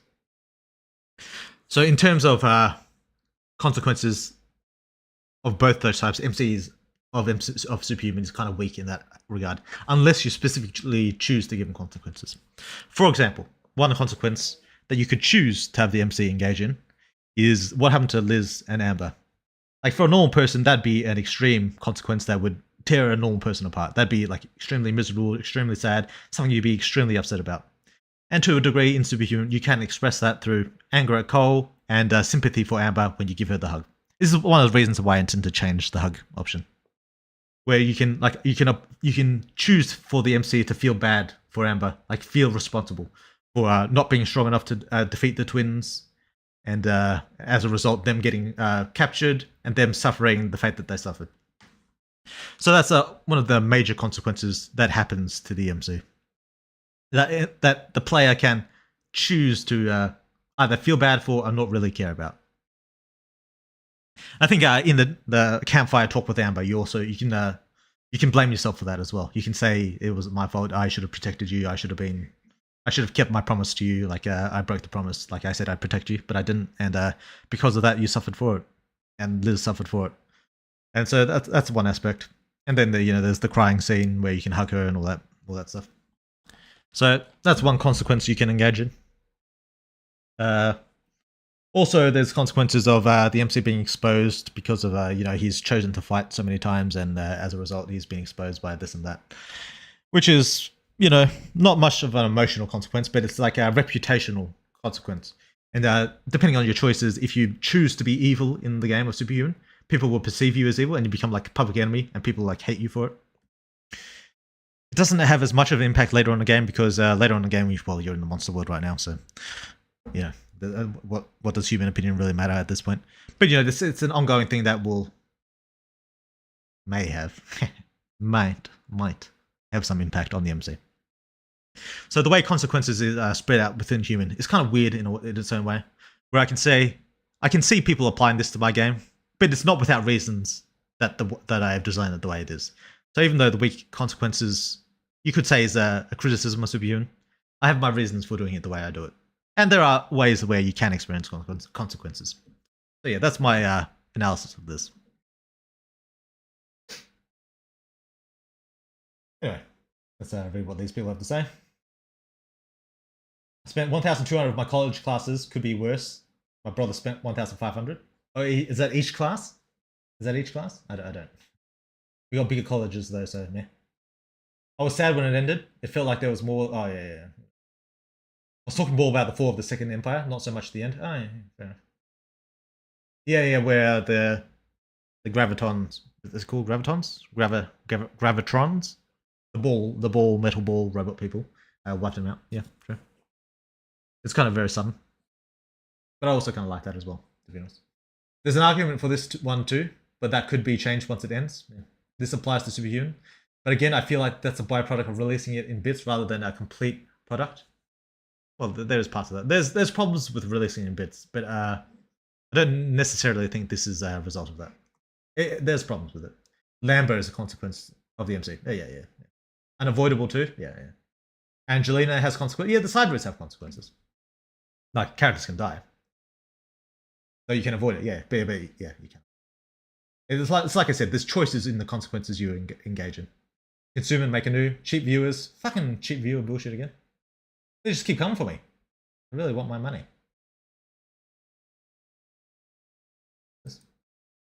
What? Bro, I felt so bad. I never hesitated less than the hug choice. I didn't even go back to check the other path. Oh, yeah, fair enough. So, yeah, for Ultra, there's a bit of consequences, but that won't be for everyone. There is another consequence of the MC fighting hurts like hell. Yeah, that's true. But it's something he does over and over again, so I don't know how much of a consequence you can say. But yeah, there's the physical pain, sure. Yeah, to be sure. Since his body is soft and gets torn up a bit more than the bodies of other superhumans, true. I laughed at the scene, again, laughing at people's misfortunes in games are usually my go-to. Yeah, sometimes I do it. Or contrast to how I treat real life friends. Yeah, part of the reasons why people engage in fantasy in games and such is to engage in activities that they wouldn't normally do in real life. That's natural. I think that's normal. Speaking of consequences, are the slut points ever going to get used outside of the campfire as one choice? I don't know. Now altogether, all of mine classes together total. Oh, yeah. Damn, that's cheap. 1,200 for all the classes together. Jeez, that's good as. What do you perceive as the weakest part of the storyline so far? You mean like the weakest like concept, or like the weakest plot line, or the weakest like implementation? It depends what you mean. I'd say like the start of Superhuman is the weaker area. Weak consequences. There isn't a slut roots. Shake my head. Yeah. All right, let's move on. We've been going for ages. Let's finish this video off. Mistake number 7: misaligning the 3 Ps. I don't know what the 3 Ps When it are. comes down So to it, a story is just comprised of your promise, your progress, and your payoff. Now that framework might sound Okay. really simple, but That makes oftentimes sense. when the structure of your novel doesn't really feel like it's clicking, it's because there's a misalignment between these 3 Ps. So maybe you promised readers a particular type of story through the tone and the scenes and Yep. the dialogue and the actions the characters were taking in the first few chapters. But then as we get to the middle of the story, it's not really going there. Readers will feel cheated and the structure of the story just won't feel like it's working. You want your narrative to feel like it's a logical flow from beginning to end, where each scene naturally leads into the next moment. Ensuring that your promise and your progress and your payoff is really nicely aligned is the pathway to achieving that natural feeling flow. this is a good point, and I think this is one of Superhuman's strongest points. I think I do this quite well. The progress. What do you say the 3 Ps are? What was the 3 Ps? I've already forgotten.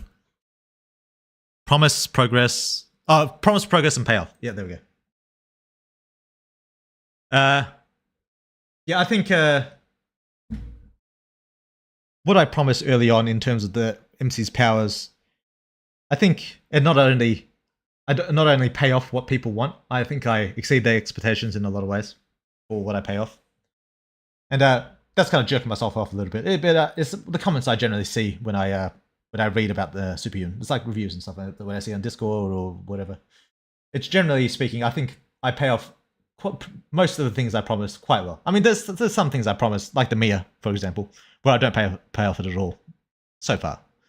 But I think there's a general rule. I think the progress and the payoff both feel really good to the readers in a lot of ways. I think a lot of people like the way the powers and stuff progress, like how the story and the world progress. I think a lot of people like that. I think a lot of people like the payoffs as well that you get. Like being the badass, being the fucking sick cunt when you're wiping the floor with some motherfucker. I think a lot of people enjoy that payoff and appreciate that. I think this is one of the things that Superhuman does really well. Now it's promise, progress, and then payoff. Yeah. Damn, it's almost 1 a.m. here, you all? Yeah. That's tough.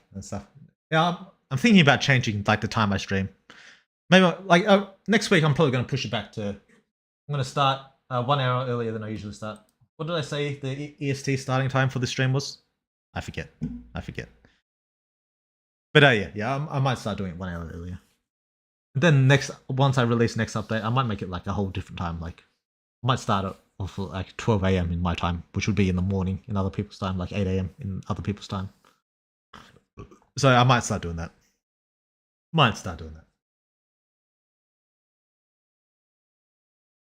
Just to mix things out, because I don't know what the best time for everyone is. A lot of people say that they can't catch the streams because of the time. So I want to try like start mixing it up and stuff. So yeah, promise, progress, path. Mia was actually a superhuman all along, and it's actually got here. It's almost 5 a.m. here. Jesus, what are you still not doing awake, mate? I'd be asleep a long time ago. 8 to 9 p.m. Yeah. 6:57 over there. Is that AM or PM? My sleep schedule during summer is non-existent. No, fair enough. 9:57 p.m. for Derek. Yeah, no. Or EST. Yeah. Right. Fair enough. All right. And your progress and your payoff is really nicely aligned. Is the path this framework with a few story coaching. The peter out ending. This is the first time I've really talked about it. Well, I haven't really got there. So. And there've been a few novels I've edited recently where the ending drags on a little bit longer than it should. and perhaps there are, let's say, 4 or 5 key plot threads going through this story. One of those threads might be resolved in a chapter towards the end, then the next chapter has another thread kind of being resolved, and then the last chapter has the final thread being resolved. Okay. And it kind of leads to this slow sense of ending where you're getting these threads gradually being resolved as we go towards the end This is interesting. of the story. But oftentimes it kind of leads to this sense of the story petering out or puttering out towards the end, because once that plot thread is done, then that source of narrative drive, of narrative energy, it is no longer present in the rest of the story. The better approach, and this is something I've shared with a lot of my clients, is look at the moments where the plot threads within your story are being resolved, and then ask yourself, how can I compress these and move them closer together? Oftentimes you can turn I agree with this. all right ending into an amazing ending by simply taking the 4 or 5 plot threads that get resolved over the course of, let's say, 2 or 3 chapters, and instead compressing them into a single moment, almost taking these plot threads and knotting them together into one. This is good. This is where good they shit. all kind of get resolved in this one moment. It usually leads to a much more dramatic and interesting climax, because instead of having this little explosion here, little explosion here, and little explosion here, you're just combining all your firepower into one massive explosion. And then the last mistake. This is a very good point. I haven't really had to deal with this because I'm not at the ending yet. But this is a very good tip. I'm very interested in this. The moment where several different plot lines of several different things, like they all converge together in one moment and it all kind of explodes. I find that in stories like really, really amazing. One story that does this is Full Metal Alchemist Brotherhood against Father, where like the plot with Bradley, the plot with everything is all just with greed. It's all coming together in one thing, and it's all like explodes all at once with that final big massive arc where you're back in the main city and you're all doing this shit together. And I love it when shit like that, when all that shit converges at the same time. I think it's fucking awesome, and it made for a fantastic ending to an anime. And yeah, this was an amazing point. This is very good. Let me think if I can think of some other shows that does this as well. What else does this? Oh yeah, Avatar: The Last Airbender, where it's kind of like the culmination of pretty much everyone's character, of Aang's character, of Korra's, of Korra and Zuko versus Azula, and then Toph, Sokka and stuff versus the Fire Nation stuff. All of that happening all at once. All the characters finally coming together and ending the story while Aang is fighting Ozai. I thought that was just amazing. This is a very good point. This is very good. Very good. This is a tip I'm going to need to remember for whenever I end Superhuman. Very, very good point here. No. Hope to see Claire again and eventually add Aisha to the harem. Who knows? Almost 11 PM over there. Alright. Yeah. So Eldritch and MW are in the same time zone. Yeah. I use 24-hour format. Yeah. I don't have much to do on weekends, so it's fine. No, yeah. Good to hear. Good to hear. Superhuman doesn't do this so far. Yeah, obviously. Superhuman is going to explode all at once. Who knows? Luck is something used very seldom in my stories, only when the protag earned it. You write something? I didn't know you wrote. What are you writing these days? Alright, lucky breaks for protagonists. Last one. 1:02 AM for me now. Oh yeah, that's right. Alright, last one. We're almost there. Mistake number 9 is luck that helps the protagonist. So, luck. Of course, as with all of these mistakes here, there are ways to do them well. You can have luck that helps your protagonist in a way that doesn't feel like cheating and does actually advance the story. But generally speaking, if you're using coincidences or luck to get your main character out of a hole that they've fallen into, it's not going to feel very satisfying to readers, and it's going to feel like you're cheating. Particularly within fantasy novels, you oftentimes see magic used for this purpose, where characters will just invent new uses of the magic that we've never seen before, or they'll discover these loopholes that were never clear before, or they'll just use aspects of the magic that weren't really foreshadowed or set up in a way that felt logical and believable. On the flip side of this, it's totally fine, and it often is very satisfying to have luck help your antagonist. That is, for the main character's plan to be going well, but then they get unlucky, the antagonist gets lucky, and then this throws your main character into peril. Now, if you enjoyed that video, you might like this one over here where I share 6 world-building mistakes that new fantasy writers make. Maybe we'll watch that next time. But this is a good point, and I think this is something that I do quite well as well. DMC doesn't... Let me think about how to probably do this. Well, for one, that last part he said was about antagonists getting lucky. I'm pretty sure everyone was thinking about Cole when that happened. Yeah, when the antagonists get lucky. Well, let's hear what he said again. What did he say? They get unlucky, the end is totally fine, and it often is very felt logical and believable. On the flip side of this, it's totally fine and it often is very satisfying to have luck help your antagonist. Yeah, there you go. For the main character's plan to be going well, but then they get unlucky, the antagonist gets lucky, and then this... Yeah, there you go. I'm pretty sure everyone was thinking about Cole when he said that. Yeah. But yeah, this is something... I almost followed this too. Maybe I followed this rule a little bit too closely, actually. But yeah, this is something I do. yeah, everything was going... Like, this basically describes the Cole fight, actually, now that I think about it. The MC, everything was going to plan. The MC was fucking tearing Cole apart, beating his ass like the fucking little bitch he was.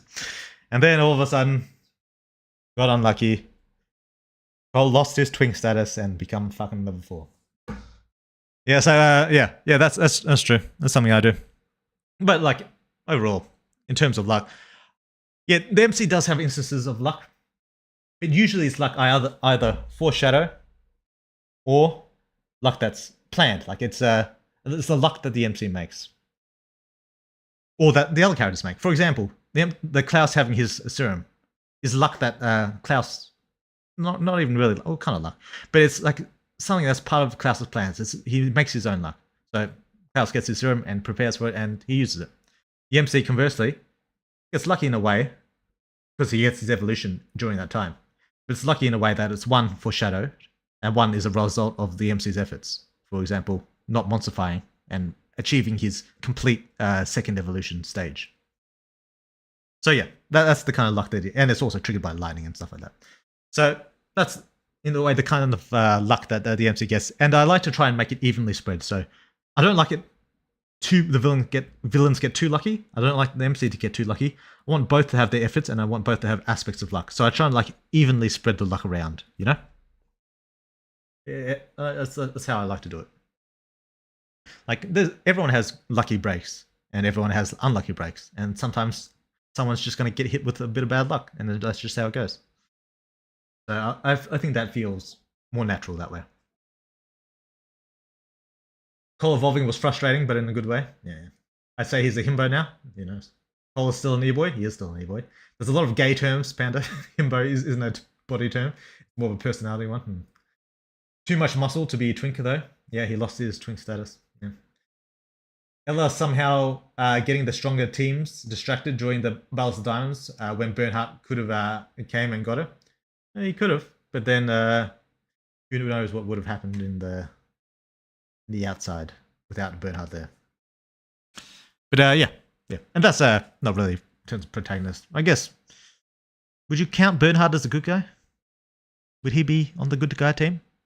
I mean, I'm sure some people would think of Bernhardt on the good guys team. I don't know. But yes, yes? Question mark. AO, yeah, is he a good guy? Who knows? Nice. Anyway, maybe. Yeah, that's yeah, that's the right answer. Question mark is the right answer. Yeah, I mean, until now I did. Yeah, I don't know. I mean, he's not a bad guy, right? Right. Characters are not good or evil, so not really. That's true. There's a lot of morally grey in Superhuman. I mean, there's morally black and white as well. Like, you know, Elijah, morally black and white. There's characters like that, but there's a lot of morally grey in Superhuman. Superhuman supremacist, is he? Could be. He's Team Superhuman for sure. Could be. Maybe. Yeah. Anyway. This was a good stream. We went over a bunch of shit on this one. Fuck, how long did we spend watching this video? An hour? 2 hours? Nah, it would be 2 hours. An hour? Probably an hour. When did I start the stream? Oh, it's been 4 hours. Yeah, 4 hours is a good time. That's a good time. Time to call it a day. Yep, I'm quite happy with how this went. spent the first half kind of like talking about all kinds of bullshit. But yeah, how this ended. I might cut this section out where I react to this video and put this on YouTube because I think I have my own perspective that is kind of similar to this guy's perspective, but it's kind of unique in its own way. So I might cut this out into a YouTube video. I'll probably cut down on all the reacting to comments and stuff though. To answer your prior question, I mostly write settings for tabletop games. Yeah. Although I have free time to do dark fantasy stuff. Oh, yeah, fair enough. I'm actually being paid to work on TRPG right now. Nice. The Kickstarter ain't out yet, but it's a reboot for a TRPG called Shards of Stone Core. I'm working on the revised Tangier book that never got released for the original game. Oh, nice, Cypher. Good on you. Doing a bit of work. Nice. Do you have a normal job, or is that it? Or is that your normal job? Now, damn it! Now Weird World is going us maybe for everything now, though. What? Is going us maybe for everything? I don't know what you mean, Draco. Weird World should make a T-shirt that says, "Yeah, it could be. Yeah, maybe." Do I want to answer that? Maybe. Oh, I legit might actually make a T-shirt like that if I ever get to a point where people want to like buy merch and shit. Yeah, maybe I will. Cut down the communism a bit or get demonetized. Is that a thing? Do you get demonetized by talking about fucking communism? I'm not gonna include all that bullshit. That'll stay in the like the stream section. But I might just cut out this 18-minute video reaction. We'll see. Yeah, maybe. Yeah. Weird World. I freelance as a TRPG writer. I got a temp job as an archivist. That's right. See, I knew the archivist was somewhere around there. And I do catering and babysitting too. Catering? That's an odd job to go with archivist. Babysitting, I mean, anyone can do that. But catering, that's weird as fuck. Yeah, a whole lot of shit. Yeah, true. I used to do, well, I dealt with a lot of caterers back in one of my old jobs. Like I ran the hall that we did, and we had a lot of functions and stuff going on where I had to deal with a lot of caterers. Usually pretty good people. Maybe, who knows? Could be. Yeah. There'll be maybe something like that. Good night, guys, and Weird World. Good night, Jared. Catering is because of family business. Well, that makes more sense. I like to help out and it pays a crap ton. Yeah, some people make a fuckload off catering, yeah. Tips galore. Yeah, no. You get tips for catering? I never tipped any. Well, to be fair, I wasn't running the function. Maybe the people who were doing the functions, like hiring out the halls, maybe they were tipping the caterers, maybe. I don't know. But yeah, fair enough. Anyway. We're done. 4 hours, that's a good stream time. We got through this video, and oh yeah, there is one thing I wanted to talk about. Too bad GT Legion left, because I think, did he mention something about this, or maybe he's the guy who's like super into the lore. But next week we're going to be doing a superhuman trivia competition, where what do you call it? I'm going to create a Discord channel that, for those who want to participate in, will get invited to, will be able to join. They can write the name in that Discord channel. And in that channel, I will lock it at all 4 of those members. And at the start of next stream, I will ask a question in that stream, and the participants will answer. Whoever answers first gets the point. I'll write this down. And whoever wins gets a prize. So the questions could be like literally anything about Superhuman. Maybe I should do themed. But no, the first one's going to be just random trivia about Superhuman. So it could be something like simple like, what is Alice's last name? It could be something simple like that. And it could be something like super in-depth or detailed, like I don't know, like what's the 7th transformation that the MC learned, or something like that.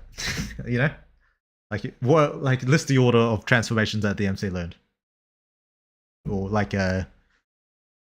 which people, and by that I mean like people, like what is the order of transformations he took? Like first he transformed into this character, then he transformed into that character. It could be any random bullshit. It's just random trivia. I'm not going to make it too hard, but there will be some harder questions that people won't get. All right. So random trivia competition. You type it in Discord. If you type it first, you win the point. and I'll keep track of the points. And that'll be the competition. Whoever wins the competition gets a little prize. What is that prize going to be? Well, you'll see when you get it. All right? I'll message it to you on Discord.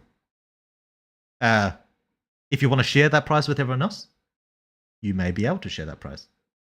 If you don't want to and want to just keep it for yourself, you keep it for yourself. All right? So that's how we're going to be doing this bullshit. All right? That's how we're going to be doing it. So next week, Superhuman quiz, trivia. Participate if you want. Maybe win a prize. There you go. All right. Where do we get to? Get on average 340 buckaroos and tips. Oh, nice. Pog, actually Pog, very Pog. Oh snap, I would like to. Let's go. Damn, trivia, interesting. I'll drag Aris into this. Yeah, nice. Chilifield Pandas. If you get a single one wrong, you die in real life. Yeah, true. Yeah, be careful of that when you enter the competition. You will die in real life. So, yeah, careful of that. Weird World Kahoot game. Kahoot would be very nice. I don't know what Kahoot is. I don't know. Get Superhuman. Let's go hype. Get Milk Powers. Yeah, true. I'll give you, if you win though, I'll give you Superhuman powers. So, be ready for that. Can't wait for people to debate that they are right, actually. We'll see. I've got a few like games planned. I had there was this trivia game planned, and then there was the power level game planned, where I'd basically say, I'll give you a character that you need to beat, and you can decide, you can use any power in the Superhuman universe and explain how you're going to beat them, and I'll decide who has the best explanation. Yeah, so it's something like that. So like, if you can choose, like, if you want to use like Malik's power, but keep in mind you'll be restricted to a certain evolution. So maybe I'll make you like evolution 2, evolution 1. So if you're choosing like a super powerful ability, keep in mind you might not get all the powers that you think you're going to get. But yeah, so there was going to be a competition about that. Like, see who has the best can come up with the best written explanation of how a character would win against a certain other character if they use the power they choose. So something like that. That could be cool. And yeah, just a bunch of like little games like that to make the streams more interesting. So yeah, I'll post something about it on Twitter, so for people to check that out. And yeah. I'll get the flashlight. Weird World, you should make an announcement in the Discord right now. Yeah, we'll make an announcement. Kahoot is ideal for what you're suggesting. I don't know what. Would I have to learn how to use it? I don't like learning how to use shit. All right. The prize is a specially adapted pill just for you. Yeah, true. I use Black Hole. If you don't know what Kahoot is, you should look into it because it's very good for this idea. I use Cum Twister. Is it something you have to sign up for? If it's something you have to sign up for, I'm probably not going to fucking do it. I'll just let you know that right now. Kahoot is simplistic. All right, if it's easy, then maybe. If it's not easy, then it's not happening. All right? Now you can just put the questions in. Nice. 60-year-old teachers use Kahoot. It's easy to learn. Yeah, all right. Anyway, yeah, that's it. That's all I had to say. Farewell to those who are still here. Thanks for coming. And I'll catch you all next time. Bye-bye.